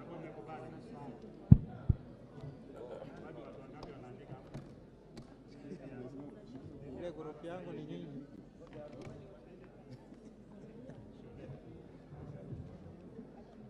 Okay. Okay.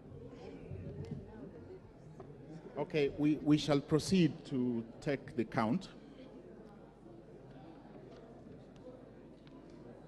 Who are the tellers here? Yes. Yeah? No, first of all, show us who is speaking for who. Which clerk are you giving? Who is speaking for Shonea and who is speaking for? I'm speaking for Shonea. Yes. Okay, thank you very much. And your tellers? Who are your tellers? The tellers are here. Thank you. Okay, we are ready? Okay. Boss.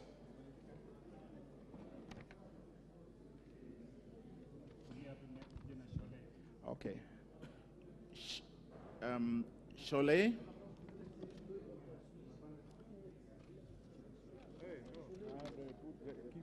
Cholet. Sorry. Maalim. Maalim. Maalim.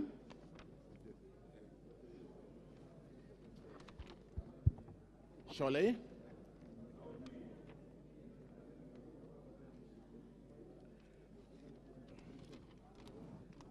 Sholay.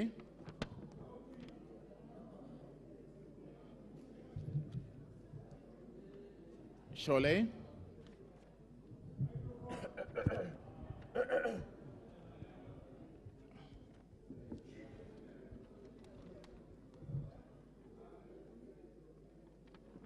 Looks like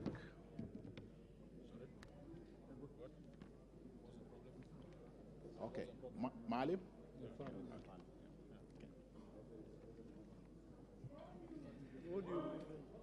Okay. Maalim. Maalim.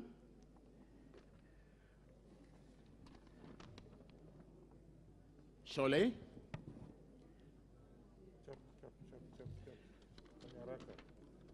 Sholay. Come closer. Maalim.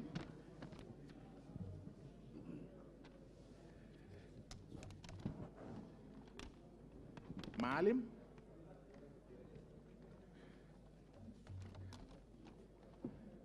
Maalim.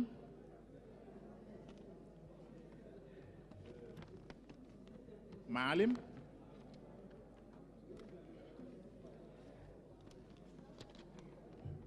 Maalim.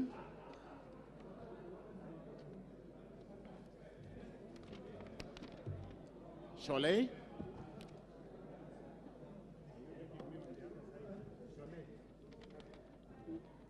Yes. Maalim.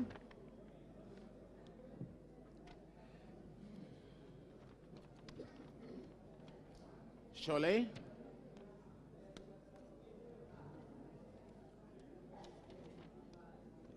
Sholay.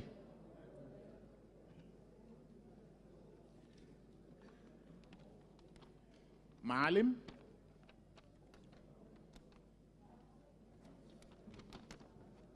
Sholay.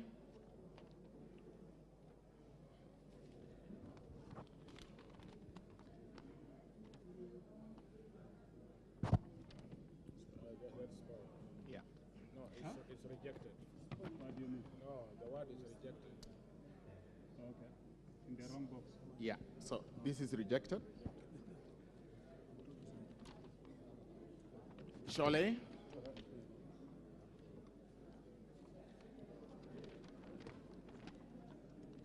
Maalim.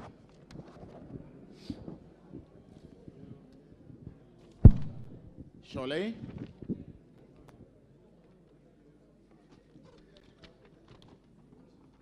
Maalim.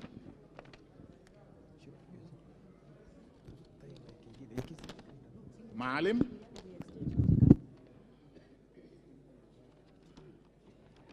Maalim.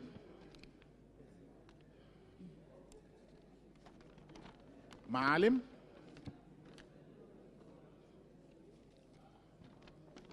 Sholay.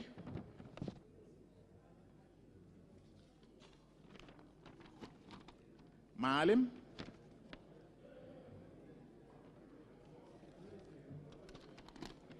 Maalim. Sholay.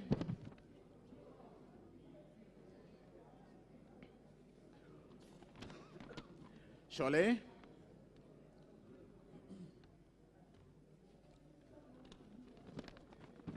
Sholay.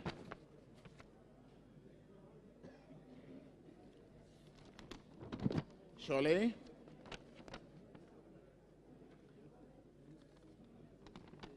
Maalim.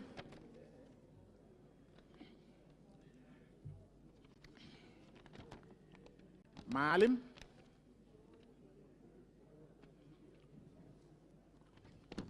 Maalim.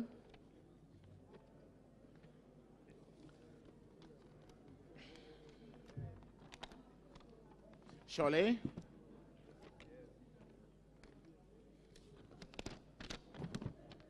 Maalim.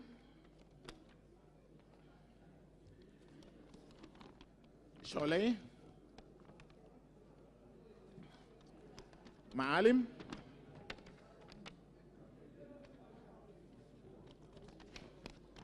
Sholay,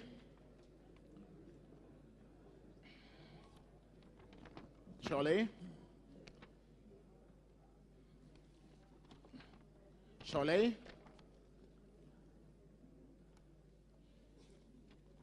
Sholay,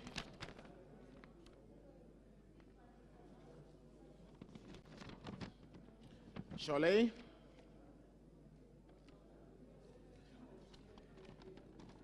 Sholay,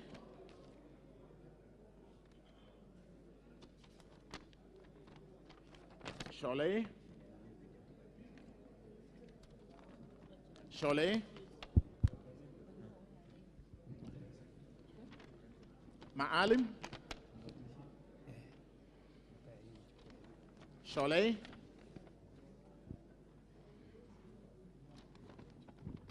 Sholay,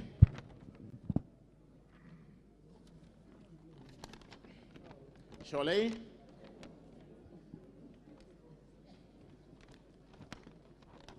Sholay,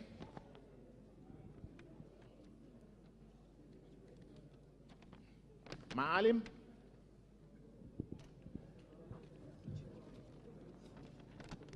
Sholay,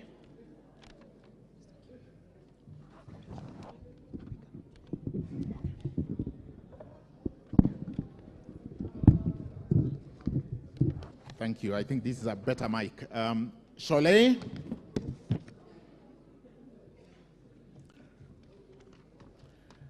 Sholay,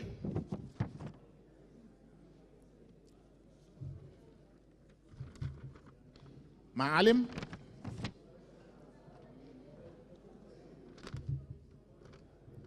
Sholay,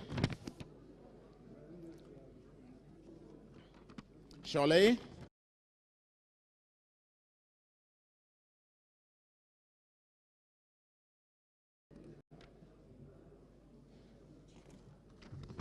Sholay,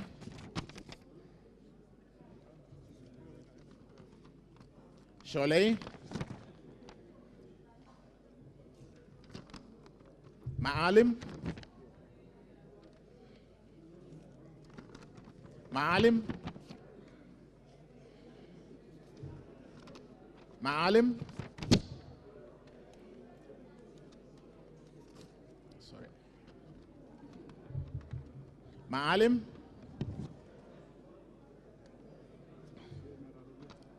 ni mimi, Sholay,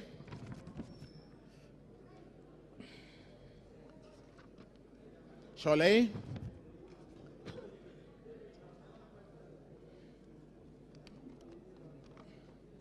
Sholay,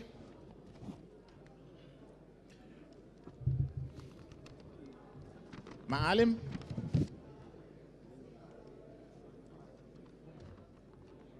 Sholay,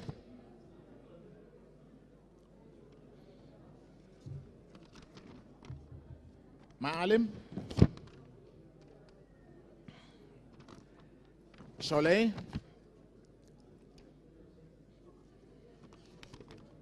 Sholay,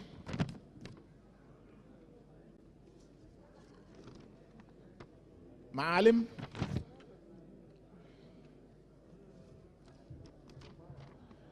Maalim, Maalim,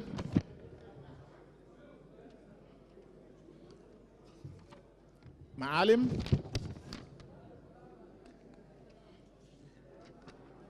Sholay,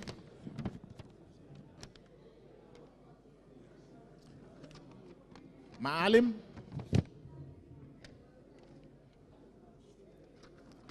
Maalim,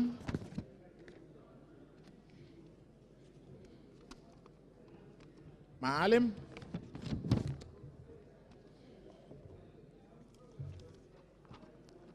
Sholay,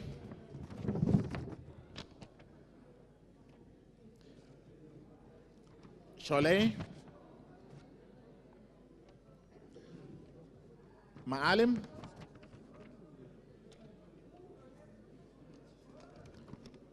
Sholay,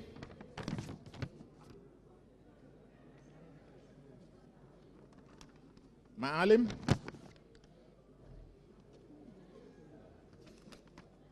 Sholay.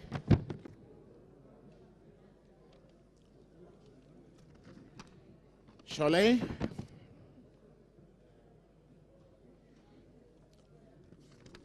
Sholay.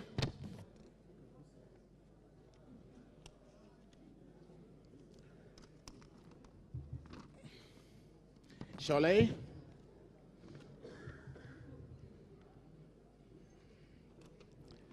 Sholay.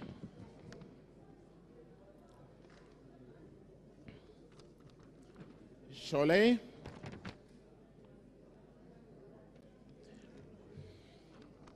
Sholay.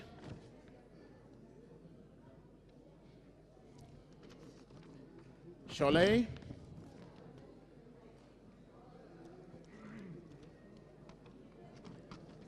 Sholay.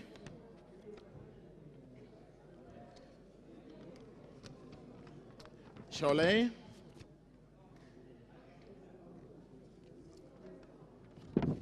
Sholay.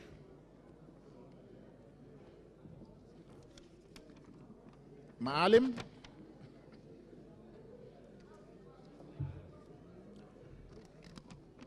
Maalim.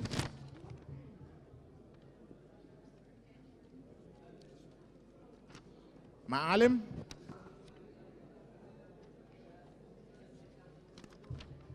Sholay. Sholay.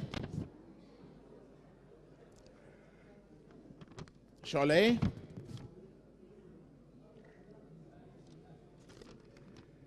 Maalim.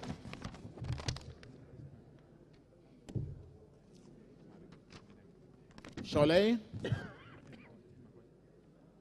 Sorry. Sholay.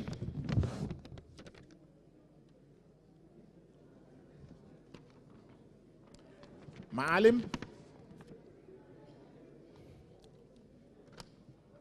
Maalim.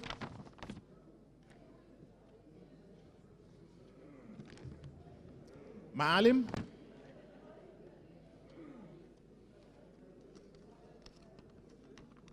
Maalim.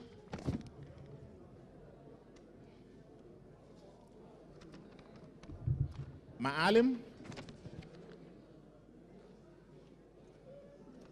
Maalim.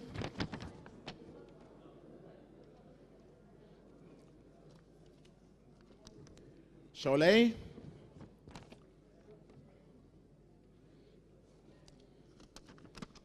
Maalim.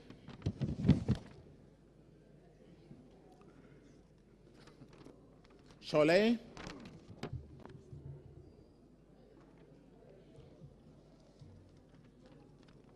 Sholay. Maalim.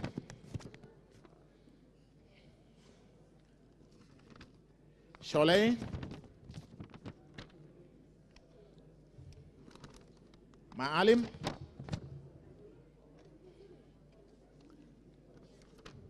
Sholay.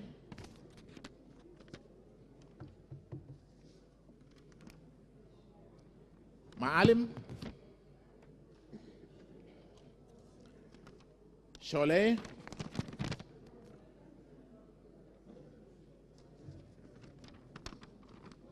Sholay.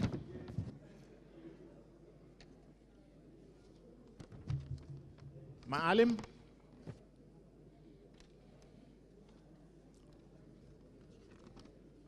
Sholay.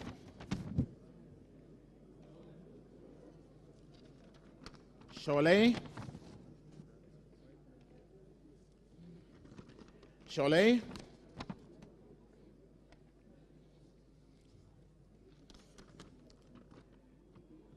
Sholay.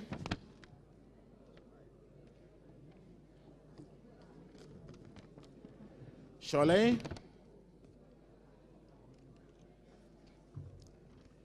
Sholay.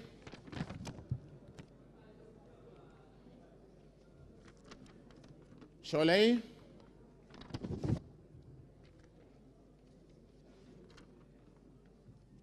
Sholay.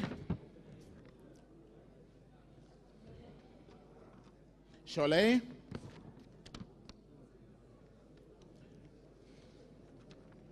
Sholay.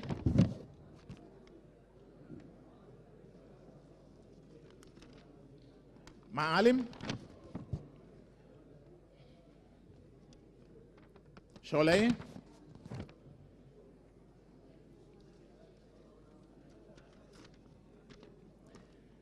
Maalim.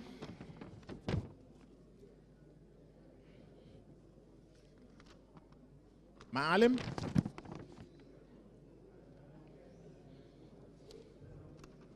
Maalim. Maalim.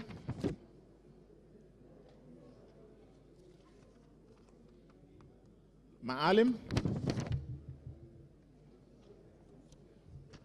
Sholay.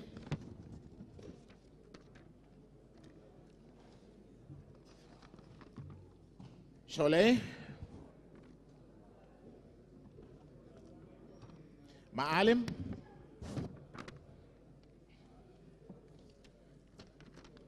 Sholay.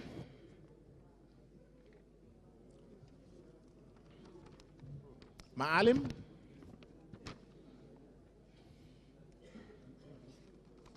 Maalim.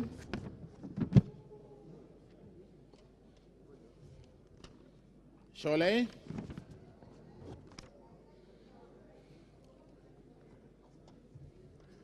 Sholay.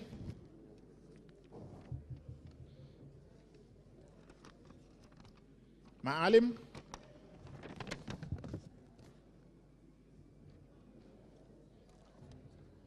Maalim.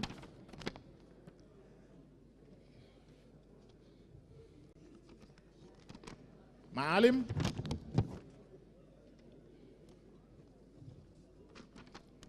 Sholay.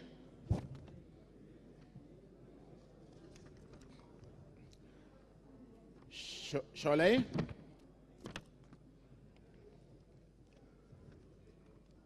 Maalim.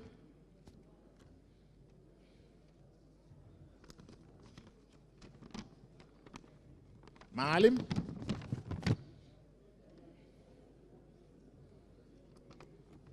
Sholay.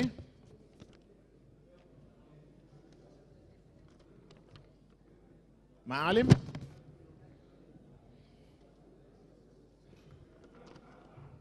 Maalim.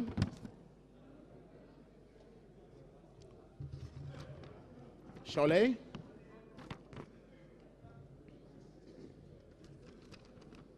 Maalim.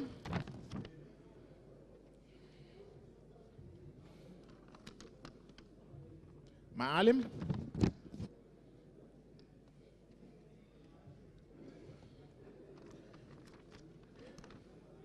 Maalim.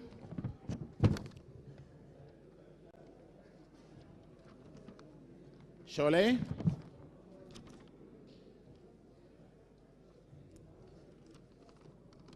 Sholay.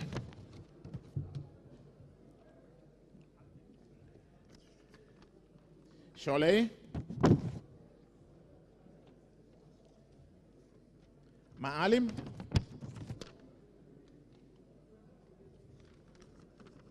Maalim.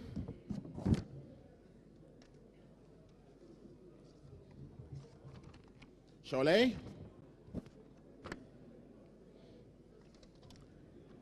Maalim.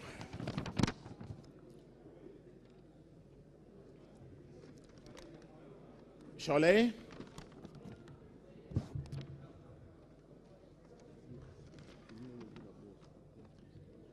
Maalim. They suggested, yeah, it was her decision, yeah. Maalim.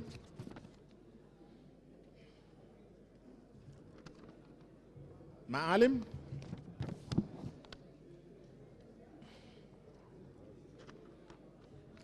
Maalim.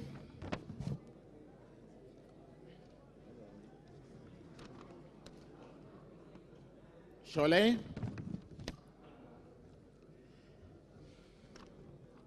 Sholay.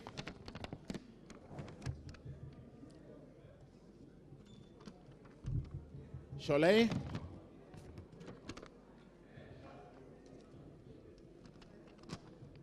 Sholay. Cholet.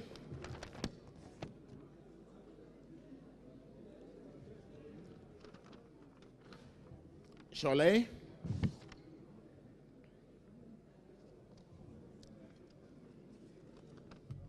Cholet.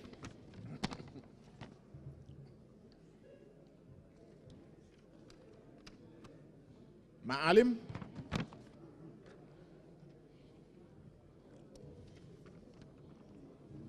Maalim. Cholet.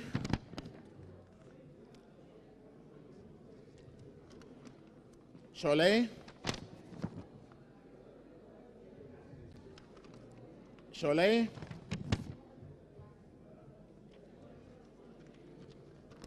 Cholet.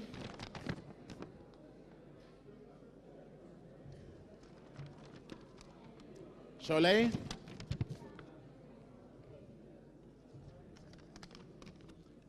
Maalim. Cholet. Cholet.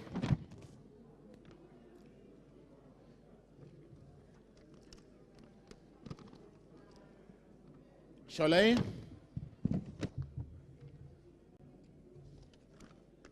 Cholet.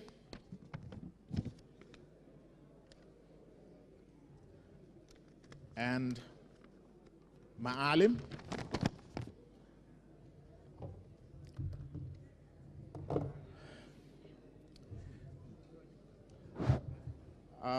You can see that the box is now empty. Okay, we will proceed to open the next box.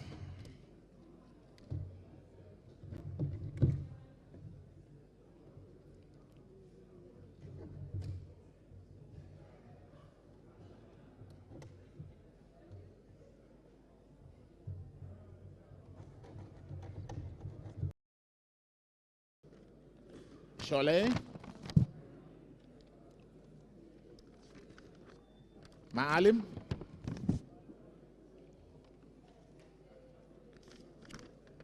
Cholet. Cholet. Cholet.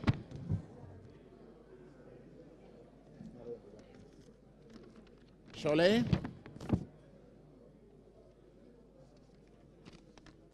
Cholet. Maalim. Cholet. Sorry.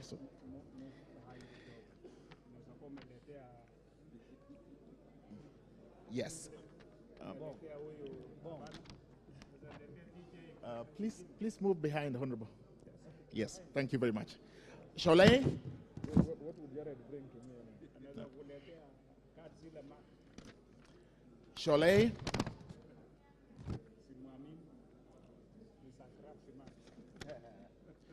Maalim.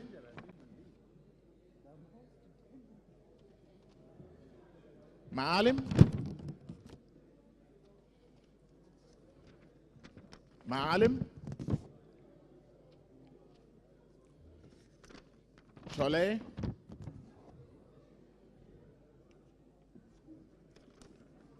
Maalim.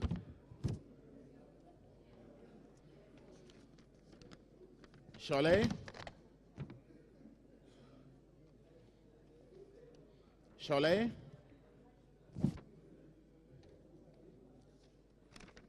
Cholet. Cholet. Sorry. Cholet.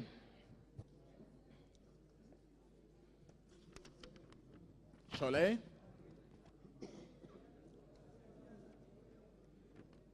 Maalim.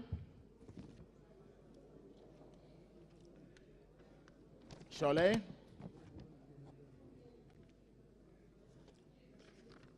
Cholet.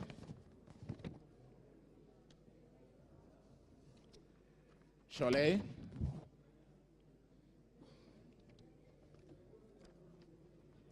معالم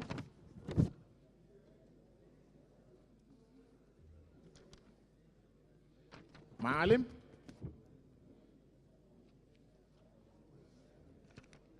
شعلي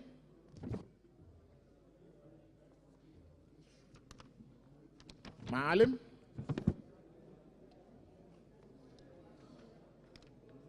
شعلي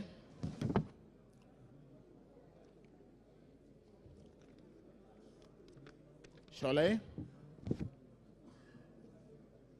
شعلي شعلي شعلي شعلي شعلي معالم شعلي شعلي معالم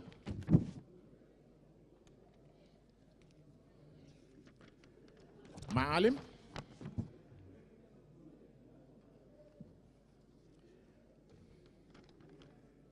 معالم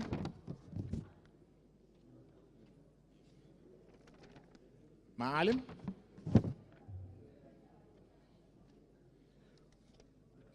شعلي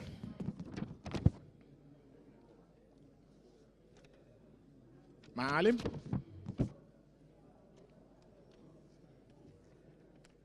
معالم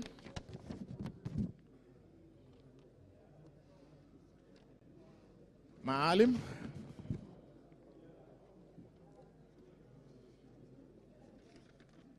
شعلي شعلي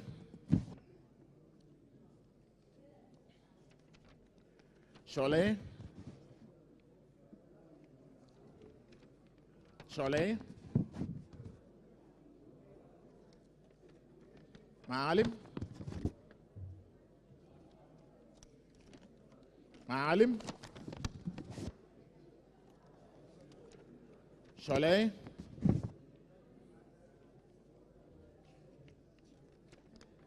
معالم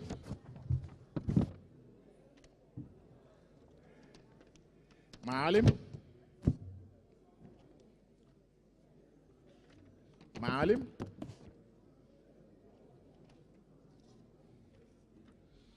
شعلي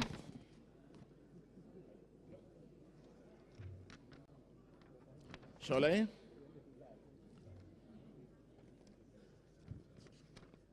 شعلي شعلي شعلي شعلي شعلي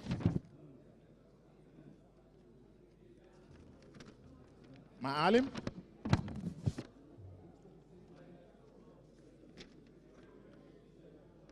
شعلي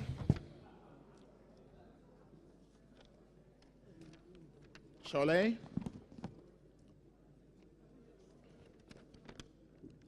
شعلي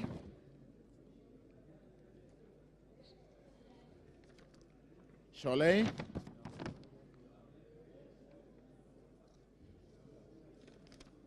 شعلي شعلي شعلي شعلي معالم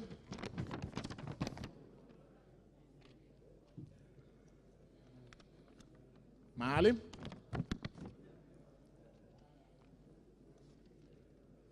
شعلي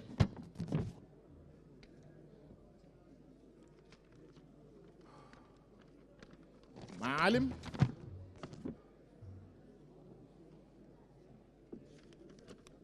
معالم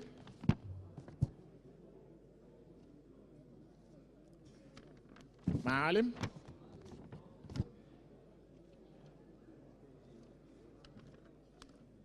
Shole. Shole.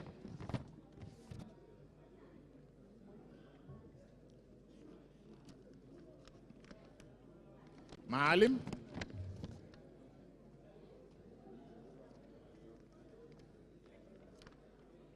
Shole.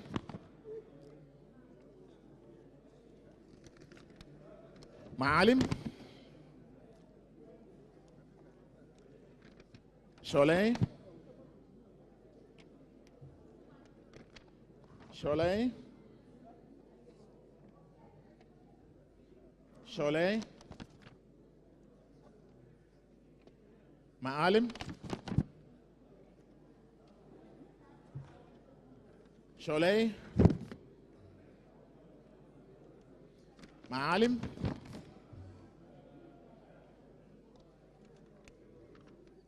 Maalim.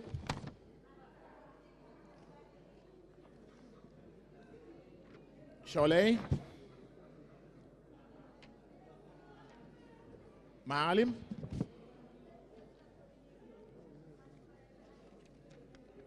Maalim. Shole. Shole. Maalim. Maalim.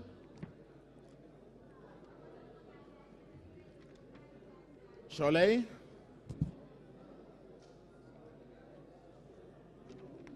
Shole.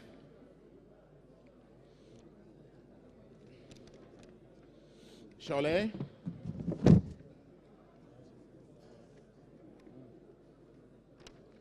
Shole.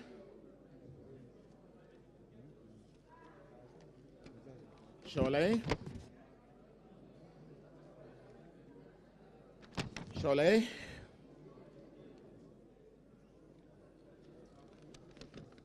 Shole.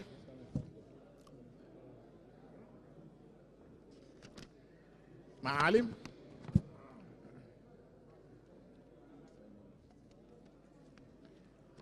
Maalim. Maalim.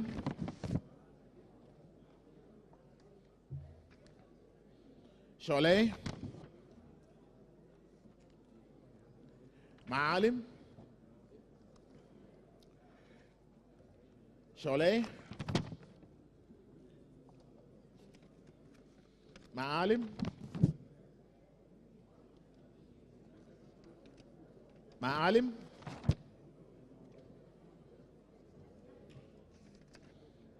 Shole.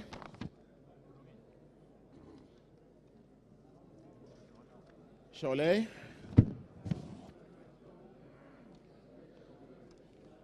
Maalim.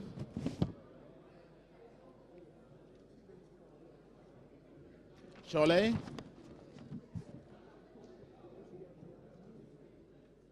Shole. Maalim.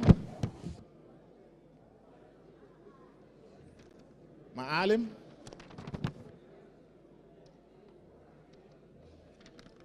Maalim. Shole.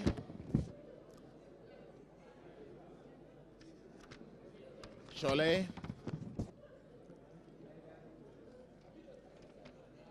Maalim.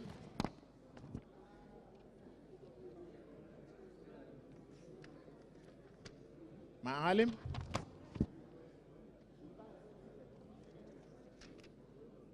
Shole.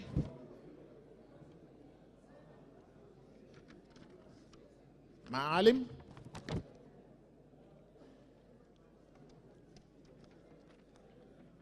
Maalim.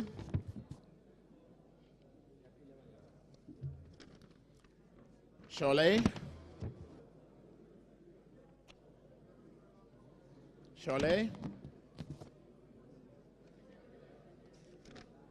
Shole. Maalim.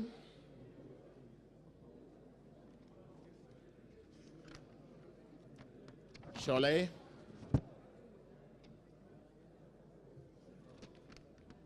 Shole. And the last one, Shole.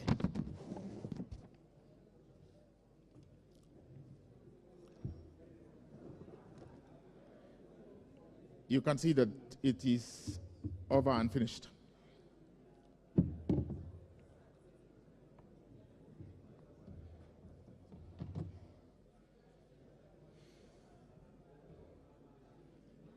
So can we proceed then to count? We will start by counting with, we will start with Honorable Shole.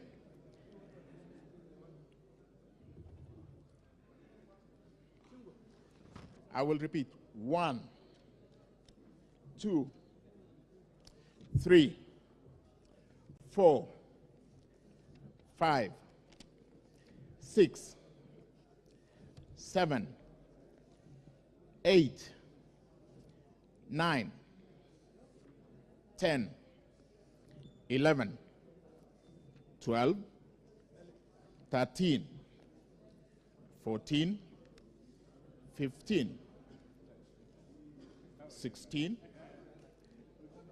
17, 18, 19, 20, 21, 22, 23, 24, 25, 26, 27, 28, 29, 30, 31, 32, 33, 34, 35, 36, 37, 38, 39, 40, 41, 42, 43, 44, 45, 46,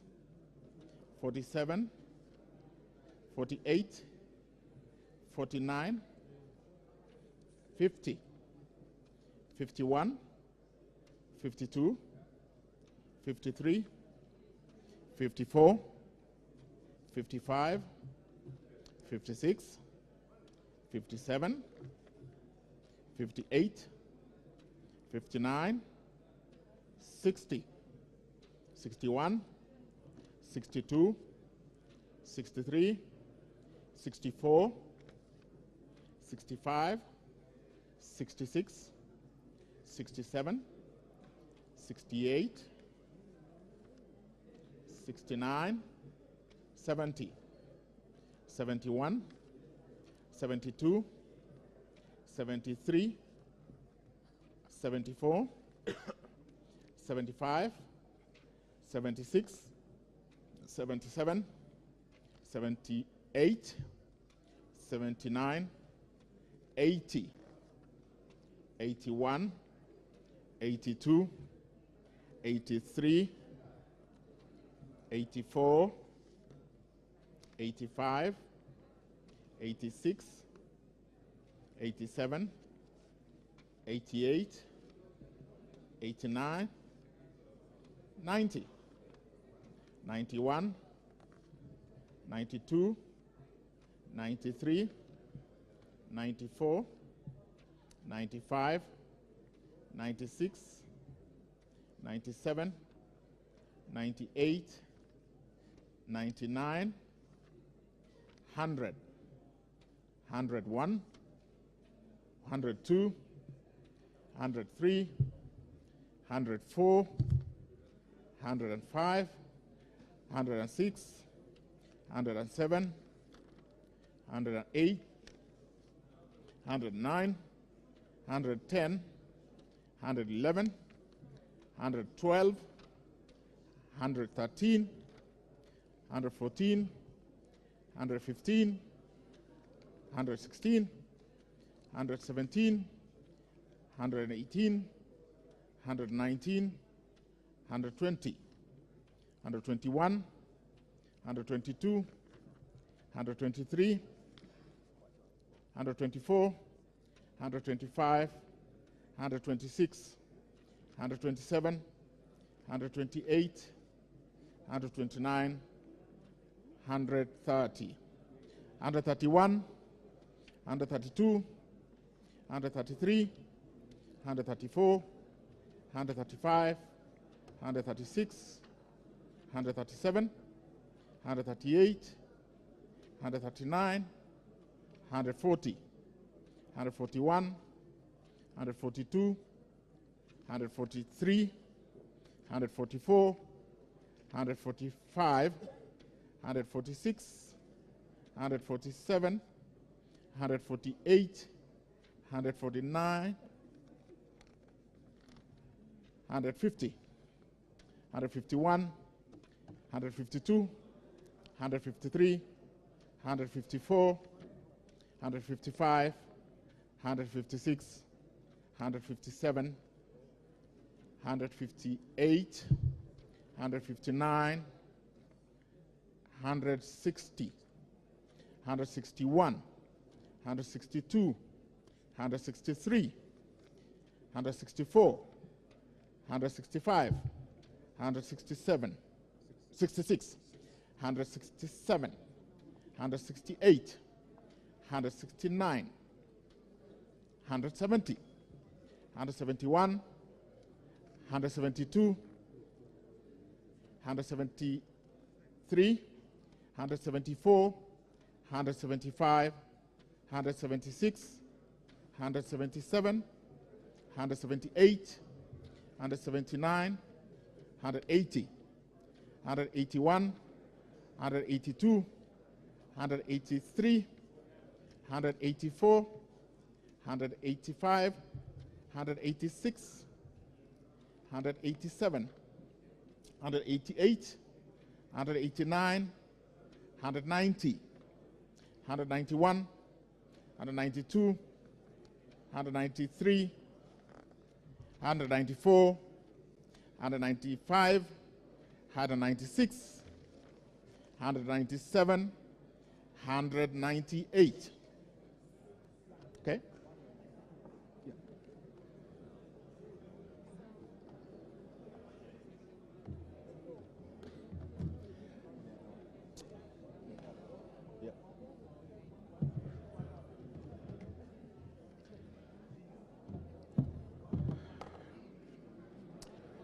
So we'll start counting Honorable Alim Farah. 1, 2, 3, 4, 5, 6, 7, 8, 9, 10, 11, 12, 13, 14, 15, 16, 17, 18, 19, 20, 21, 22, 23, 24, 25, 26, 27, 28, 29, 30, 31, 32, 33, 34, 35, 36, 37, 38, 39, 40, 41, 42, 43, 44, 45, 46, 47, 48, 49, 50, 51, 52, 53, 54, 55, 56, 57, 58, 59,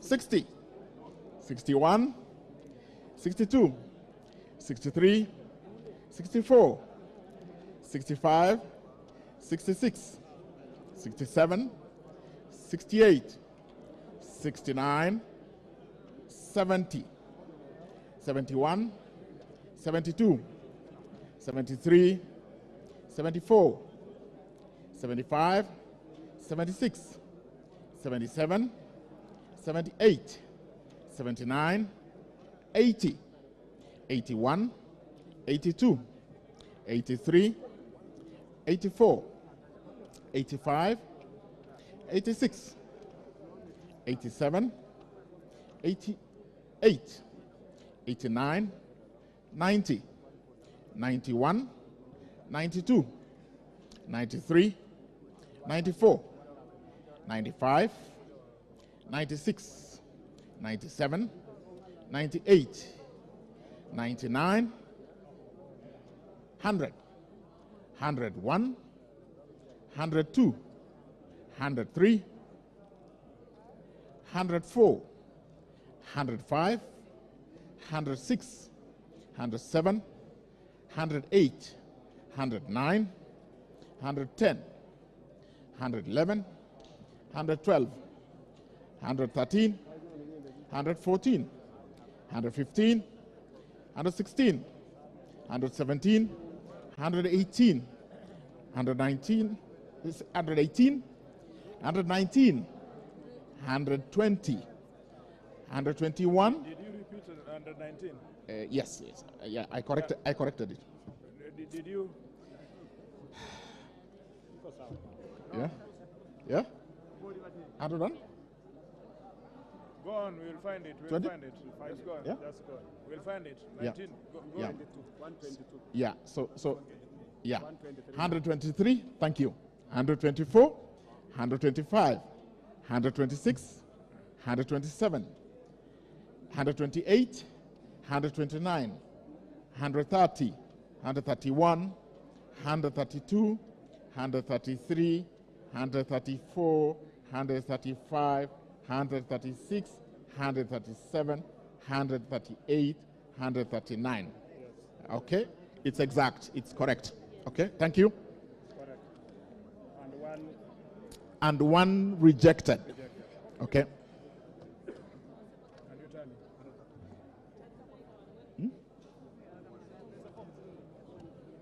Yeah. Can you tally? Tally.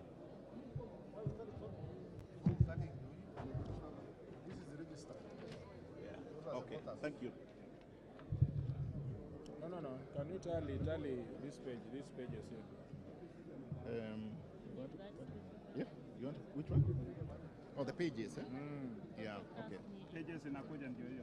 Ziko hizo. Yeah. So just put hapa kwanza. Thank you. So 338. And 139. Yeah.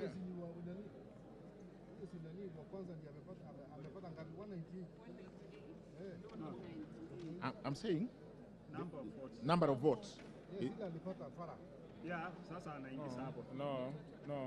This one.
Order, honorable members, order.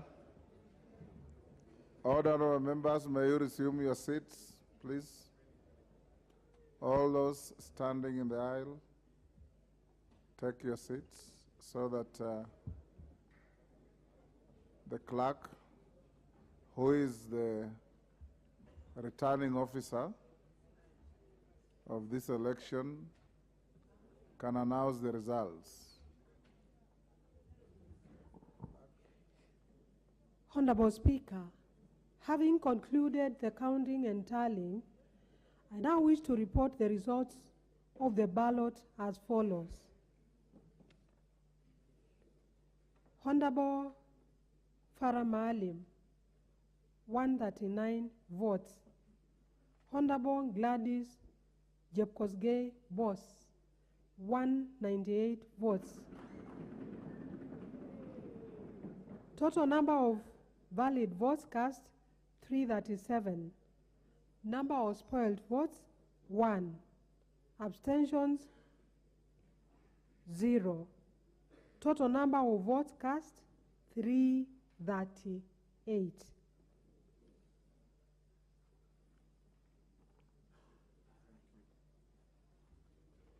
Honorable members, the clerk having announced the final results of the vote, I declare the Honorable Gladys Jepkosgei Boss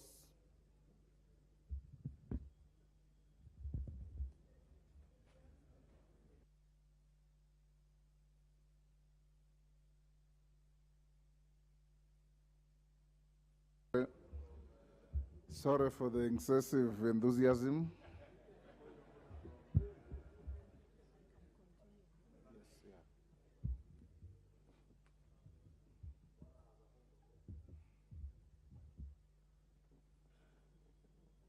Honorable Speaker, from the results of the vote, no candidate has received the votes of 2/3 of all members as required under Standing Order 7-1, as read together with Standing Order 13-3. We should therefore now proceed to conduct a second round of election in order to determine the winner.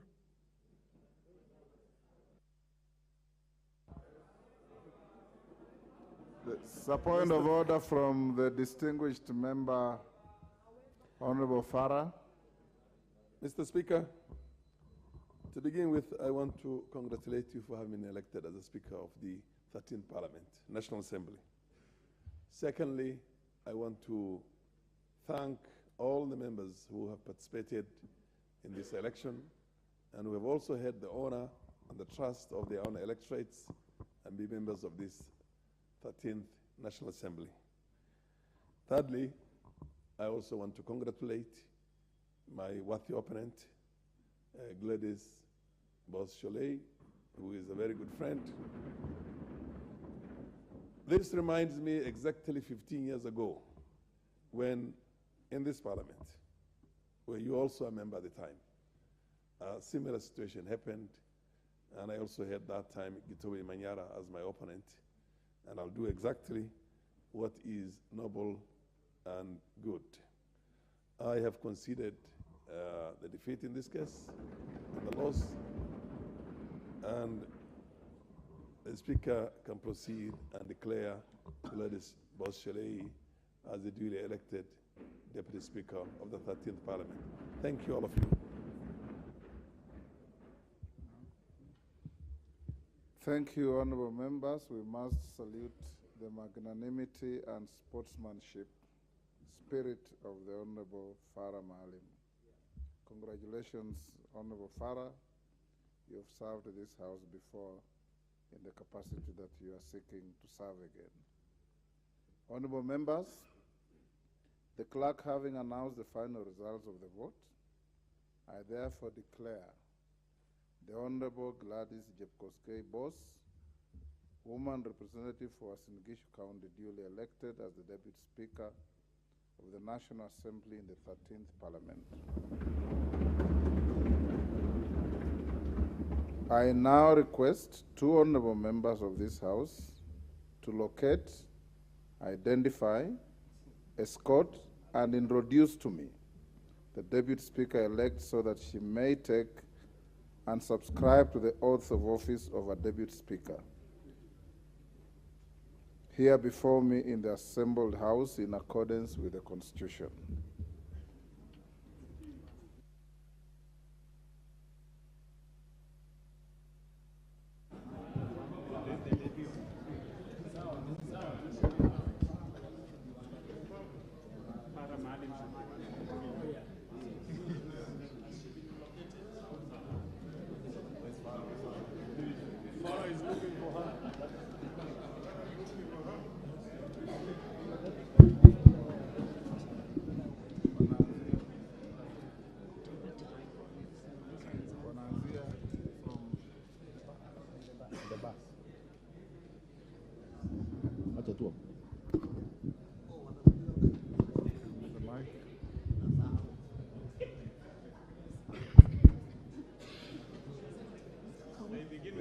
It's going to be not from the back this place.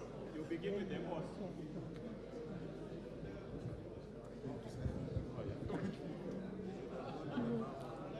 I'm told the Honorable Father, excuse me, you said we're going to start from the back.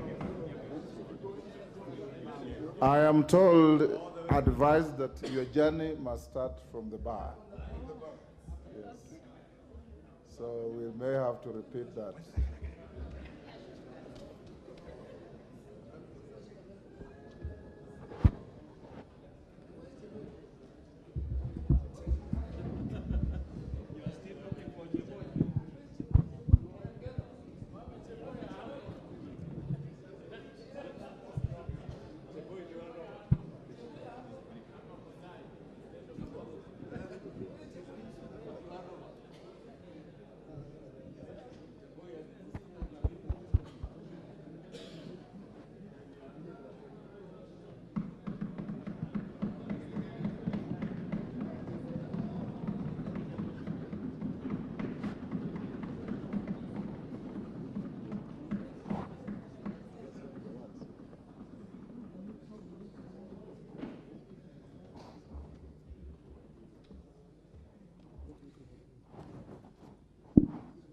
Mr. Speaker, I have the honor of introducing Honorable Gladys Boss Sholei as the duly elected Deputy Speaker of the 13th Parliament.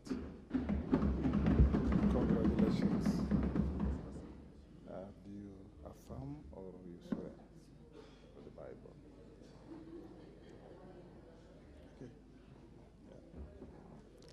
I, Gladys Boss, having been elected as Deputy Speaker of the National Assembly, do swear in the name of the Almighty God that I will bear true faith and allegiance to the people and the Republic of Kenya, that I will faithfully and conscientiously discharge my duties as Deputy Speaker of the National Assembly, that I will obey, respect, uphold, preserve, protect, and defend this Constitution of the Republic of Kenya, and that I will do to all manner of persons in accordance with this Constitution of Kenya and the laws and conventions of Parliament without fear or favor, affection, or ill will. So help me God. Congratulations. You may proceed and sign your oath of office. Thank you.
Honorable members, order, you may resume your seats, those who are on your feet.